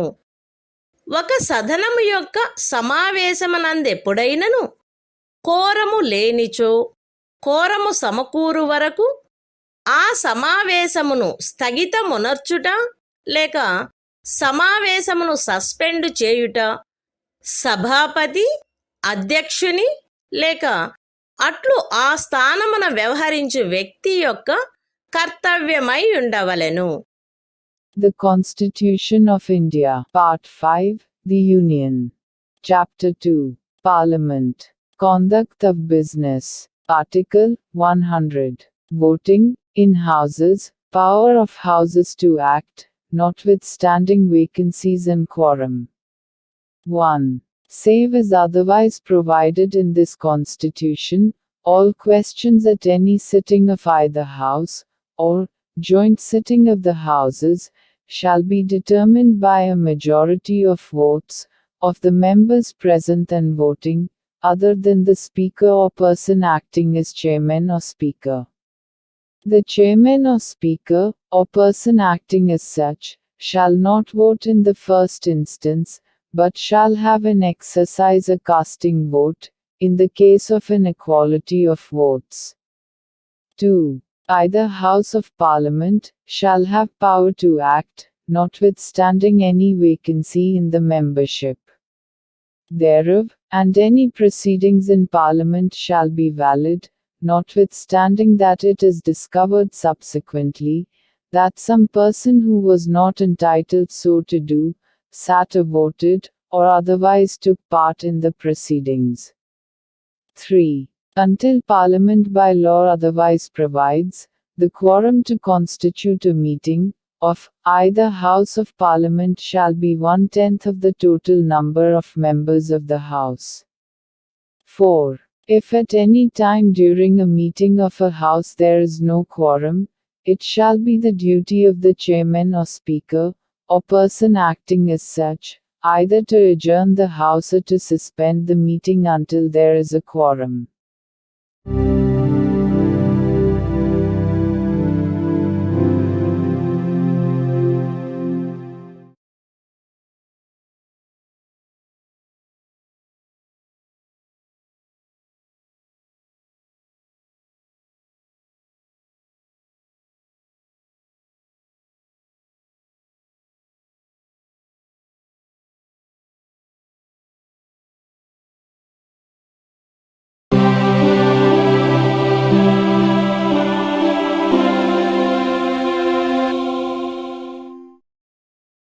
భారత సంవిధానము భాగము 5 సంఘము అధ్యాయము 2 పార్లమెంటు సభ్యుల నిరర్హతలు ఆర్టికల్ 101 స్థానములను ఖాళీ చేయుట.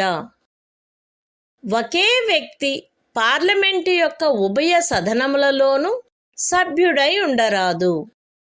ఉభయ సదనములకు సభ్యుడుగా ఎంపిక చేయబడిన వ్యక్తి ఆ ఉభయ సదనములలో ఒకదాని అందలి స్థానమును ఖాళీ చేయుటకు పార్లమెంటు చే శాసనము ద్వారా నిబంధన చేయబడవలెను. ఒకే వ్యక్తి పార్లమెంటులోనూ ఏదేని రాజ్య శాసన మండలి యొక్క ఒక సదనములోనూ సభ్యుడై ఉండరాదు.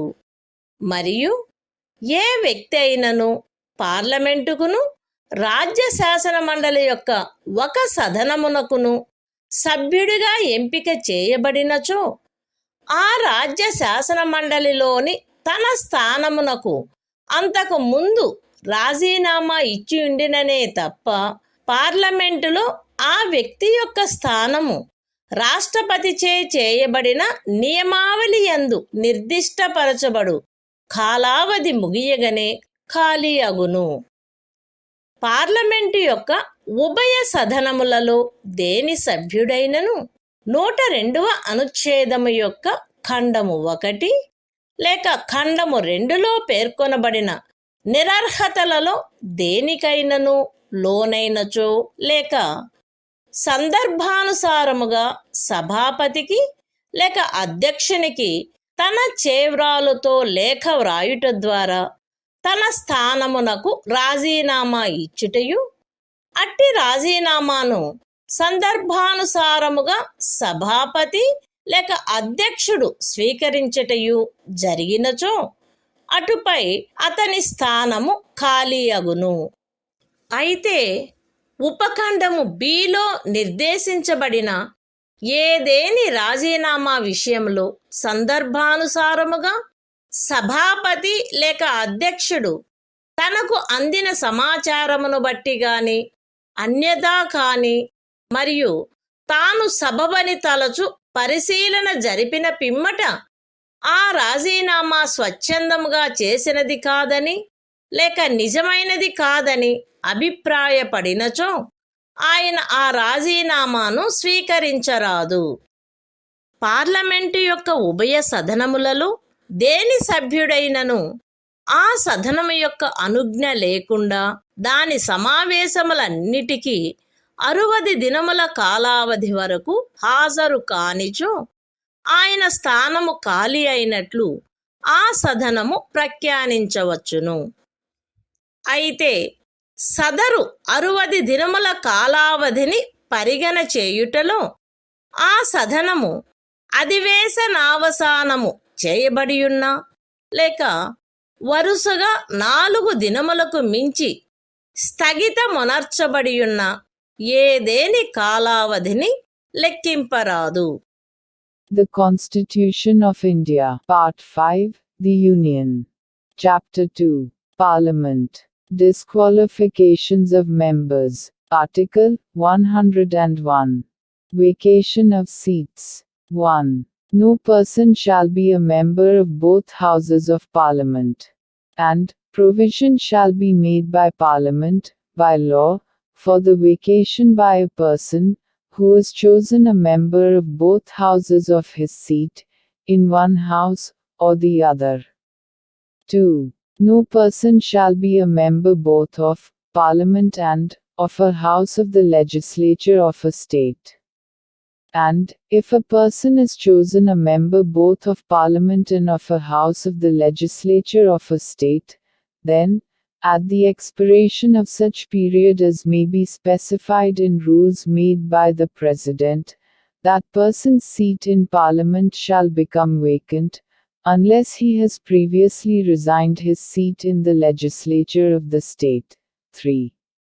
If a member of either House of Parliament becomes subject to any of the disqualifications mentioned in Clause 1 or Clause 2 of Article 102, or resigns his seat, by writing under his hand addressed to the chairman or the speaker, as the case may be, and his resignation is accepted by the chairman or the speaker, as the case may be, his seat shall thereupon become vacant. Provided that, in the case of any resignation referred to in sub-clause B, if, from information received or otherwise, and, after making such inquiry, as he thinks fit, the chairman or the speaker, as the case may be, is satisfied that such resignation is not voluntary or genuine, he shall not accept such resignation. 4. If for a period of 60 days, a member, of either House of Parliament, is, without permission of the House, absent from all meetings thereof, the House may declare his seat vacant. Provided that, in computing the said period of 60 days, no account shall be taken of any period during which the House is prorogued or is adjourned for more than 4 consecutive days.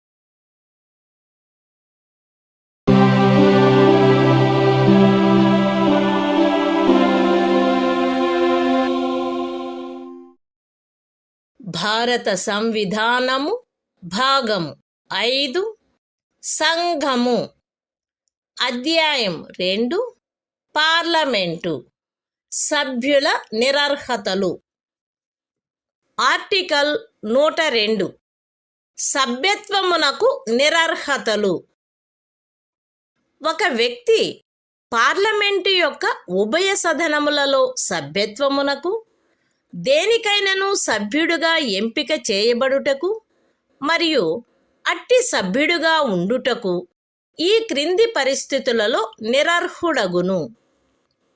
భారత ప్రభుత్వం క్రింద గాని ఏదేని రాజ్య ప్రభుత్వం క్రింద గాని లాభాయుతమైన ఏ పదవియందున్న వ్యక్తికి నిరర్హత కలుగదని పార్లమెంటుచే శాసనము ద్వారా ప్రఖ్యానించబడినచో ఆ పదవి మినహా అన్యమైన ఏదేని లాభాయుత పదవియందు అతడున్నచో అతడు అస్వస్థ చిత్తుడయ్యుండి అట్లని సమర్థ న్యాయస్థానముచే ప్రఖ్యానించబడినచో అతడు విముక్తి కాని దివాలాదారైనచో అతడు భారతదేశ పౌరుడు కానిచో లేక విదేశీ రాజ్యం యొక్క పౌరసత్వమును తనంత తాను ఆర్జించి ఉన్నచో లేక ఏదేని విదేశీ రాజ్యము పట్ల నిష్టను లేక అనుశక్తిని కలిగియుండుటకు ఒప్పుకొని ఉన్నచో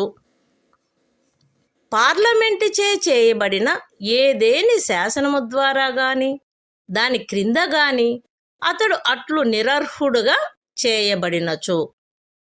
విశదీకరణ: ఈ ఖండము నిమిత్తము ఒక వ్యక్తి సంఘము యొక్క లేక ఏదేని రాజ్యము యొక్క మంత్రిగానున్న కారణమును బట్టియే భారత ప్రభుత్వము క్రింద లేక ఏదేని అట్టి రాజ్య ప్రభుత్వము క్రింద లాభాయుత పదవి యందున్నట్లు భావింపబడరాదు.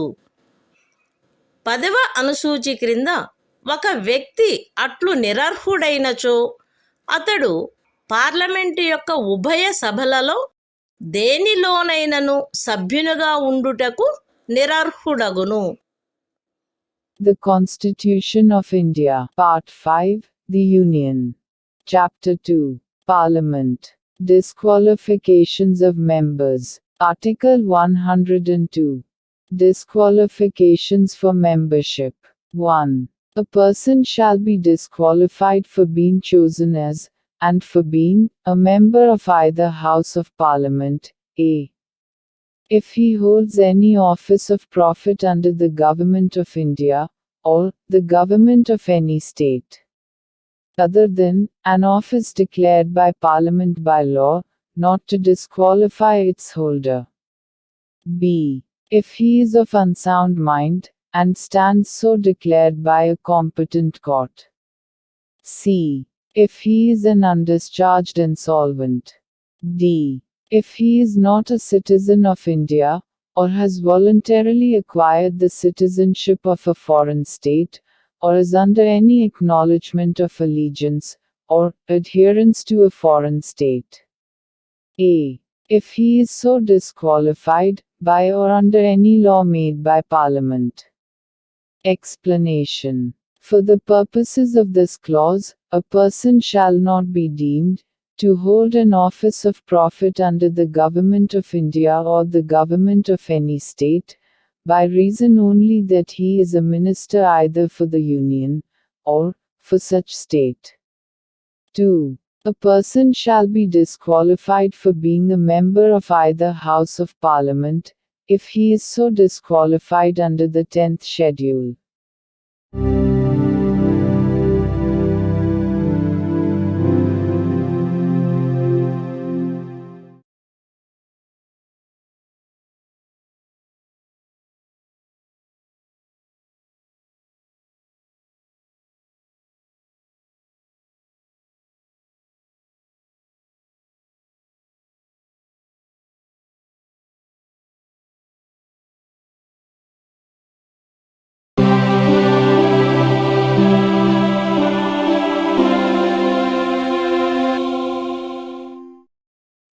భారత సంవిధానము భాగము 5 సంఘము అధ్యాయము 2 పార్లమెంటు సభ్యుల నిరర్హతలు ఆర్టికల్ 103 సభ్యుల నిరర్హతలకు సంబంధించిన ప్రశ్నలపై నిర్ణయము.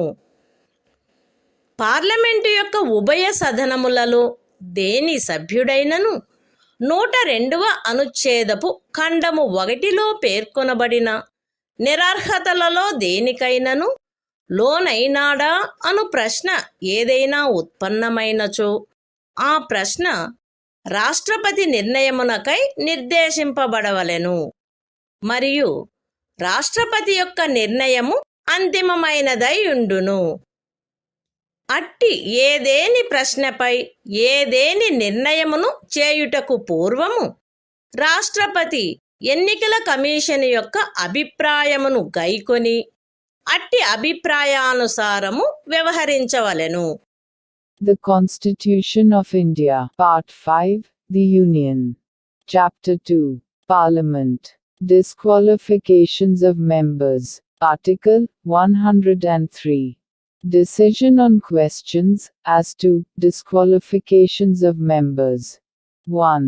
If any question arises as to whether a member of either House of Parliament has become subject to any of the disqualifications mentioned in Clause 1 of Article 102, the question shall be referred for the decision of the President and his decision shall be final.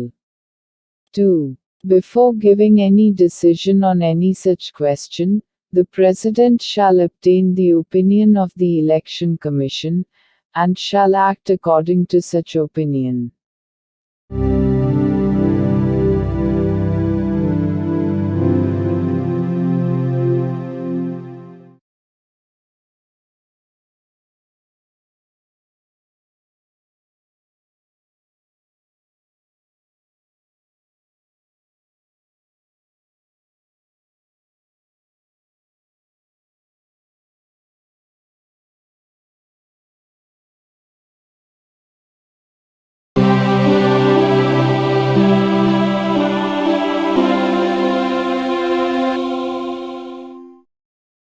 భారత సంవిధానము భాగము 5 సంఘము అధ్యాయము 2 parliament సభ్యుల నిరర్హతలు article 104 99వ అనుచ్ఛేదము క్రింద ప్రమాణము లేక ప్రతిజ్ఞ చేయుటకు పూర్వము గాని అర్హత లేనప్పుడు కానీ నిరర్హుడైనప్పుడు కానీ ఉపవిష్ణుడైనందుకు మరియు ఓటు చేసినందుకు శాస్తి.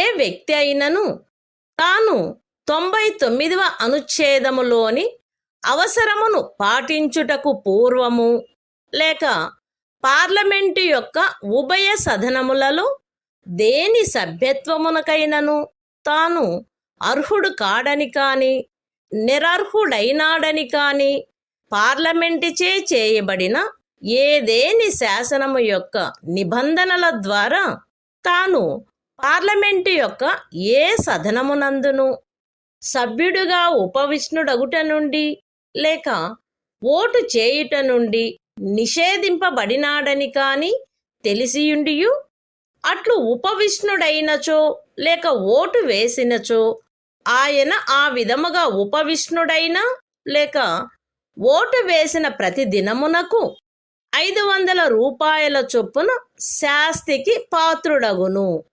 దానిని సంఘమునకు బాకీయున్న రుణము వలె ఆయన నుండి వసూలు చేయవలెను. The Constitution of India, Part 5, The Union. Chapter 2, Parliament. Disqualifications of members. Article 104. Penalty for sitting and voting before making oath or affirmation under Article 99, or, when not qualified, or when disqualified. If a person sits or votes as a member of either House of Parliament, before he has complied with the requirements of Article 99, or, when he knows that he is not qualified, or that he is disqualified for membership thereof, or, that he is prohibited from so doing by the provisions of any law made by Parliament, he shall be liable in respect of each day on which he so sits or votes, to a penalty of 500 rupees, to be recovered as a debt due to the Union.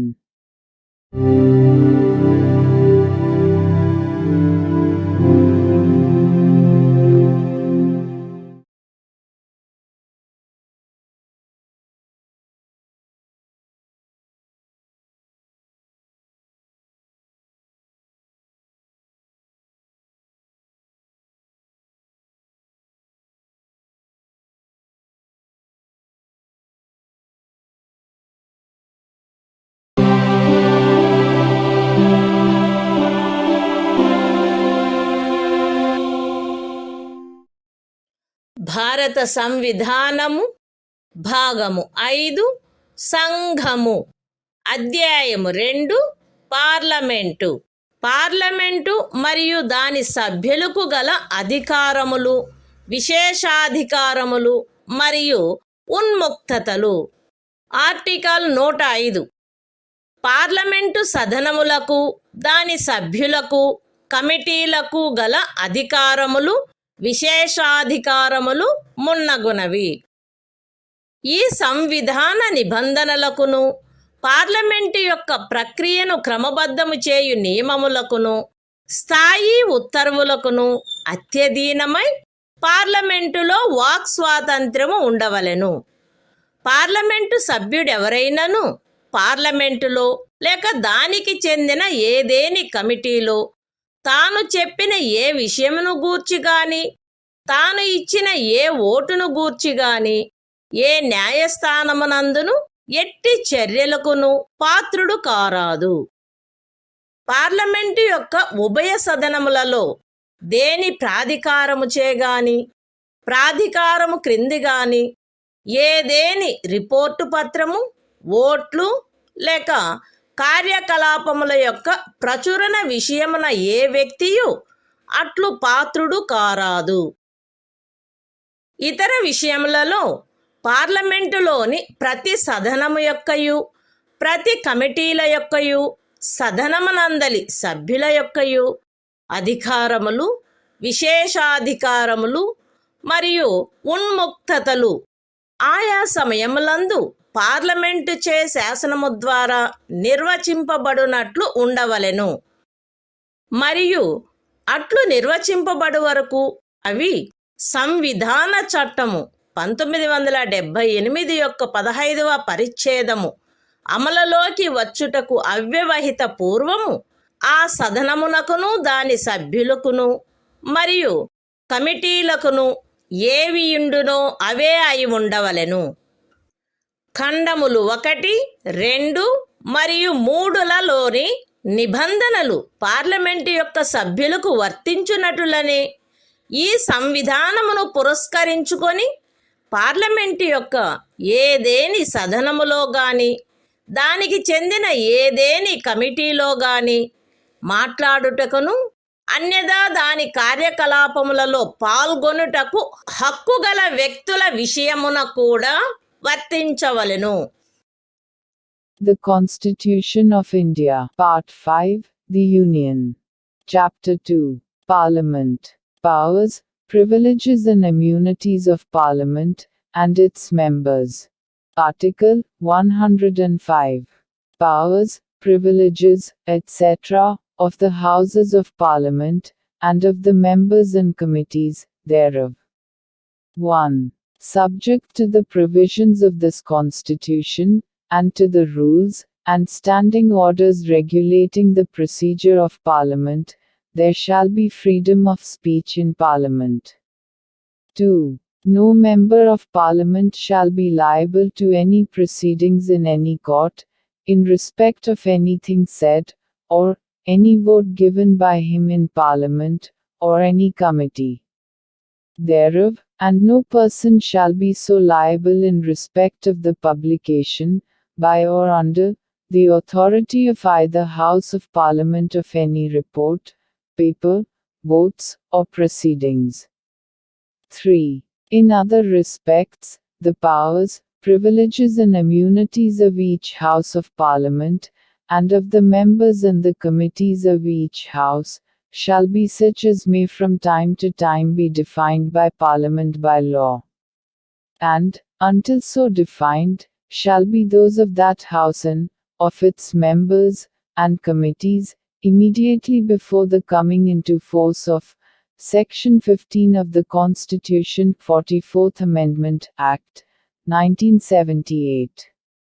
4. The provisions of clauses 1, 2, and 3 shall apply in relation to persons who by virtue of this Constitution have the right to speak in, and otherwise to take part in the proceedings of, a House of Parliament, or any committee thereof, as they apply in relation to members of Parliament.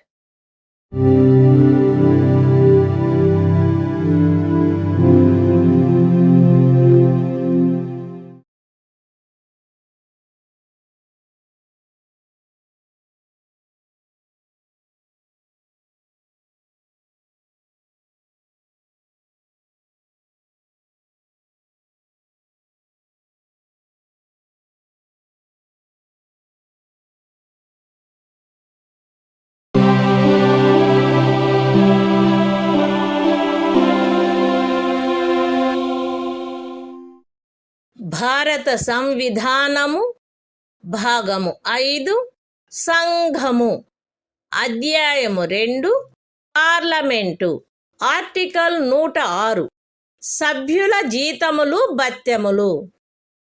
Parliament యొక్క ఉభయ సదనముల సభ్యులు పార్లమెంటుచే ఆయా సమయములందు శాసనము ద్వారా నిర్ధారణ చేయబడు జీతములను మరియు భత్యములను పొందుటకు హక్కు కలిగియుందురు.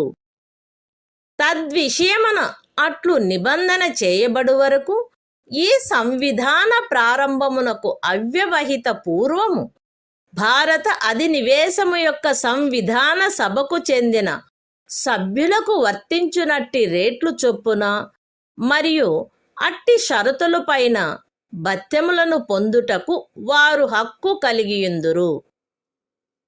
The Constitution of India, Part 5, The Union.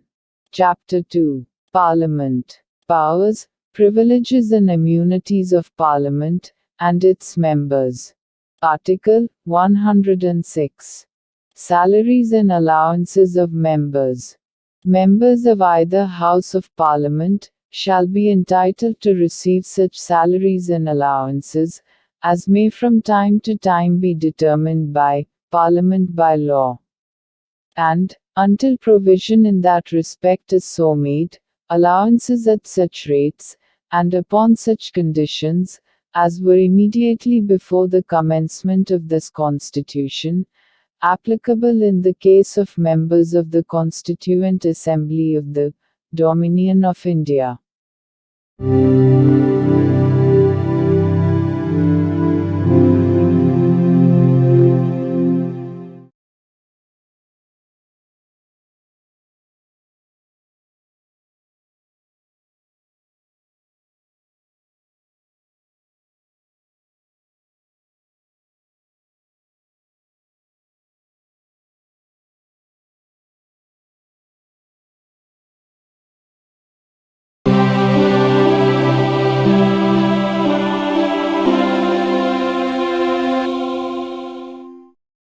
భారత సంవిధానము భాగము 5 సంఘము అధ్యాయం 2 పార్లమెంటు శాసన నిర్మాణ ప్రక్రియ ఆర్టికల్ 107 బిల్లులను ప్రవేశపెట్టుటకును పాస్ చేయుటకును నిబంధనలు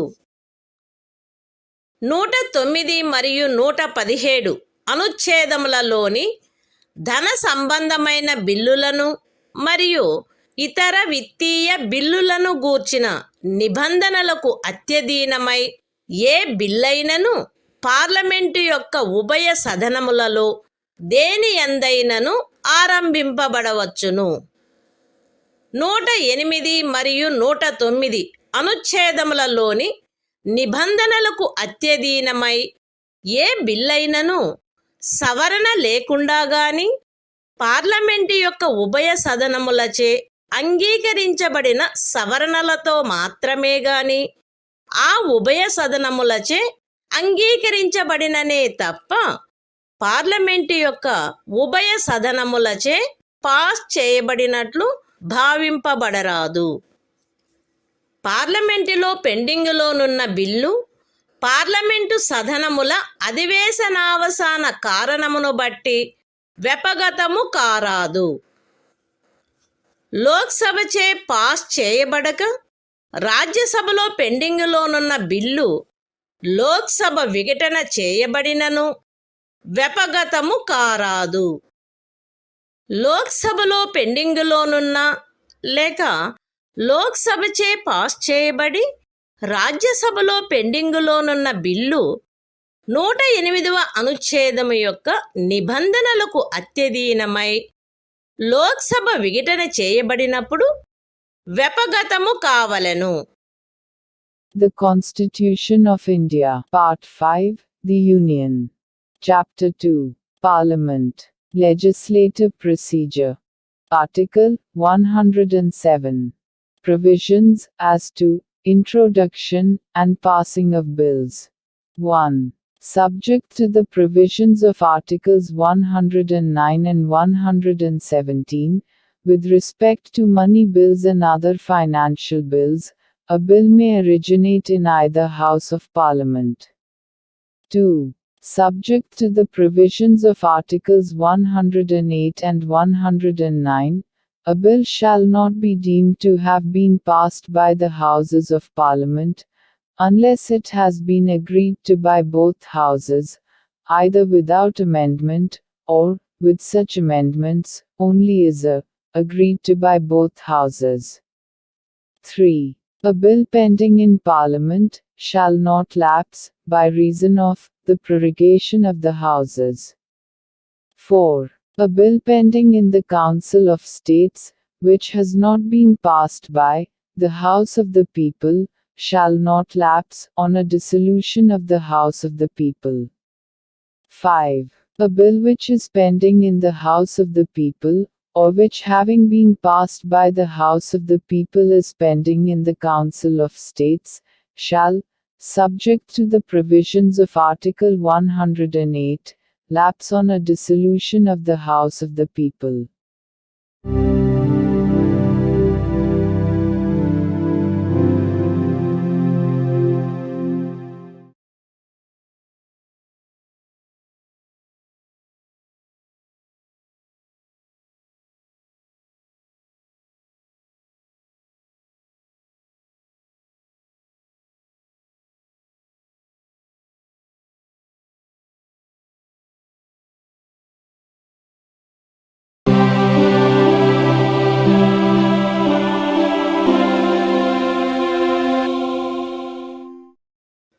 భారత సంవిధానము భాగము 5 సంఘము అధ్యాయము 2 పార్లమెంటు శాసన నిర్మాణ ప్రక్రియ ఆర్టికల్ 108 కొన్ని సందర్భములలో ఉభయ సదనముల సంయుక్త ఉపవేశనము ఏదేని బిల్లు ఒక సదనముచే పాస్ చేయబడి రెండవ సదనమునకు పంపబడిన తరువాత ఆ బిల్లు రెండవ సదనముచే త్రోసి పుచ్చబడినచో లేక ఆ బిల్లులో చేయవలసిన సవరణలను గూర్చి ఆ సదనములు తుదకు ఏకీభవించనిచో లేక ఆ బిల్లు రెండవ సదనమునకు అందిన తేదీ నుండి ఆ సదనముచే పాస్ చేయబడక 6 మాసములకు మించి కాలము గడిచినచో లోక్సభ విఘటన చేయబడిన కారణమును బట్టి ఆ బిల్లు వ్యపగతమై ఉండిననే తప్ప ఆ బిల్లును సమాలోచించి దానిపై ఓటు చేయుటకు ఉభయ సదనములను సంయుక్త ఉపవేశనమున సమావేశమగుటకై ఆహ్వానించు తన ఉద్దేశమును రాష్ట్రపతి ఆ సదనములు ఉపవిష్ణమై ఉండినచో వాటికి సందేశము ద్వారాను అవి ఉపవిష్ణమై ఉండనిచో బహిరంగ అధిసూచన ద్వారాను అధిసూచించవచ్చును. అయితే ఈ ఖండములోనున్నదేదియు ధన సంబంధమైన బిల్లుకు వర్తించదు. ఖండము 1లో నిర్దేశింపబడిన 6 మాసముల కాలావధిని లెక్కించుటలో ఆ ఖండము యొక్క ఉపఖండము సిలో నిర్దేశింపబడిన సదనము అధివేశనావసానము చేయబడియున్న లేక వరుసగా 4 దినములకు మించి స్థగితమునర్చబడియున్న ఏదేని కాలావధిని లెక్కింపరాదు. రాష్ట్రపతి ఖండము 1 క్రింద సదనములను సంయుక్త ఉపవేశనమున సమావేశమగుటకు ఆహ్వానించు తన ఉద్దేశమును అధిసూచించిన ఎడల ఆ బిల్లు విషయమున ఏ సదనము కాని ముందుకు సాగరాదు.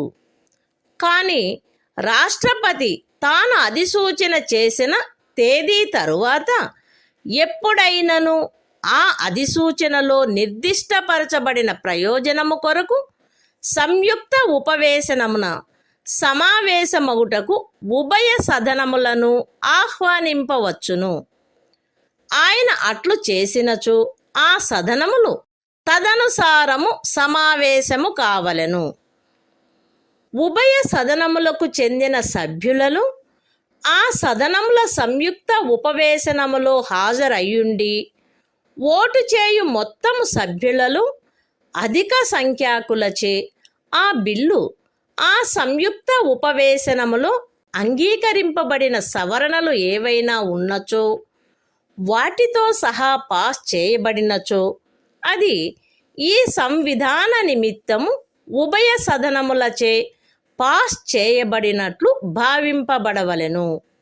అయితే సంయుక్త ఉపవేశనములో ఆ బిల్లు ఒక సదనముచే పాస్ చేయబడి రెండవ సదనముచే సవరణలతో పాస్ చేయబడక దానిని ఆరంభించిన సదనమునకు త్రిప్పి పంపబడి ఉండినచో అట్లు పంపబడుటలో జరిగిన ఆలస్యము వలన ఆవశ్యకమైన సవరణలు ఏవేని ఉన్నచో అవి తప్ప ఏ ఇతర సవరణను కానీ ఆ బిల్లుకు ప్రతిపాదింపరాదు.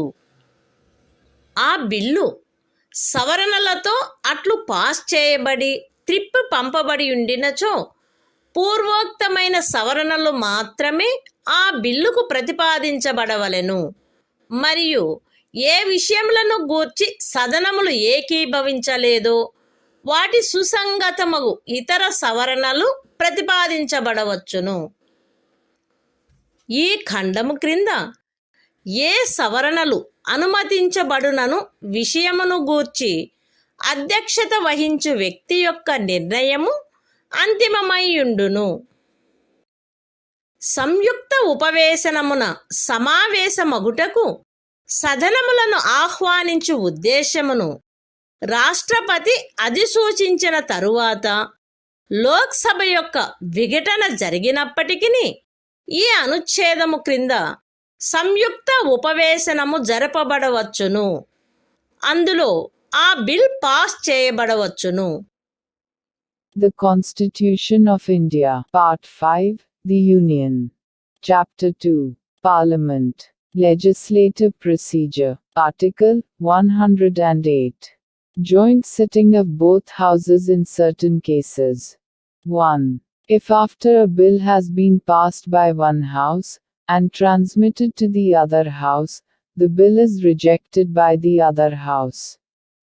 Or B. The houses have finally disagreed as to the amendments to be made in the bill. Or C. More than 6 months elapse from the date of the reception of the bill by the other house, without the bill being passed by it, the President may, unless the bill has elapsed by reason of a dissolution of the House of the People, notify to the Houses by message, if they are sitting, or by public notification, if they are not sitting, his intention to summon them to meet in a joint sitting, for the purpose of deliberating and voting on the bill, provided that nothing in this clause shall apply to a money bill. 2. In reckoning any such period of 6 months, as is referred to in clause 1, no account shall be taken of any period, during which the House referred to in subclause C of that clause is prorogued, or adjourned for more than 4 consecutive days. 3. Where the President has under clause 1 notified his intention of summoning the Houses to meet in a joint sitting, neither House shall proceed further with the bill, but the President may at any time after the date of his notification, summon the Houses to meet in a joint sitting, for the purpose specified in the notification, and, if he does so, the Houses shall meet accordingly.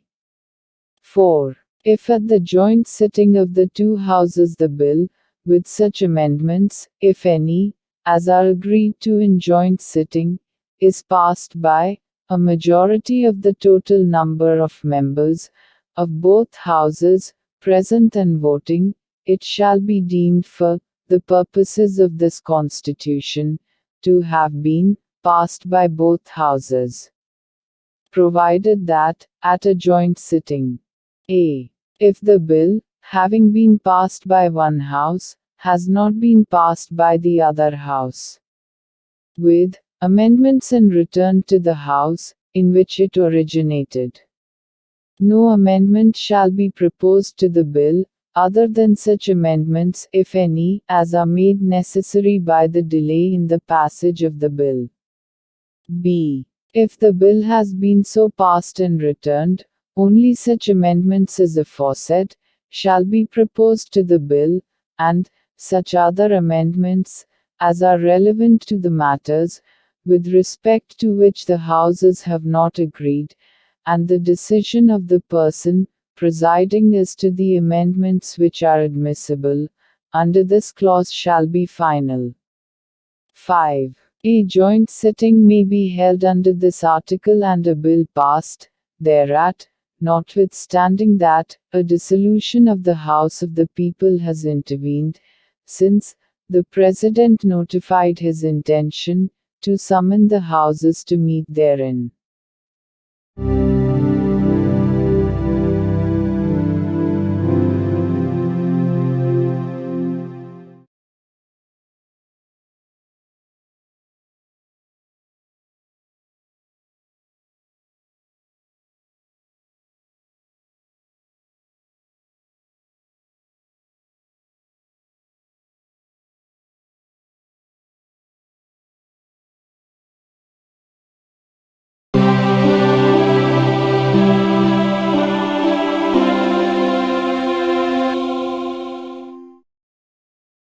భారత సంవిధానము భాగము 5 సంఘము అధ్యాయం 2 parliament శాసన నిర్మాణ ప్రక్రియ article 109 ధన సంబంధమైన బిల్లులను గూర్చిన విశేష ప్రక్రియ. ధన సంబంధమైన బిల్లు రాజ్యసభలో ప్రవేశపెట్టబడరాదు. ధన సంబంధమైన బిల్లును లోక్సభ పాస్ చేసిన పిమ్మట దానిని రాజ్యసభ సిఫారసుల కొరకు పంపవలెను. రాజ్యసభ ఆ బిల్లు తనకు అందిన తేదీ నుండి 14 దినముల కాలావధిలో దానిని తన సిఫారసులతో లోక్సభకు త్రిప్పి పంపవలెను. అటుపై రాజ్యసభ చేసిన సిఫారసులను అన్నిటినీ కానీ వాటిలో వేటిని కానీ లోక్సభ స్వీకరించవచ్చును లేక త్రోసిపుచ్చవచ్చును. రాజ్యసభ యొక్క సిఫారసులలో వేటినైనను లోక్సభ స్వీకరించినచో ఆ ధన సంబంధమైన బిల్లు రాజ్యసభచే సిఫారసు చేయబడి లోక్సభచే స్వీకరించబడిన సవరణలతో ఉభయ సదనములచే పాస్ చేయబడినట్లు భావింపబడవలెను. రాజ్యసభ యొక్క సిఫారసులలో వేటిని కూడా లోక్సభ స్వీకరించనిచో ఆ ధన సంబంధమైన బిల్లు లోక్సభ పాస్ చేయబడిన రూపములో రాజ్యసభచే సిఫారసు చేయబడిన సవరణలలో ఏవియూ లేకుండా ఉభయ సదనములచే పాస్ చేయబడినట్లు భావింపబడవలెను. లోక్సభచే పాస్ చేయబడి రాజ్యసభ సిఫారసుల కొరకు పంపబడినచో ధన సంబంధమైన బిల్లు సదరు 14 దినముల కాలావధిలో లోక్సభకు త్రిప్పి పంపబడనిచో ఆ బిల్లు లోక్సభచే పాస్ చేయబడిన రూపములో సదరు కాలావధి ముగియగనే ఉభయ సదనములచే pass చేయబడినట్లు భావింపబడవలెను. The Constitution of India, Part 5, The Union. Chapter 2, Parliament. Legislative Procedure. Article 109. Special Procedure in respect of money bills. 1. A money bill shall not be introduced in the Council of States. 2. After a money bill has been passed by the House of the People, it shall be transmitted to the Council of States for its recommendations. And the Council of States shall within a period of 14 days, from the date of its receipt of the bill, return the bill to the House of the People with its recommendations. And the House of the People may thereupon either accept or reject all or any of the recommendations of the Council of States. 3. If the House of the People accepts any of the recommendations of the Council of States, the money bill shall be deemed to have been passed by both houses, with the amendments recommended by the Council of States, and accepted by the House of the People. 4. If the House of the People does not accept any of the recommendations of the Council of States, the money bill shall be deemed to have been passed by both houses, in the form in which it was passed by the House of the People, without any of the amendments recommended by the Council of States. 5. If a money bill passed by the House of the People, and transmitted to the Council of States for its recommendations, is not returned to the House of the People within the said period of 14 days, it shall be deemed to have been passed by both houses, at the expiration of the said period in the form, in which it was passed by the House of the People.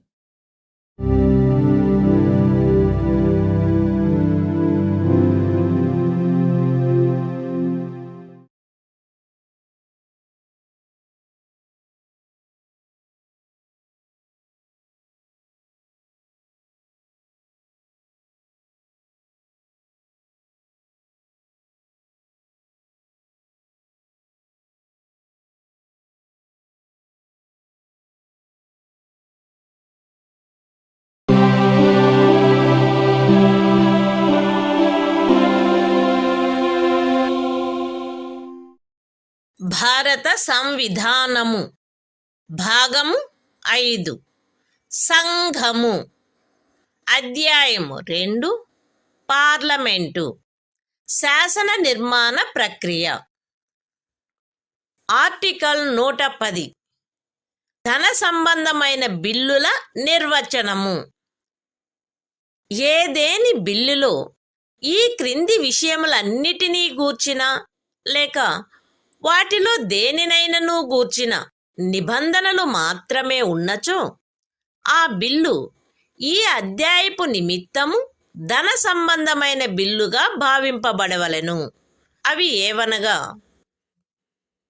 ఏదేని పన్ను యొక్క విధింపు, ఉచ్ఛాదన, పరిహరణ, మార్పు లేక క్రమబద్ధీకరణ, భారత ప్రభుత్వముచే అప్పు చేయబడుటను గాని, ఏదేని హామీ ఇవ్వబడుటను గాని క్రమబద్ధము చేయుట లేక భారత ప్రభుత్వముచే వహింపబడిన లేక వహింపబడగల విత్త సంబంధమైన ఏవేని బాధ్యతలను గూర్చిన శాసనమును సవరించుట,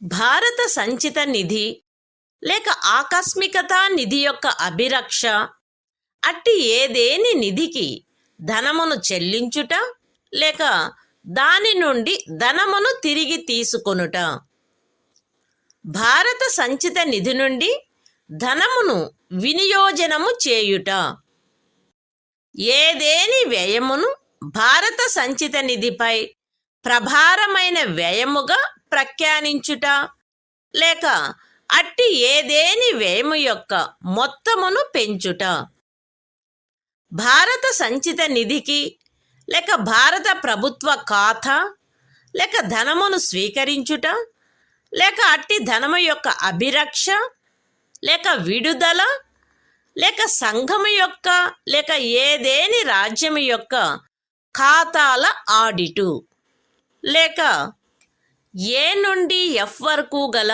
ఉపఖండములలో నిర్దిష్టపరచబడిన విషయములలో దేనికైనను అనుషంగికమైన ఏదేని విషయము, జుర్మానాలను లేక ధన సంబంధమైన ఇతర శాస్తులను విధించుట కొరకు గాని, లైసెన్సు ఫీజు లేక చేసిన సేవకైన ఫీజును అభ్యర్థించుట లేక చెల్లించుట కొరకు గాని నిబంధనలు కలిగియున్నదను కారణమున మాత్రమున లేక ఎవరేని ప్రాధికారిచే లేక ఏదేని స్థానిక నికాయముచే స్థానిక ప్రయోజనములకు గాను ఏదేని పన్ను విధించబడుట, ఉచ్ఛాదన చేయబడుట, పరిహరించబడుట, మార్చబడుట లేక క్రమబద్ధము చేయబడుట కొరకు నిబంధనలు కలిగియున్నదను కారణమున మాత్రమున ఏదేని బిల్లు ధన సంబంధమైన బిల్లుగా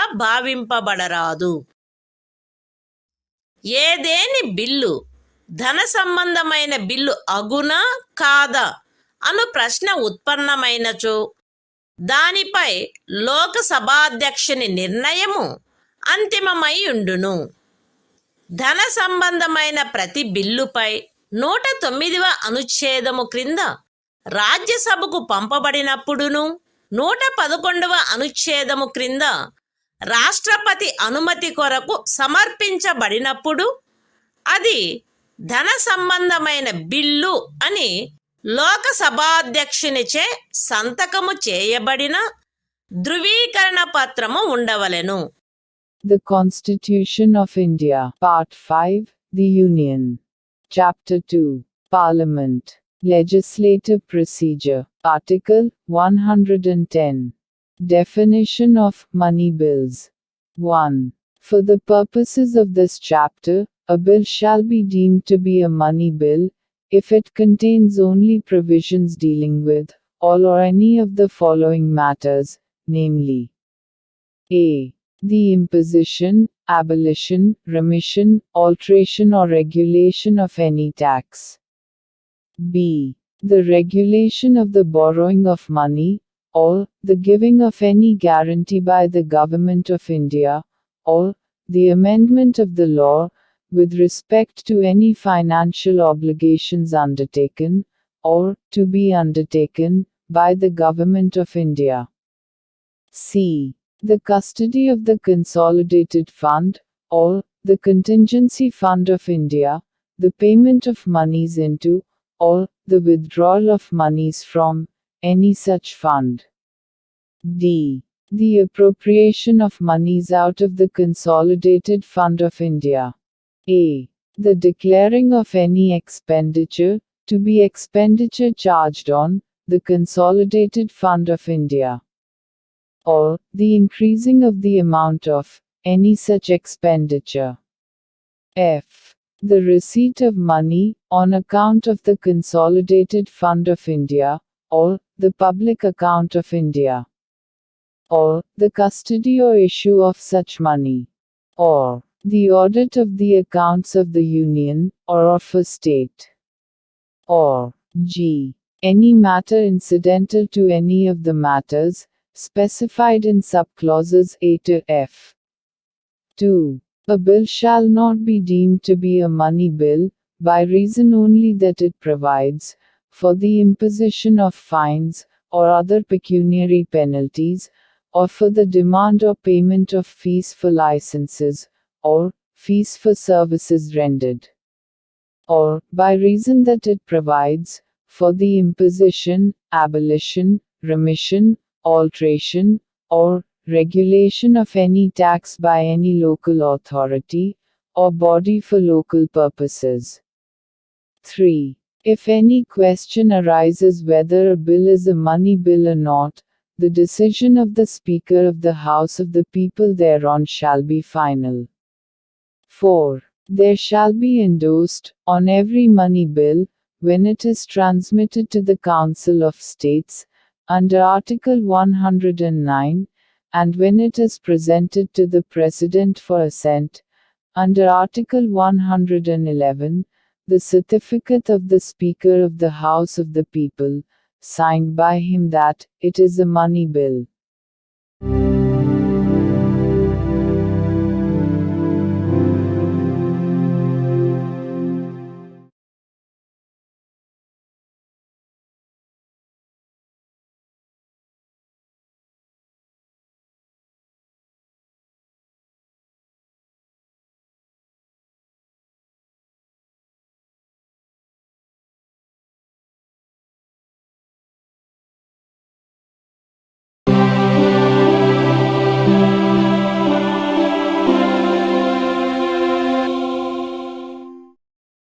భారత సంవిధానము భాగము 5 సంఘము అధ్యాయం 2 పార్లమెంటు శాసన నిర్మాణ ప్రక్రియ ఆర్టికల్ 111 బిల్లులకు అనుమతి పార్లమెంటు సదనములచే ఏదేని బిల్లు పాస్ చేయబడినప్పుడు అది రాష్ట్రపతికి సమర్పించబడవలెను.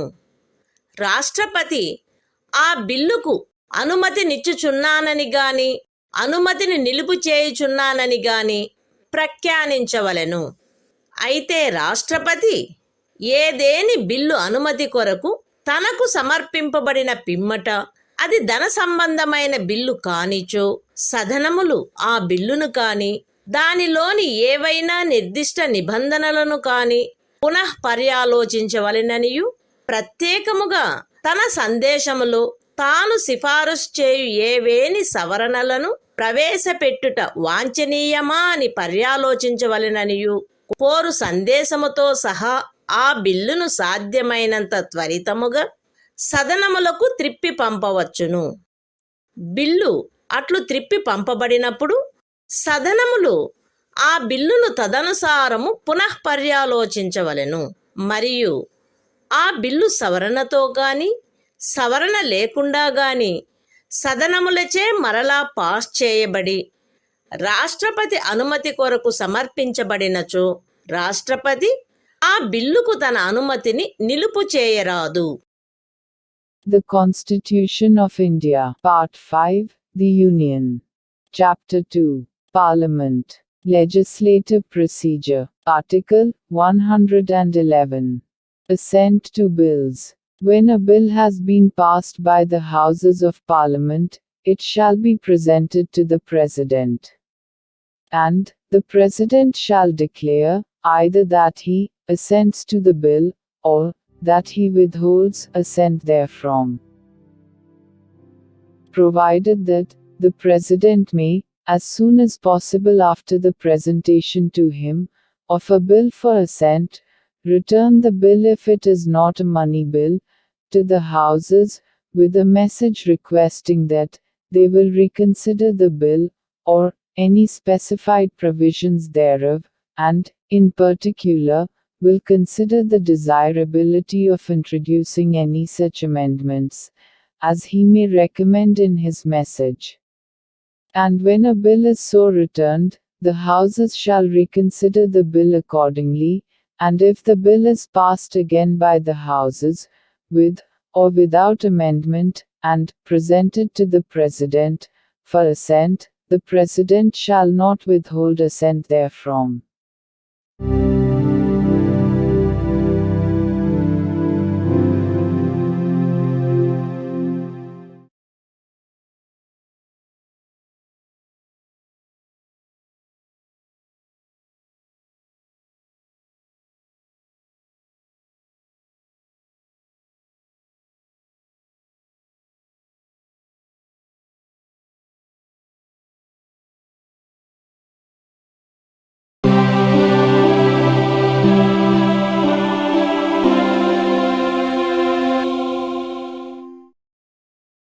భారత సంవిధానము భాగము 5 సంఘము అధ్యాయం 2 పార్లమెంటు విత్తీయ విషయములలో ప్రక్రియ ఆర్టికల్ 112 వార్షిక విత్తీయ వివరణ రాష్ట్రపతి ప్రతి విత్తీయ సంవత్సరము విషయమున ఆ సంవత్సరమునకు అంచనా వేయబడిన భారత ప్రభుత్వ ఆదాయ వ్యయముల వివరణను పార్లమెంటు ఉభయ సదనముల సమక్షమున ఉంచు ఏర్పాటు చేయించవలెను. ఆ వివరణ ఈ భాగములో వార్షిక విత్తీయ వివరణ అని నిర్దేశించబడినది. వార్షిక విత్తీయ వివరణలో పొందుపరచబడిన వ్యయము యొక్క అంచనాలలో భారత సంచిత నిధిపై ప్రభారమైన వ్యయము అని ఈ సంవిధానముచే తెలుపబడిన వ్యయమును భరించుటకు కావలసిన డబ్బులను మరియు భారత సంచిత నిధి నుండి చేయుటకు ప్రతిపాదించబడిన ఇతర వ్యయమును భరించుటకు కావలసిన డబ్బులను వేరువేరుగా తెలపవలెను. మరియు రెవెన్యూ ఖాతా నుండి చేయబడిన వ్యయమును ఇతర వ్యయము నుండి వేరుపరచవలెను. ఈ క్రింది వ్యయము భారత సంచిత నిధిపై ప్రభారమైన వ్యయమయ్యుండును.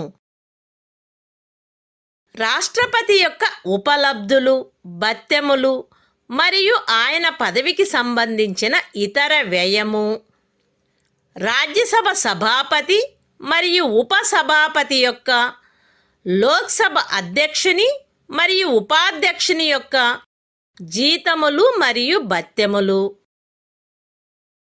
వడ్డీ, రుణోన్మోచన భారములు మరియు విమోచన భారములతో సహా భారత ప్రభుత్వము తీర్చవలసిన రుణ భారములు మరియు అప్పులు సేకరించుటకును, రుణము చెల్లించు ఏర్పాటుకును, విమోచనకును సంబంధించిన ఇతర వ్యయము, సర్వోన్నత న్యాయస్థానం యొక్క న్యాయాధీశులకు లేక వారికి సంబంధించి చెల్లించవలసిన జీతములు, భత్యములు మరియు పింఛనులు, ఫెడరల్ న్యాయస్థానం యొక్క న్యాయాధీశులకు లేక వారికి సంబంధించి చెల్లించవలసిన పింఛనులు, భారతదేశ రాజ్య క్షేత్రములో చేరిన ఏదేని ప్రాంతమునకు సంబంధించిన అధికారతను వినియోగించు లేక సంవిధాన ప్రారంభమునకు పూర్వము భారత నివేశమునందుండిన ఏదేని గవర్నరు ప్రావిన్సు విషయమున ఎప్పుడైనను అధికారతను వినియోగించిన ఏదేని ఉన్నత న్యాయస్థానం యొక్క న్యాయాధీశులకు లేక వారికి సంబంధించి చెల్లించవలసిన పింఛనులు, భారతదేశ కంప్ట్రోలరు మరియు ఆడిటరు జనరలులకు లేక ఆయనకు సంబంధించి చెల్లించవలసిన జీతములు, భత్యములు మరియు పింఛను, ఏదేని న్యాయస్థానం యొక్క లేక మధ్యవర్తిత్వ ట్రిబ్యునల్ యొక్క ఏదేని తీర్పు గాని, డిక్రీ గాని, అధినిర్ణయము గాని అమలుపరచుటకు కావలసిన ఏదేని డబ్బు అట్లు ప్రభారమైనదని ఈ సంవిధానము చేగాని, శాసనము ద్వారా పార్లమెంటు చేగాని ప్రఖ్యానించబడిన ఏదేని ఇతర వ్యయము. The Constitution of India. Part 5. The Union. Chapter 2. Parliament. Procedure in Financial Matters. Article 112. Annual Financial Statement. 1. The President shall, in respect of every financial year, cause to be laid before both the Houses of Parliament, a statement of the estimated receipts and expenditure of the Government of India for that year, in this part referred to as the Annual Financial Statement. 2. The estimates of expenditure, embodied in the Annual Financial Statement, shall show separately a. The sums required to meet expenditure described by this Constitution, as expenditure charged upon the Consolidated Fund of India, and b. The sums required to meet other expenditure proposed to be made from the Consolidated Fund of India, and shall distinguish expenditure on revenue account from other expenditure. 3. The following expenditure shall be expenditure charged on the Consolidated Fund of India. A. The emoluments and allowances of the President, and other expenditure relating to his office. B. The salaries and allowances of the Chairman and the Deputy Chairman of the Council of States, and the Speaker and the Deputy Speaker of the House of the People. C. Debt charges, for which the Government of India is liable including interest, sinking fund charges and redemption charges, and other expenditure relating to the raising of loans, and the service and redemption of debt. D. The salaries, allowances and pensions payable to or in respect of judges of the Supreme Court. The pensions payable to or in respect of judges of the Federal Court.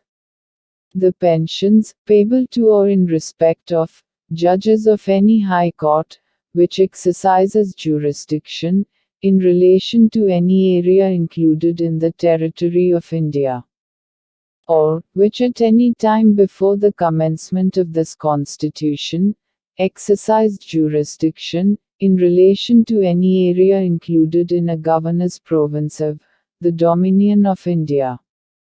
A. The salary, allowances and pension payable to or in respect of the Controller and Auditor General of India. F. Any sums required to satisfy any judgment, decree, or award of any court or arbitral tribunal. G. Any other expenditure declared by this Constitution, or by Parliament, by law, to be so charged.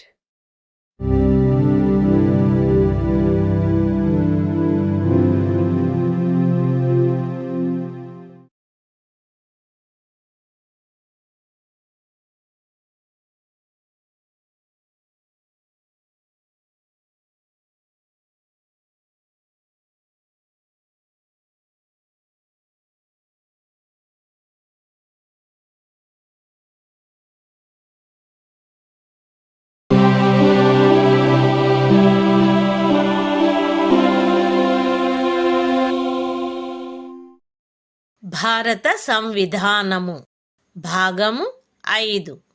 సంఘము. అధ్యాయము 2. Parliament. విత్తీయ విషయములలో ప్రక్రియ. Article 113. అంచనాలను గూర్చి పార్లమెంటులో అనుసరించవలసిన ప్రక్రియ. భారత సంచిత నిధిపై ప్రభారమైన వ్యయమునకు సంబంధించినంత మేరకు ఆ అంచనాలు పార్లమెంటు యొక్క ఓటుకు సమర్పించబడరాదు. కానీ అట్టి ఏవేని అంచనాలను గూర్చి పార్లమెంటు యొక్క ఏ సదనమునందైనను చర్చించుటను ఈ ఖండములో ఉన్నదేదియు నివారించునదిగా అన్వయింపబడరాదు. ఇతర వ్యయమునకు సంబంధించినంత వరకు సదరు అంచనాలు అనుదానములకై చేయబడు అభ్యర్థనల రూపములో లోక్సభకు సమర్పించవలెను. ఏదేని అభ్యర్థనలకు అనుమతినిచ్చుటకు గాని అనుమతిని నిరాకరించుటకు గాని లేక ఏదేని అభ్యర్థనయందు నిర్దిష్టపరచబడిన మొత్తమును తగ్గించి ఆ అభ్యర్థనకు అనుమతినిచ్చుటకు గాని లోక్సభకు అధికారముండును. రాష్ట్రపతి సిఫారసుపై తప్ప అనుదానమునకై ఏ అభ్యర్థనయు చేయబడరాదు. The Constitution of India, Part 5, The Union. Chapter 2, Parliament. Procedure in Financial Matters. Article 113. Procedure in Parliament with respect to estimates. 1. So much of the estimates, as relates to expenditure, charged upon the Consolidated Fund of India, shall not be submitted to the vote of Parliament. But, nothing in this clause shall be construed as preventing the discussion, in either House of Parliament of any of those estimates. 2. So much of the said estimates, as relates to other expenditure, shall be submitted in the form of demands for grants, to the House of the People. And, the House of the People, shall have power to assent, or to refuse to assent, to any demand, or to assent to any demand subject to a reduction of the amount specified therein. 3. No demand for a grant shall be made, except on the recommendation of the President.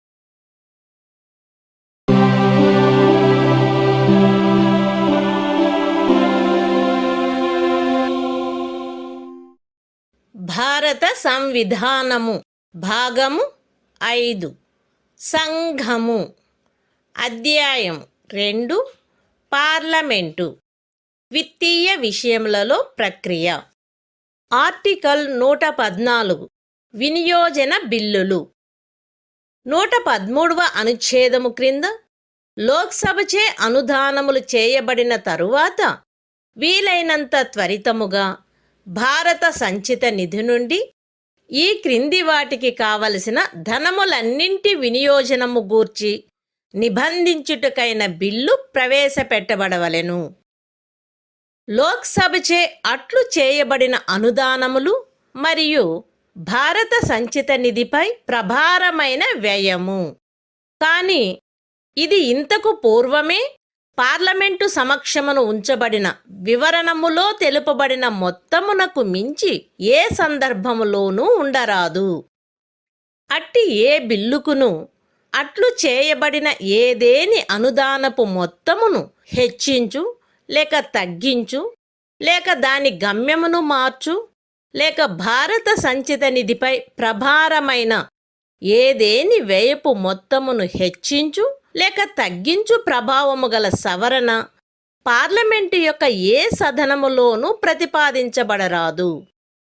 ఈ ఖండము క్రింద ఏదేని సవరణ అగ్రాహ్యమైనదాయను దానిని గూర్చి అధ్యక్షత వహించు వ్యక్తి యొక్క నిర్ణయము అంతిమమై ఉండవలెను.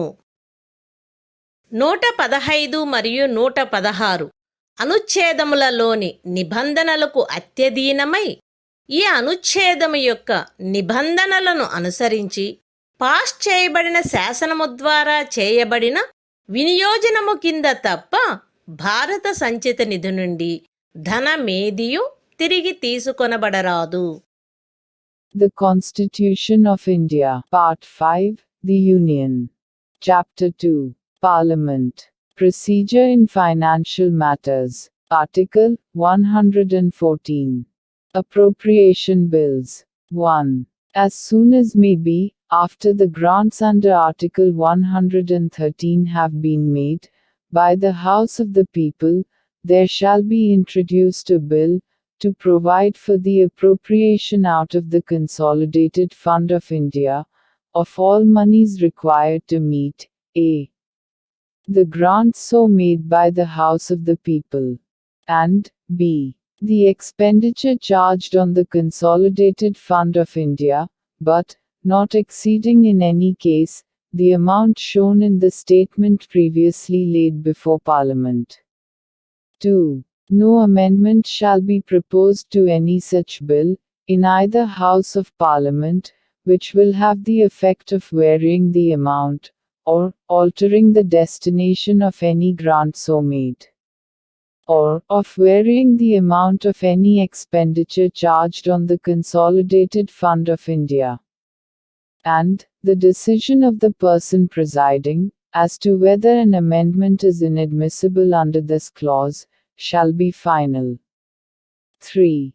Subject to the provisions of Articles 115 and 116, no money shall be withdrawn from the Consolidated Fund of India, except under appropriation made by law, passed in accordance with the provisions of this article.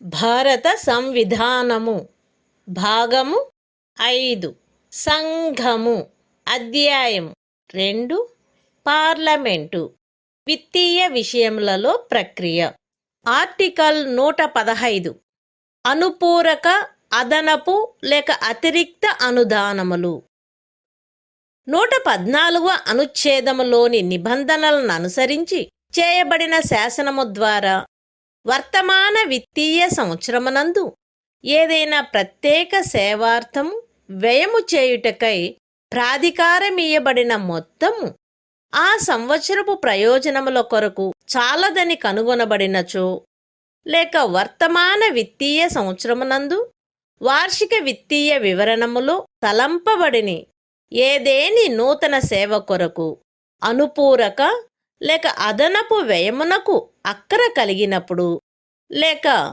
ఏదేని విత్తీయ సంవత్సరములో ఏదేని సేవపై ఆ సంవత్సరమునకు గాను ఆ సేవ కొరకు అనుదానము చేయబడిన మొత్తము కంటే అతిరిక్తముగా ధనము ఖర్చు పెట్టబడినచో, రాష్ట్రపతి సందర్భానుసారముగా ఆ వ్యయమునకై అంచనా వేయబడిన మొత్తమును తెలుపు మరొక వివరణను పార్లమెంటు ఉభయ సదనముల సమక్షమున ఉంచు ఏర్పాటు చేయించవలెను. లేక అట్టి అతిరిక్త వ్యయమునకైన అభ్యర్థన లోక్సభయందు సమర్పించబడు ఏర్పాటు చేయించవలెను.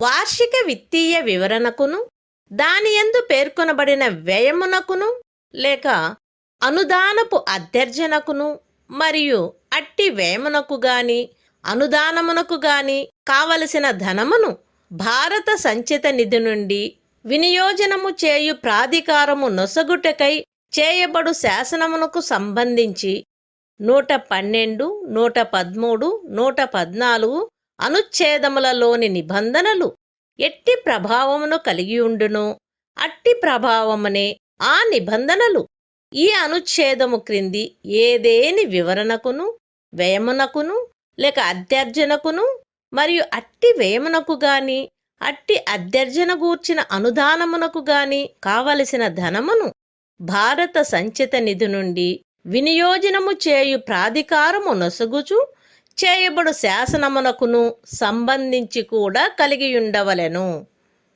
The Constitution of India, Part 5, The Union. Chapter 2, Parliament. Procedure in Financial Matters. Article 115.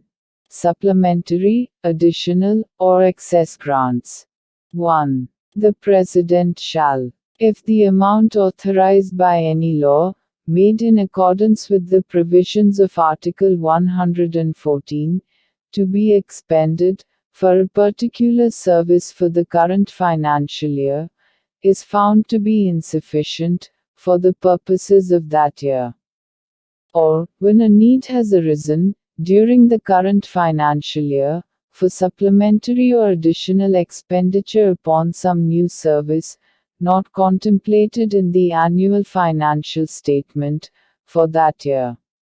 Or, if any money has been spent, on any service, during a financial year, in excess of the amount granted for that service. And, for that year, cause to be laid before both the Houses of Parliament, another statement showing the estimated amount of that expenditure. Or, cause to be presented to the House of the People, a demand for such excess, as the case may be.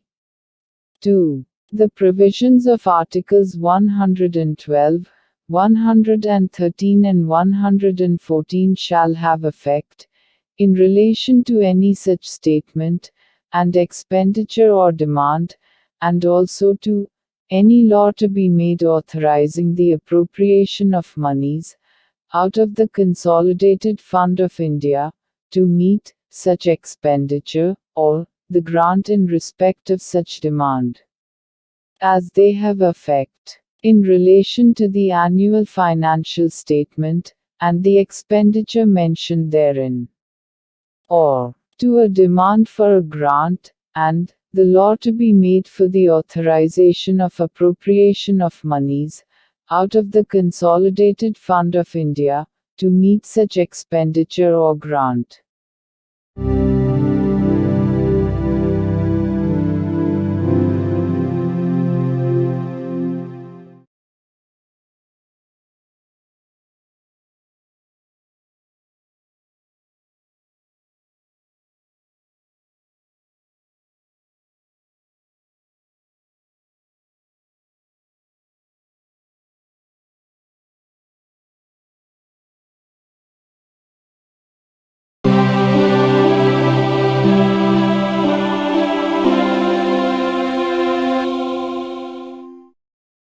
భారత సంవిధానము భాగము 5 సంఘము అధ్యాయం 2 parliament విత్తీయ విషయములలో ప్రక్రియ article 116 ఖాతాకు ఓట్లు పరపతికి ఓట్లు మరియు అసాధారణ అనుదానములు ఈ అధ్యాయము యొక్క పూర్వగామి నిబంధనలలో ఏమి ఉన్నప్పటికీ లోక్సభ ఈ క్రింది అనుదానము చేయుటకు అధికారము కలిగియుండును.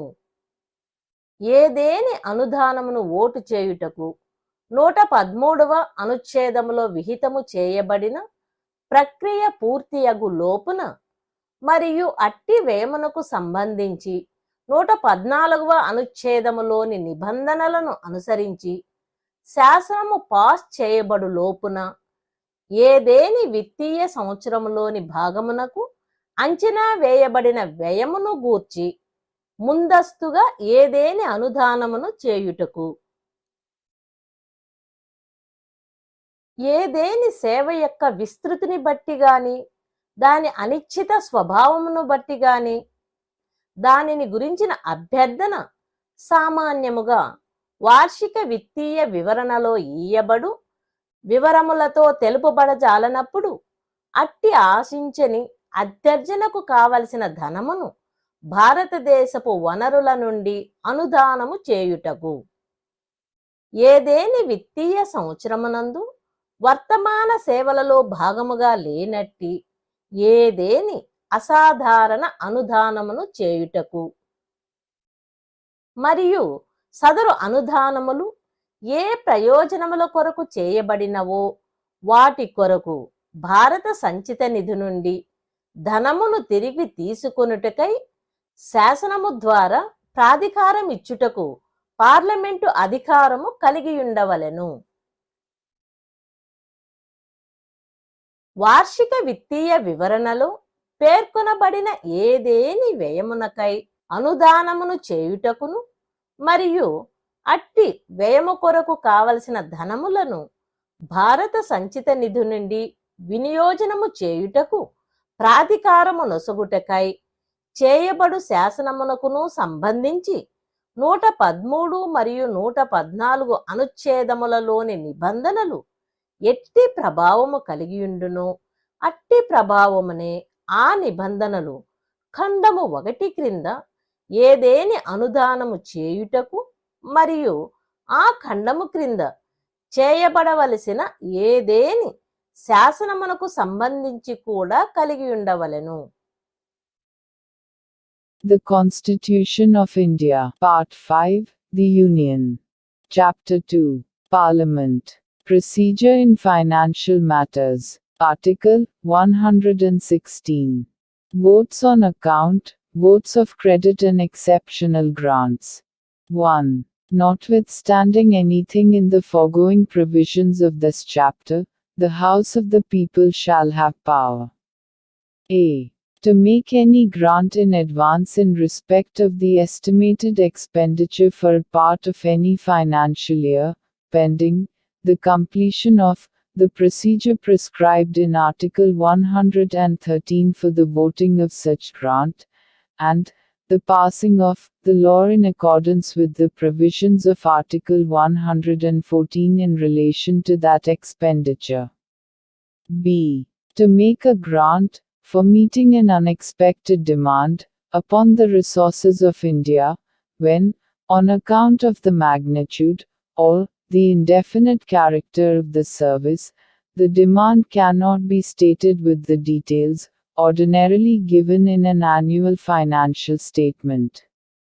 C. To make an exceptional grant, which forms no part of the current service, of any financial year.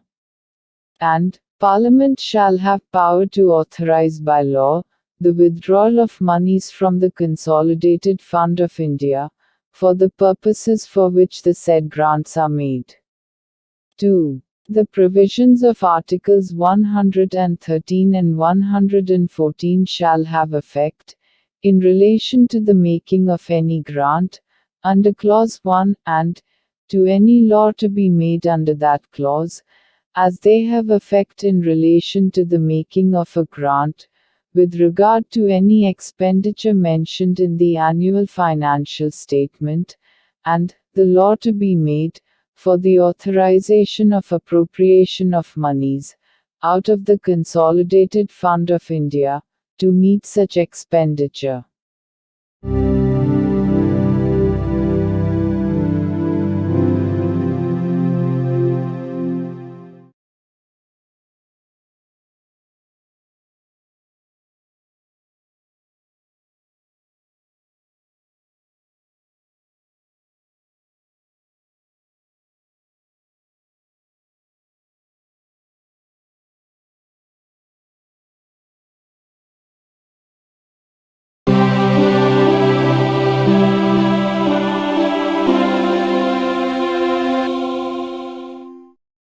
భారత సంవిధానము.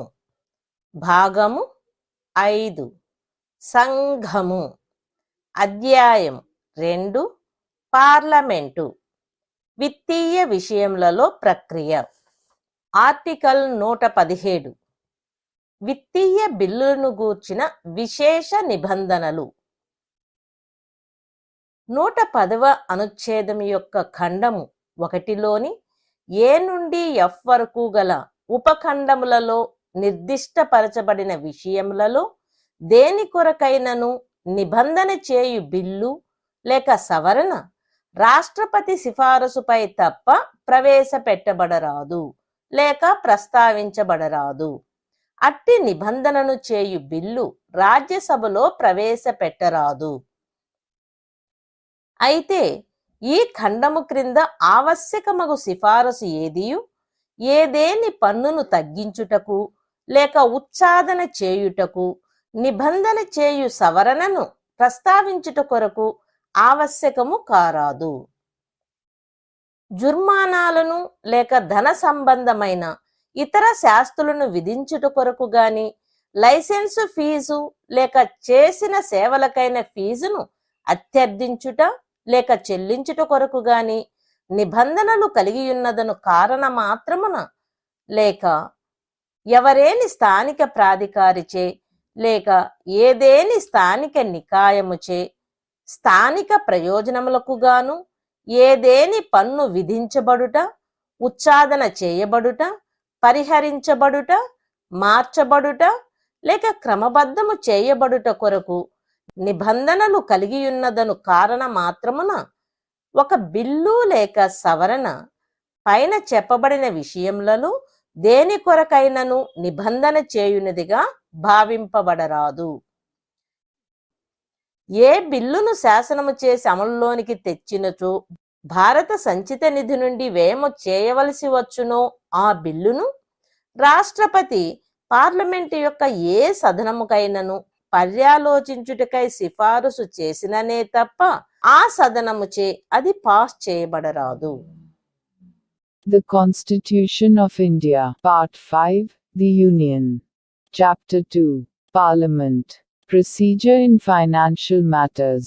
Article 117. Special provisions as to financial bills. 1. A bill or amendment making provision for any of the matters specified in sub-clauses A to F of Clause 1 of Article 110 shall not be introduced or moved except on the recommendation of the President. And a bill making such provision shall not be introduced in the Council of States, provided that no recommendation shall be required under this clause for the moving of an amendment making provision for the reduction or abolition of any tax.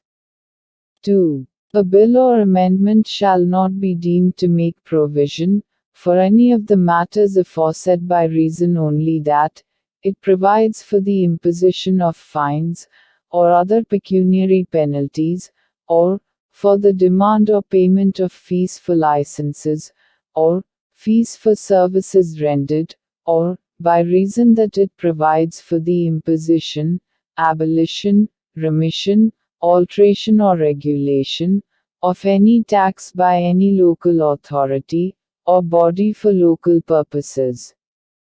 3. A bill which, if enacted and brought into operation, would involve expenditure from the Consolidated Fund of India, shall not be passed by either House of Parliament, unless the President has recommended to that House the consideration of the bill.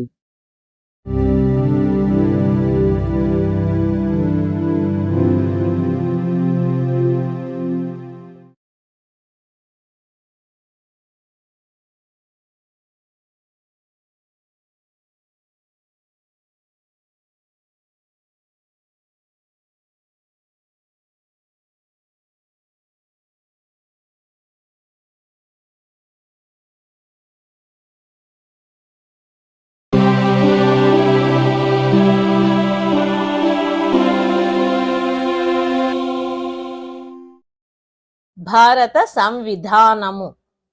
భాగము 5. సంఘము. అధ్యాయం 2. Parliament. సాధారణ ప్రక్రియ. Article 118. ప్రక్రియా నియమావళి. ఈ సంవిధాన నిబంధనలకు అత్యధీనమై parliament యొక్క ప్రతి సదనము తన ప్రక్రియను మరియు కార్యకలాప నిర్వహణమును క్రమబద్ధము చేయుట కొరకు నియమావళిని చేయవచ్చును. ఖండము 1 క్రింద నియమావళి చేయబడు వరకు ఈ సంవిధాన ప్రారంభమునకు అవ్యవహిత పూర్వము భారతదేశము అధినివేశము యొక్క శాసన మండలిని గూర్చి అమలులో నుండిన ప్రక్రియా నియమావళి మరియు స్థాయి ఉత్తర్వులు సందర్భానుసారముగా రాజ్యసభ సభాపతిచే లేక లోక్సభాధ్యక్షునిచే వాటిలో చేయబడినట్టి మార్పులకును అనుకూలాను సవరణములకును అత్యధీనమై పార్లమెంటుకు సంబంధించిన ప్రభావము కలిగి ఉండవలెను. రాష్ట్రపతి రాజ్యసభ సభాపతితోనూ లోక్సభాధ్యక్షునితోనూ సంప్రదించిన మీదట ఉభయ సదనముల సంయుక్త ఉపవేశనములకును వాటి మధ్య పరస్పర సంసూచనలకును సంబంధించిన ప్రక్రియను గూర్చి నియమావళిని చేయవచ్చును. ఉభయ సదనముల సంయుక్త ఉపవేశనమున లోక్సభాధ్యక్షుడు లేక ఆయన హాజరులో లేనప్పుడు ఖండము 3 క్రింద చేయబడు ప్రక్రియా నియమావళిచే నిర్ధారణ చేయబడు వ్యక్తి అధ్యక్షత వహించవలెను. The Constitution of India, Part 5, The Union. Chapter 2, Parliament. Procedure, generally. Article 118. Rules of Procedure. 1. Each House of Parliament may make rules for regulating, subject to the provisions of this Constitution, its procedure and the conduct of its business. 2. Until rules are made under Clause 1, the rules of procedure and standing orders, in force immediately before the commencement of this Constitution, with respect to the legislature of the Dominion of India, shall have effect in relation to Parliament, subject to such modifications and adaptations, as may be made therein, by the Chairman of the Council of States, or the Speaker of the House of the People, as the case may be. 3. The President, after consultation with the Chairman of the Council of States, and the Speaker of the House of the People, may make rules, as to the procedure with respect to joint sittings of, and communications between, the two Houses. 4. At a joint sitting of the two Houses, the Speaker of the House of the People, or in his absence, such person as may be determined by rules of procedure made under Clause 3, shall preside.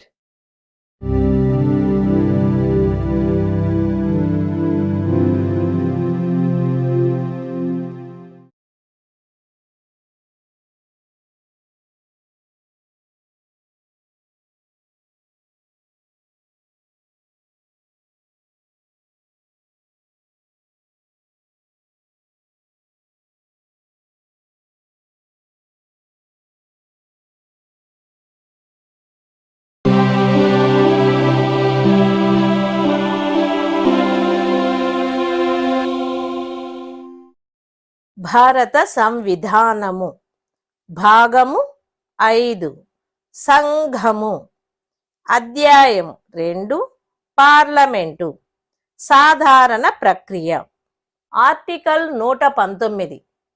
పార్లమెంటులో విత్తీయ కార్యకలాపమునకు సంబంధించిన ప్రక్రియను శాసనము ద్వారా క్రమబద్ధపరుచుట.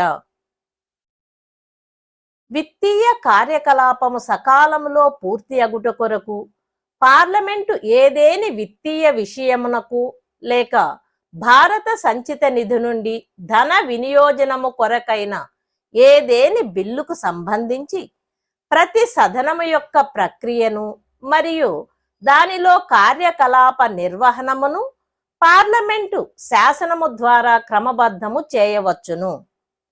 అట్లు చేయబడిన ఏదేని శాసనము యొక్క ఏదేని నిబంధన 118వ అనుచ్ఛేదము యొక్క ఖండము 1 క్రింద పార్లమెంటు యొక్క ఏదేని సదనమునచే చేయబడిన ఏదేని నియమమునకు గాని ఆ అనుచ్ఛేదము యొక్క ఖండము 2 క్రింద పార్లమెంటుకు సంబంధించి ప్రభావము కలిగి ఉండేది ఏదేని నియమమునకు లేక స్థాయి ఉత్తర్వుకు అసంగతముగా నున్నచో అట్లు అసంగతమునున్నంత మేరకు అట్టి నిబంధనయే చెల్లుబాటు కలిగి ఉండవలెను.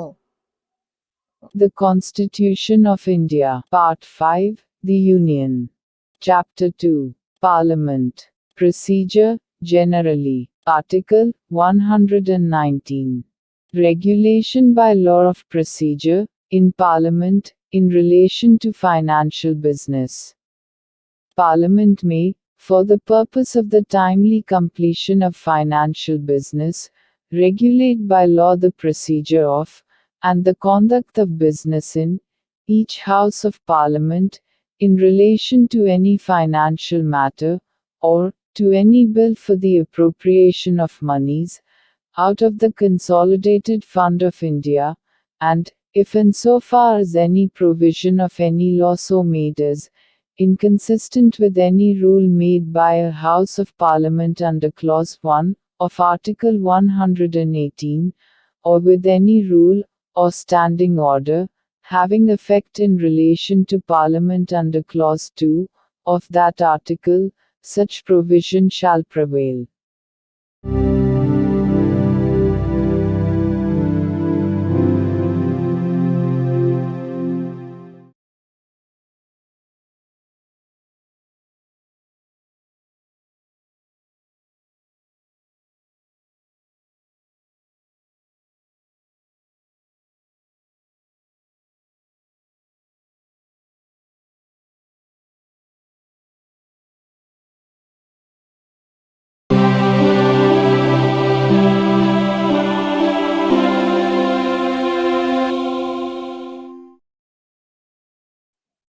భారత సంవిధానము భాగము 5 సంఘము అధ్యాయం 2 పార్లమెంటు సాధారణ ప్రక్రియ ఆర్టికల్ 120 పార్లమెంటులో వాడవలసిన భాష భాగము 17లో ఏమి ఉన్నప్పటికీ 348వ అనుచ్ఛేదము యొక్క నిబంధనలకు అత్యధీనమై పార్లమెంటులోని కార్యకలాపములు హిందీలో కానీ లేక ఇంగ్లీష్లో కానీ జరపబడవలెను.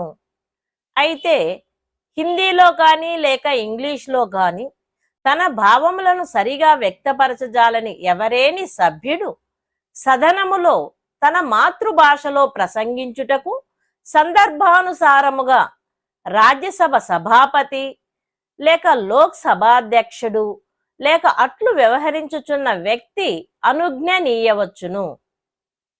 పార్లమెంటు శాసనము ద్వారా అన్యదా నిబంధించిననే తప్ప ఈ సంవిధాన ప్రారంభము నుండి 15 సంవత్సరముల కాలావధి ముగిసిన తరువాత ఈ అనుచ్ఛేదము నుండి లేక ఇంగ్లీషులో కాని అను మాటలు రద్దు అయినట్లుగా ఈ అనుచ్ఛేదము ప్రభావము కలిగి ఉండవలెను.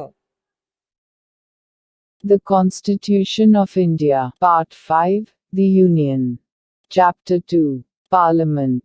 Procedure, generally. Article 120. Language to be used in Parliament. 1. Notwithstanding anything in Part 17, but subject to the provisions of Article 348, business in Parliament shall be transacted in Hindi or in English, provided that the Chairman of the Council of States, or Speaker of the House of the People, or person acting as such, as the case may be, may permit any member, who cannot adequately express himself in Hindi or in English, to address the House in his mother tongue. 2. Unless Parliament by law otherwise provides, this article shall, after the expiration of a period of 15 years from the commencement of this Constitution, have effect as if the words, or in English, were omitted therefrom.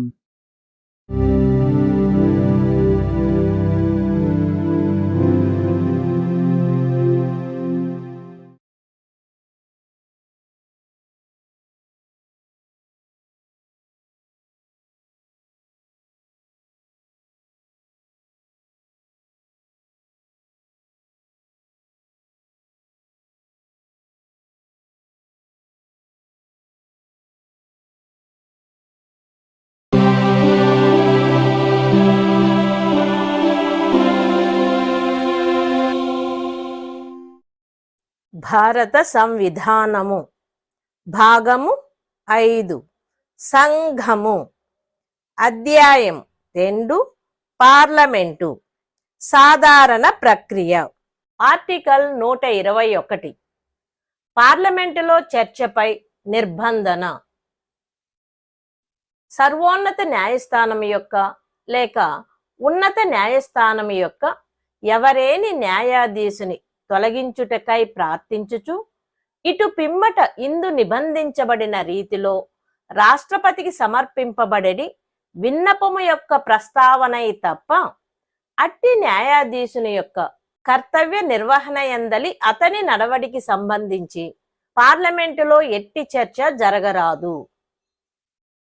The Constitution of India, Part 5, The Union. Chapter 2, Parliament. Procedure, Generally. Article 121. Restriction on discussion in Parliament. No discussion shall take place in Parliament, with respect to the conduct of any judge of the Supreme Court, or of a High Court, in the discharge of his duties, except upon a motion for presenting an address to the President, praying for the removal of the judge, as hereinafter provided.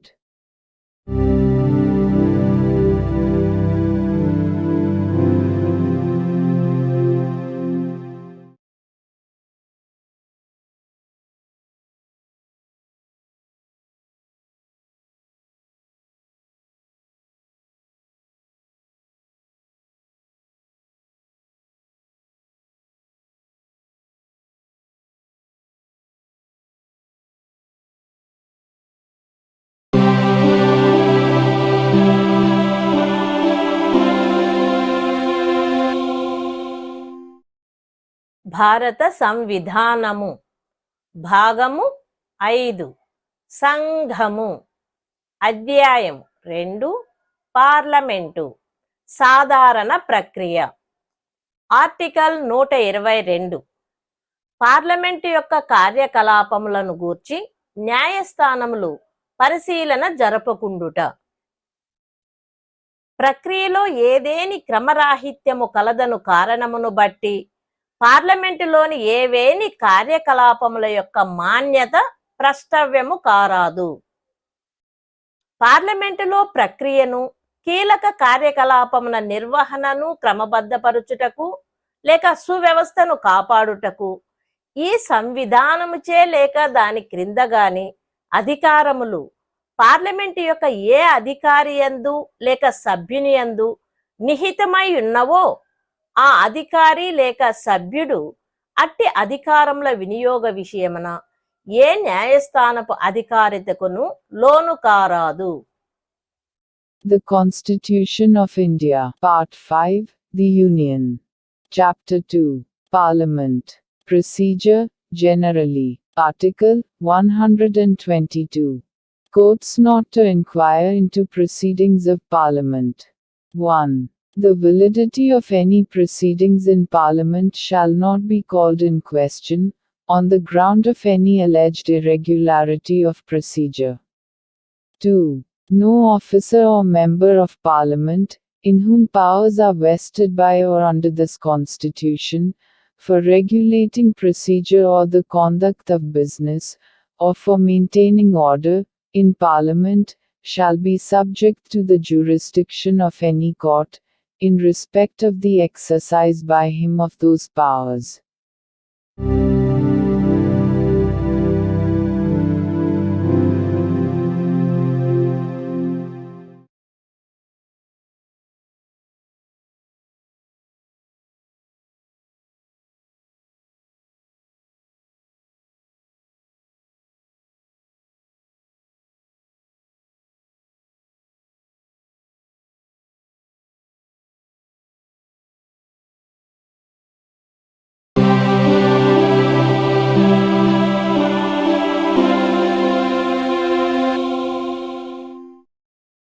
భారత సంవిధానము.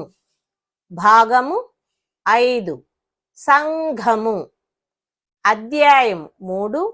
రాష్ట్రపతి యొక్క శాసన నిర్మాణాధికారములు. Article 123. Parliament యొక్క విరామ కాలములో అధ్యాదేశములను ప్రఖ్యాపన చేయుటకు రాష్ట్రపతికి గల అధికారము.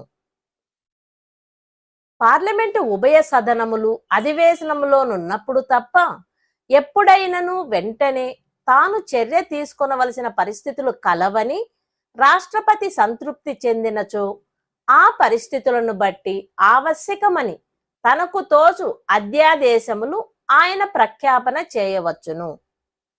ఈ అనుచ్ఛేదము క్రింద ప్రఖ్యాపన చేయబడిన అధ్యాదేశమునకు పార్లమెంటుచే చేయబడు చట్టమునకుండునట్టి ప్రాబల్య ప్రభావములుండును. కాని అట్టి ప్రతి అధ్యాదేశము పార్లమెంటు ఉభయ సదనముల సమక్షమున ఉంచబడవలెను. పార్లమెంటు తిరిగి సమావేశమైనప్పటి నుండి 6 వారముల కాలావధి ముగియగానే ఆ అధ్యాదేశం యొక్క అమలు ఆగిపోవును. లేక ఆ కాలావధి ముగియుటకు ముందే ఆ అధ్యాదేశమును ఆమోదింపక అట్లు తీర్మానములు ఉభయ సదనములచే పాస్ చేయబడినచో ఆ తీర్మానములలో 2వ తీర్మానము పాస్ చేయబడిన మీదట ఆ అధ్యాదేశం యొక్క అమలు ఆగిపోవును. మరియు రాష్ట్రపతిచే ఎప్పుడైనను ఉపసంహరించబడవచ్చును. విశదీకరణ: పార్లమెంటు సదనములు వేరువేరు తేదీలలో తిరిగి సమావేశమగుటకు ఆహ్వానింపబడిన ఎడల ఈ ఖండపు నిమిత్తము 6 వారముల కాలావధిని ఆ తేదీలలో కడపటి దాని నుండి గణింపబడవలెను. ఈ సంవిధానము క్రింద శాసనము చేయుటకు పార్లమెంటుకు సమర్థత లేనట్టి ఏదేని నిబంధన ఈ అనుచ్ఛేదము క్రింది అధ్యాదేశములలో చేయబడినచో అంత మేరకు ఆ అధ్యాదేశము ప్రభావశూన్యము కావలెను. The Constitution of India, Part 5, The Union. Chapter 3, Legislative Powers of the President. Article 123. Power of President to promulgate ordinances during recess of Parliament. 1. If at any time, except when both houses of Parliament are in session, the President is satisfied that circumstances exist which render it necessary for him to take immediate action, he may promulgate such ordinances as the circumstances appear to him to require. 2. An ordinance promulgated under this article shall have the same force and effect as an act of Parliament. But every such ordinance shall be laid before both houses of Parliament, and shall cease to operate at the expiration of 6 weeks from the reassembly of Parliament. Or, if before the expiration of that period, resolutions disapproving it are passed by both houses, upon the passing of the second of those resolutions, and may be withdrawn at any time by the President. Explanation: where the Houses of Parliament are summoned to reassemble on different dates, the period of 6 weeks shall be reckoned from the later of those dates, for the purposes of this clause. 3. If, and so far as an ordinance under this article makes any provision which Parliament would not under this Constitution be competent to enact, it shall be void.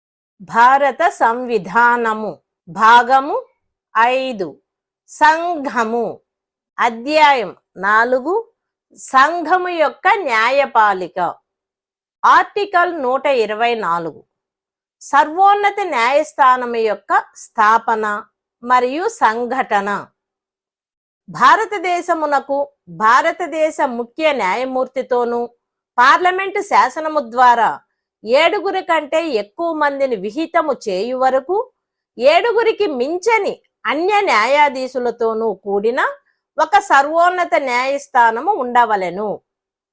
సర్వోన్నత న్యాయస్థానము యొక్క ప్రతి న్యాయాధీశుని నియామకమును 124A అనుచ్ఛేదములో నిర్దేశించిన జాతీయ న్యాయ నియామకముల commission యొక్క సిఫారసుపై రాష్ట్రపతి తన చేవ్రాలు మరియు ముద్రగల అధిపత్రము ద్వారా చేయవలెను. సర్వోన్నత న్యాయస్థానం యొక్క ప్రతి న్యాయాధీశుడు తనకు 65 సంవత్సరముల వయస్సు పూర్తి అగు వరకు ఆ పదవి యందుండవలెను. అంతేకాక ఏ న్యాయాధీశుడైనను తన చేవ్రాలుతో రాష్ట్రపతికి లేఖ రాయుట ద్వారా తన పదవికి రాజీనామా ఇవ్వవచ్చును. ఏ న్యాయాధీశుడైనను ఖండము 4లో నిబంధించబడిన రీతిలో అతని తన పదవి నుండి తొలగింపబడవచ్చును. సర్వోన్నత న్యాయస్థానపు న్యాయాధీశుని వయస్సు పార్లమెంటు శాసనము ద్వారా నిబంధించునట్టి ప్రాధికారి చేతను అట్టి రీతిలోనూ నిర్ధారణ చేయబడవలెను. ఏ వ్యక్తి అయినను ఆయన భారతదేశ పౌరుడయ్యుండి మరియు కనీసము 5 సంవత్సరములు ఒక న్యాయస్థానములో గాని వరుసగా అట్టి 2 లేక అంతకు మించిన న్యాయస్థానములలో గాని న్యాయాధీశుడిగా ఉండియుండెననే తప్ప, లేక కనీసము 10 సంవత్సరములు ఒక ఉన్నత న్యాయస్థానములో గాని వరుసగా అట్టి 2 లేక అంతకు మించిన న్యాయస్థానములలో గాని అడ్వకేటుగా ఉండియుండెననే తప్ప, లేక రాష్ట్రపతి అభిప్రాయంలో సుప్రసిద్ధ న్యాయవేత్త అయిననే తప్ప సర్వోన్నత న్యాయస్థానపు న్యాయాధీశుడిగా నియమింపబడుటకు అర్హుడు కారాదు. విశదీకరణ 1. ఈ ఖండములో ఉన్నత న్యాయస్థానము అనగా భారతదేశ రాజ్య క్షేత్రము యొక్క ఏదేని భాగములో అధికారతను వినియోగించు లేక ఈ సంవిధాన ప్రారంభమునకు పూర్వము ఎప్పుడైనను అధికారతను వినియోగించిన ఉన్నత న్యాయస్థానము అని అర్థము. విశదీకరణ 2. ఈ ఖండపు నిమిత్తము ఒక వ్యక్తి అడ్వకేట్గా నుండిన కాలావధిని లెక్కించుటలో ఆయన అడ్వకేట్ అయిన తర్వాత ఒక జిల్లా న్యాయాధీశుని పదవికి తక్కువ కాని న్యాయిక పదవి యందుండిన కాలావధిని చేర్చవలెను.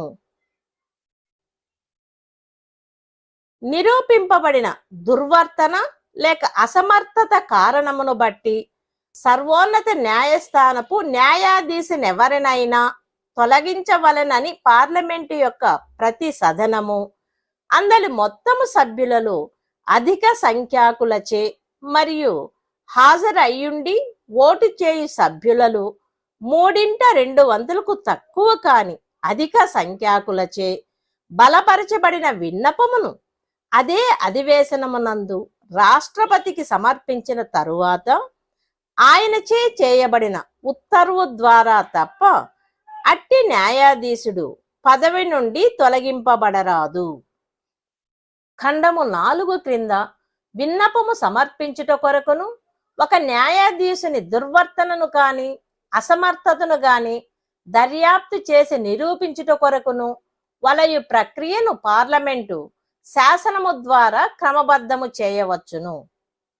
సర్వోన్నత న్యాయస్థానపు న్యాయాధీశునిగా నియమింపబడిన ప్రతి వ్యక్తియు తన పదవిలో ప్రవేశించుటకు పూర్వము రాష్ట్రపతి సమక్షమున గాని తద్విషయమున ఆయనచే నియమించబడిన వ్యక్తి సమక్షమున గాని 3వ అనుసూచిలో అందు నిమిత్తము పొందుపరచబడిన ప్రరూపమును అనుసరించి ప్రమాణమును లేక ప్రతిజ్ఞను చేసి దానిపై చేవ్రాలు చేయవలెను. సర్వోన్నత న్యాయస్థానపు న్యాయాధీశుని పదవి యందుండిన ఏ వ్యక్తియు భారతదేశ రాజ్య క్షేత్రమునందలి ఏ న్యాయస్థానమునందు న్యాయవాదిత్వమును చేపట్టరాదు లేక న్యాయవాదిగా వ్యవహరించరాదు. The Constitution of India, Part 5, The Union. Chapter 4, The Union Judiciary. Article 124. Establishment and Constitution of Supreme Court. 1. There shall be a Supreme Court of India, consisting of a Chief Justice of India.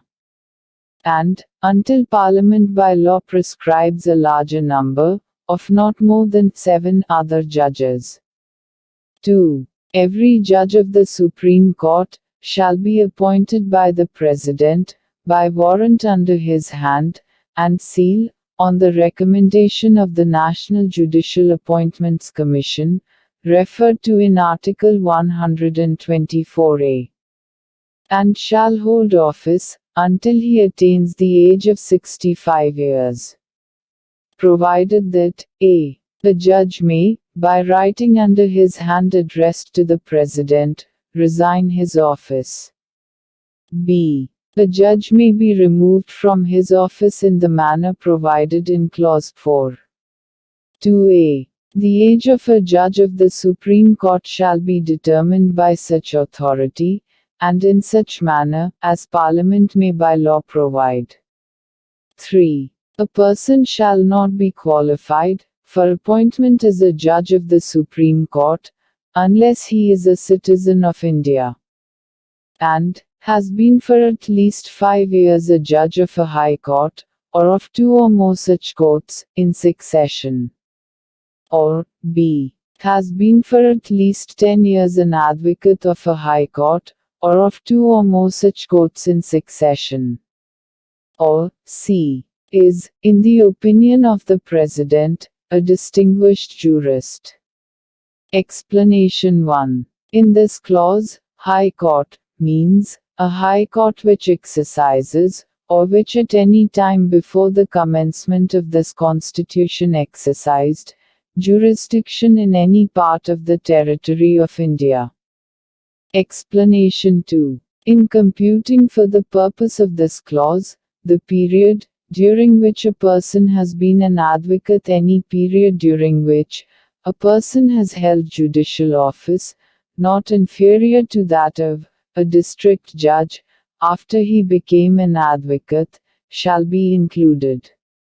4. A judge of the Supreme Court shall not be removed from his office, except by an order of the President, passed after an address by each House of Parliament, supported by a majority of the total membership of that House, and by a majority of not less than 2/3 of the members of that House present. And voting has been presented to the President, in the same session, for such removal on the ground of proved misbehavior or incapacity. 5. Parliament may by law regulate the procedure for the presentation of an address, and for the investigation and proof of the misbehavior or incapacity of a judge, under Clause 4. 6. Every person appointed to be a judge of the Supreme Court shall, before he enters upon his office, make and subscribe before the President, or some person appointed in that behalf by him, an oath or affirmation according to the form set out for the purpose, in the 3rd Schedule, 7. No person who has held office as a judge of the Supreme Court shall plead or act in any court, or before any authority, within the territory of India.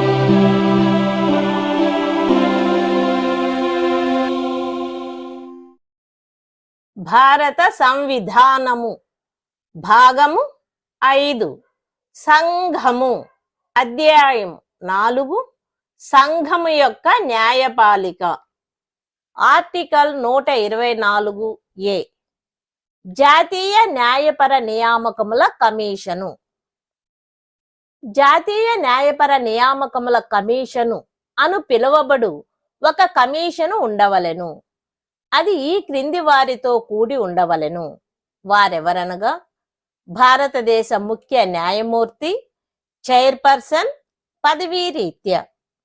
భారతదేశ ముఖ్య న్యాయమూర్తికి తరువాత సర్వోన్నత న్యాయస్థానం యొక్క ఇతర senior న్యాయాధీశులు 2 సభ్యులు, పదవీ రీత్యా. శాసన మరియు న్యాయం యొక్క అధికారంలోనున్న కేంద్ర మంత్రి సభ్యుడు, పదవీ రీత్యా.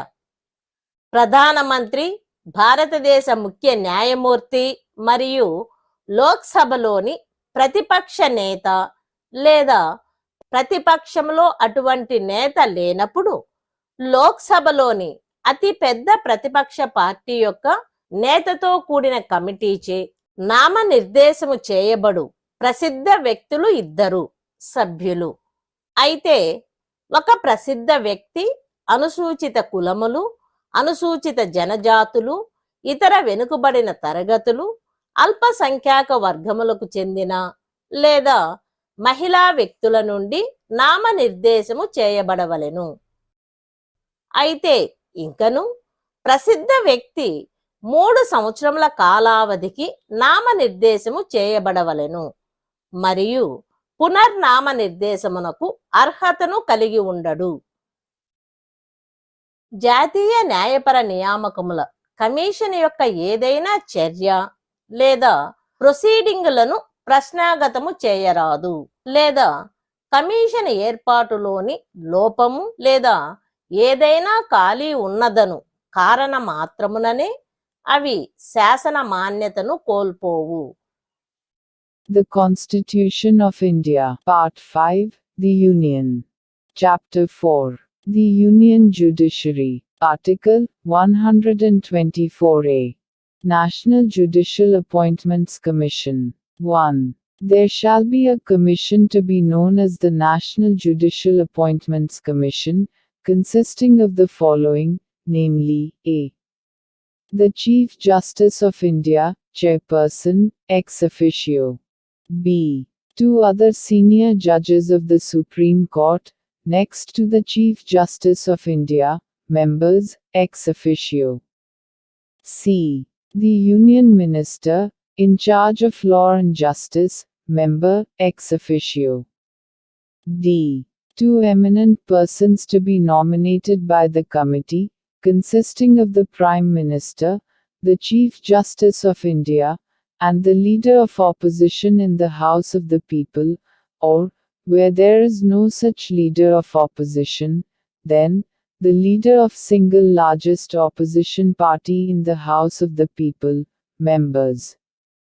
Provided that, one of the eminent person shall be nominated, from amongst the persons belonging to the scheduled castes, the scheduled tribes, other backward classes, minorities or women.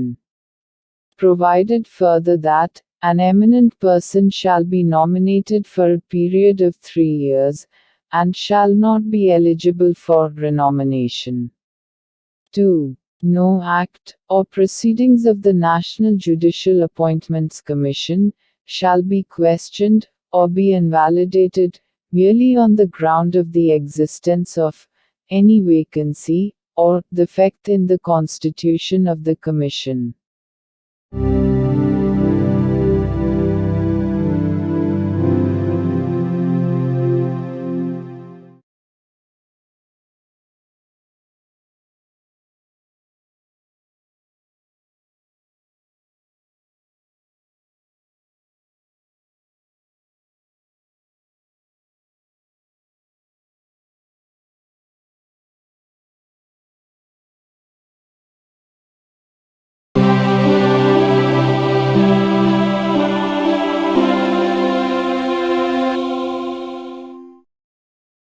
భారత సంవిధానము భాగము 5 సంఘము అధ్యాయము 4 సంఘము యొక్క న్యాయపాలిక ఆర్టికల్ 124 కమిషను కృత్యములు భారతదేశ ముఖ్య న్యాయమూర్తి, సర్వోన్నత న్యాయస్థాన న్యాయాధీశులు, ఉన్నత న్యాయస్థాన ముఖ్య న్యాయమూర్తులు మరియు ఉన్నత న్యాయస్థాన ఇతర న్యాయాధీశుల నియామకము కొరకు వ్యక్తులను సిఫారసు చేయుట, ఒక ఉన్నత న్యాయస్థానము నుండి ఏదైనా ఇతర ఉన్నత న్యాయస్థానమునకు ముఖ్య న్యాయమూర్తి మరియు ఇతర న్యాయాధీశుల బదిలీకి సిఫారసు చేయుట, సిఫారసు చేయబడిన వ్యక్తి సామర్థ్యము మరియు అఖండతను కలిగి ఉండునట్లు చూచుట జాతీయ న్యాయపర నియామకముల కమిషన్ యొక్క కర్తవ్యమై ఉండవలెను. The Constitution of India, Part 5, The Union. Chapter 4. The Union Judiciary. Article 124b. Functions of Commission. It shall be the duty of the National Judicial Appointments Commission to recommend persons for appointment as Chief Justice of India, Judges of the Supreme Court, Chief Justices of High Courts, and other Judges of High Courts. B. Recommend transfer of Chief Justices and other Judges of High Courts from one High Court to any other High Court. And C. Ensure that the person recommended is of ability and integrity.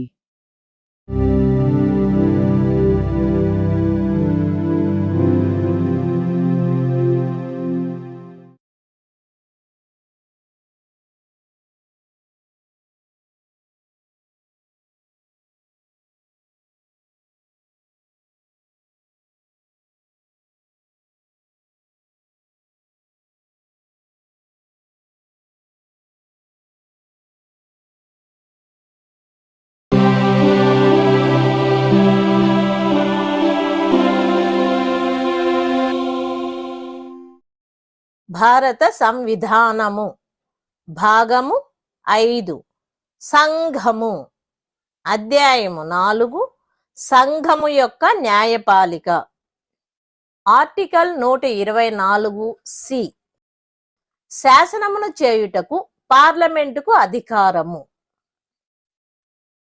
Parliament శాసనము ద్వారా భారతదేశ ముఖ్య న్యాయమూర్తి మరియు సర్వోన్నత న్యాయస్థానపు ఇతర న్యాయాధీశులు మరియు ఉన్నత న్యాయస్థానముల ముఖ్య న్యాయమూర్తులు మరియు ఇతర న్యాయాధీశుల నియామకములకైన ప్రక్రియను క్రమబద్ధము చేయవచ్చును మరియు వాటి కృత్యములను నిర్వర్తించుటకు నియామకము కొరకైన ఎంపిక యొక్క రీతి మరియు తాను అవసరమని భావించునట్టి ఇతర విషయములకై వినియమములను చేయుటకు కమిషనుకు అధికారమొసగవచ్చును. The Constitution of India, Part 5, The Union. Chapter 4. The Union Judiciary. Article 124c. Power of Parliament to make law. Parliament may, by law, regulate the procedure for the appointment of Chief Justice of India, and other Judges of the Supreme Court, and Chief Justices, and other Judges of High Courts. And empower the Commission to lay down by regulations the procedure, for the discharge of its functions, the manner of selection of persons, for appointment, and such other matters, as may be considered necessary by it.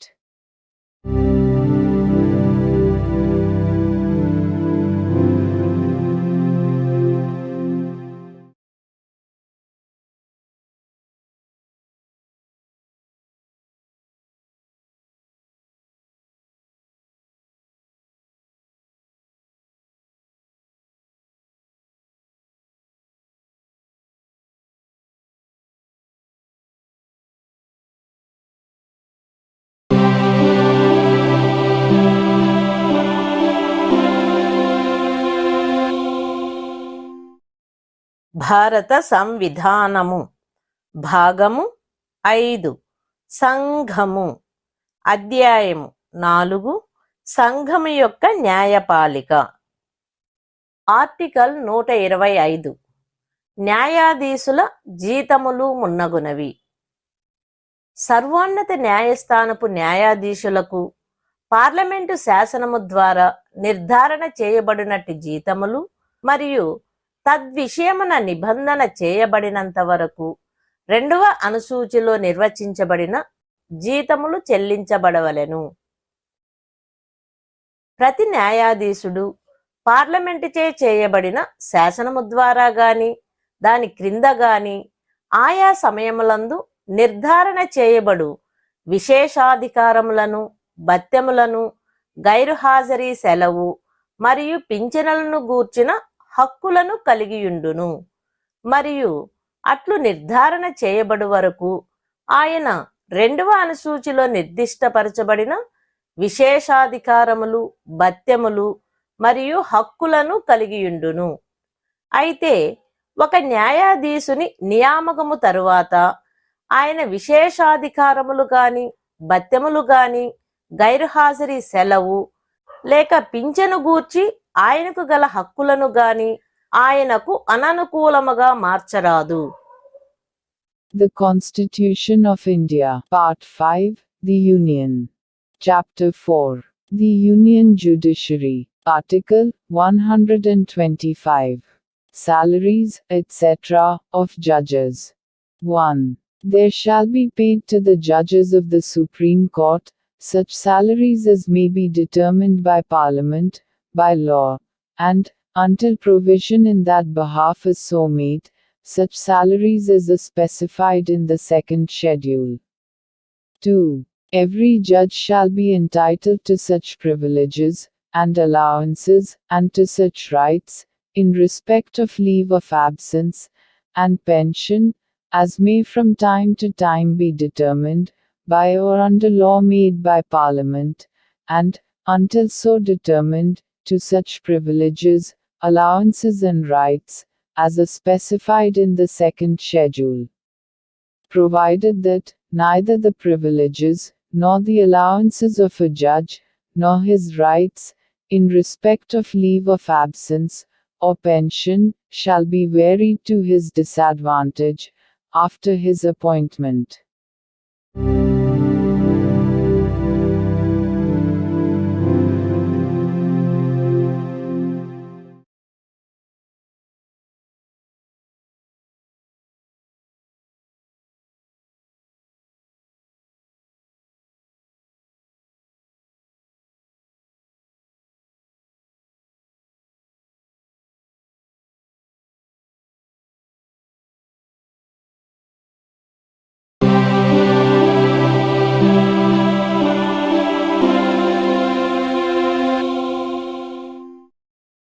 భారత సంవిధానము భాగము 5 సంఘము అధ్యాయం 4 సంఘము యొక్క న్యాయపాలిక article 126 కార్యకారి ముఖ్య న్యాయమూర్తి నియామకము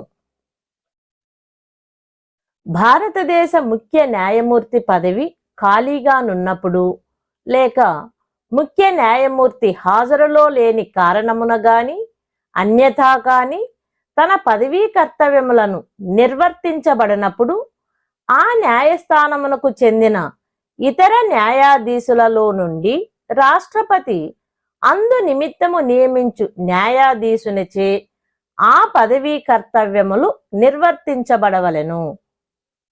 The Constitution of India, Part 5, The Union.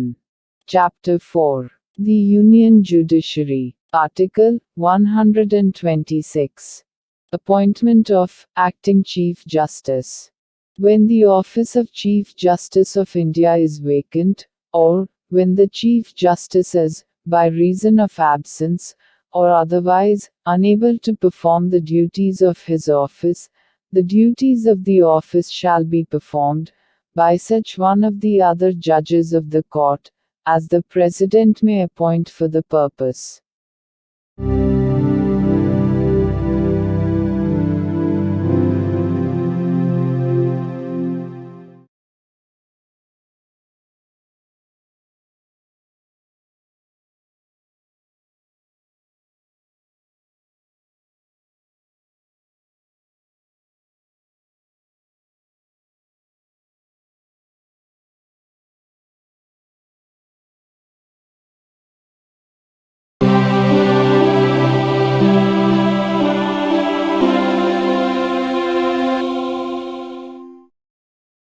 భారత సంవిధానము భాగము 5 సంఘము అధ్యాయము 4 సంఘము యొక్క న్యాయపాలిక ఆర్టికల్ 127 తదర్థక న్యాయాధీశుల నియామకము ఎప్పుడైనను సర్వోన్నత న్యాయస్థానము యొక్క ఏదేని అధివేశనము జరుపుటకు లేక కొనసాగించుటకు ఆవశ్యకమైన కోరము పూర్తి అగుటకు ఆ న్యాయస్థానపు న్యాయాధీశులు అందుబాటులో లేనిచో భారతదేశ ముఖ్య న్యాయమూర్తిచే తనకు చేయబడిన నిర్దేశముపై జాతీయ న్యాయపర నియామకముల కమిషను రాష్ట్రపతి యొక్క పూర్వ సమ్మతితోనూ అందుకు సంబంధించిన ఉన్నత న్యాయస్థానపు ముఖ్య న్యాయమూర్తితో సంప్రదించిన తరువాతను సర్వోన్నత న్యాయస్థానపు న్యాయాధీశునిగా నియమింపబడుటకు తగిన అర్హతలు కలిగి భారతదేశ ముఖ్య న్యాయమూర్తిచే పేర్కొనబడినట్టి ఉన్నత న్యాయస్థానపు న్యాయాధీశుని ఒకరిని ఆవశ్యకమగునంత కాలావధి వరకు సర్వోన్నత న్యాయస్థానము యొక్క ఉపవేశనములలో తదర్థక న్యాయాధీశునిగా హాజరగుటకు భారతదేశ ముఖ్య న్యాయమూర్తి లిఖితపూర్వకముగా కోరవచ్చును. అట్లు పేర్కొనబడిన న్యాయాధీశునికి అన్యమైన తన పదవీ కర్తవ్యముల కంటే ముందుగా సర్వోన్నత న్యాయస్థానము యొక్క ఉపవేశనములకు తాను హాజరు కావలసిన సమయమున మరియు అట్టి కాలావధి వరకు హాజరొకట కర్తవ్యమై ఉండవలెను. ఆయన అట్లు హాజరై ఉన్నప్పుడు సర్వోన్నత న్యాయస్థానపు న్యాయాధీశునికి గల అధికారిత అధికారములు మరియు విశేషాధికారములు అన్నింటినీ కలిగియుండి సర్వోన్నత న్యాయస్థానపు న్యాయాధీశుని కర్తవ్యములను నిర్వహించవలెను. The Constitution of India, Part 5, The Union. Chapter 4, The Union Judiciary. Article 127. Appointment of ad hoc judges. 1. If at any time there should not be a quorum of the judges of the Supreme Court available to hold or continue any session of the court, the National Judicial Appointments Commission, on a reference made to it by the Chief Justice of India, may with the previous consent of the President and after consultation with the Chief Justice of the High Court concerned, request in writing the attendance at the sittings of the court, as an ad hoc judge for such period as may be necessary, of a judge of a High Court, duly qualified for appointment as a judge of the Supreme Court, to be designated by the Chief Justice of India. 2. It shall be the duty of the judge who has been so designated, in priority to other duties of his office, to attend the sittings of the Supreme Court, at the time and for the period for which his attendance is required, and while so attending he shall have all the jurisdiction, powers and privileges, and shall discharge the duties of a judge of the Supreme Court.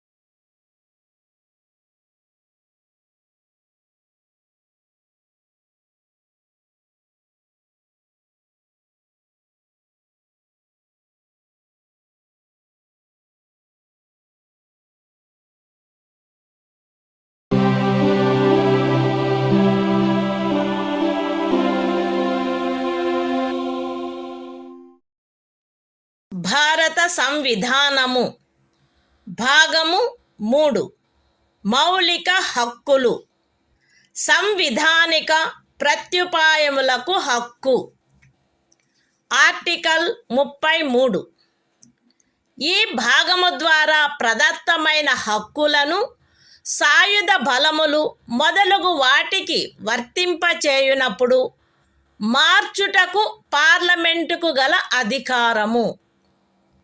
ఈ భాగము ద్వారా ప్రదత్తమైన హక్కులలో వేటినైనను సాయుధ బలములకు చెందిన సభ్యులకు లేక ప్రజాశాంతిని కాపాడు భారము వహించిన సాయుధ బలములకు చెందిన సభ్యులకు లేక గుప్త సమాచారము కొరకు లేక ఎదురు గుప్త సమాచారము కొరకు రాజ్యముచే స్థాపించబడిన ఏదేని బ్యూరోలో లేదా ఇతర వ్యవస్థలో నియమించబడిన వ్యక్తులకు లేక ఏ నుండి సి వరకు గల ఖండములలో నిర్దేశింపబడిన ఏదేని సాయుధ బలము బ్యూరో లేక వ్యవస్థ కొరకై ఏర్పాటు చేసిన టెలికమ్యూనికేషన్ వ్యవస్థలలో నియమించబడిన లేదా వాటికి సంబంధించిన వ్యక్తులకు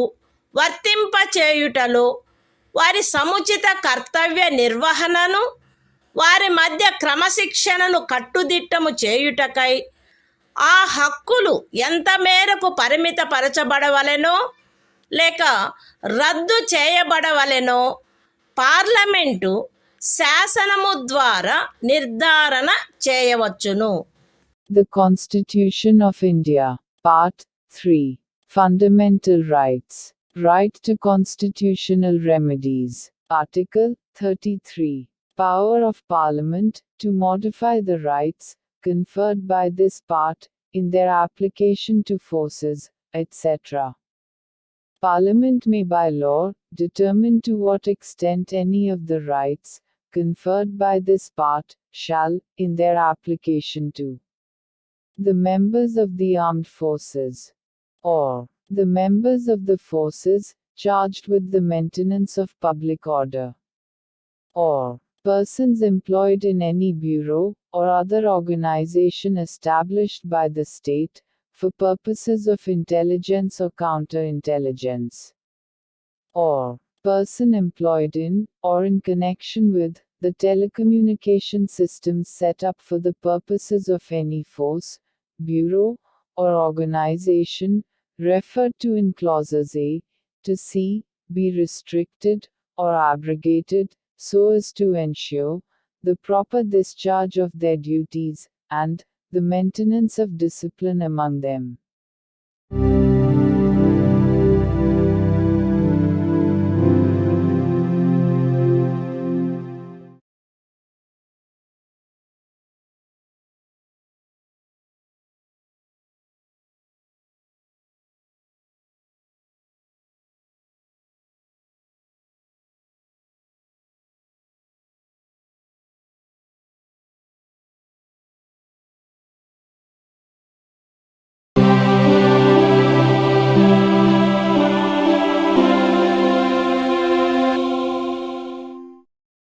భారత సంవిధానము భాగము 3 మౌలిక హక్కులు.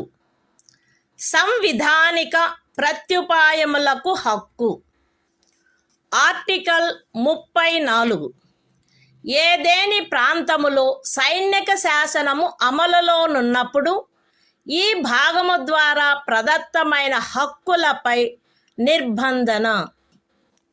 ఈ భాగమునందు పూర్వగామి నిబంధనలలో ఏమి ఉన్నప్పటికీ భారతదేశ రాజ్యక్షేత్రములోని ఏదేని ప్రాంతములో సైనిక శాసనము అమలులో ఉండి ఉన్నచో సంఘము యొక్క లేక ఒక రాజ్యము యొక్క సేవలోనున్న ఎవరేని వ్యక్తి అచట శాంతిని కాపాడుటకు లేక తిరిగి నెలకొల్పుటకు సంబంధించి చేసిన ఏదేని కార్యమును గూర్చి పార్లమెంటు శాసనము ద్వారా అతనికి క్షతిపూర్తి చేయవచ్చును, లేక అట్టి ప్రాంతంలో సైనిక శాసనము క్రింద చేయబడిన ఏదేని దండనోత్తర్వును, విధించబడిన ఏదేని శిక్షను, ఉత్తర్వు చేయబడిన సమపహరణను, లేక చేసిన ఏదేని ఇతర కార్యమును మాన్యమునర్చవచ్చును.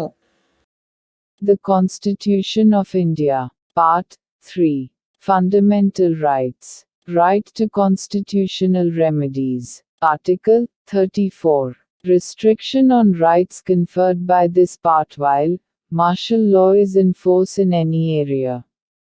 Notwithstanding anything in the foregoing provisions of this part, Parliament may, by law, indemnify any person, in the service of the Union, or of a state, or any other person, in respect of any act done by him, in connection with the maintenance or restoration of order, in any area within the territory of India, where martial law was in force, or validate any sentence passed, punishment inflicted, forfeiture ordered, or other act done under martial law in such area.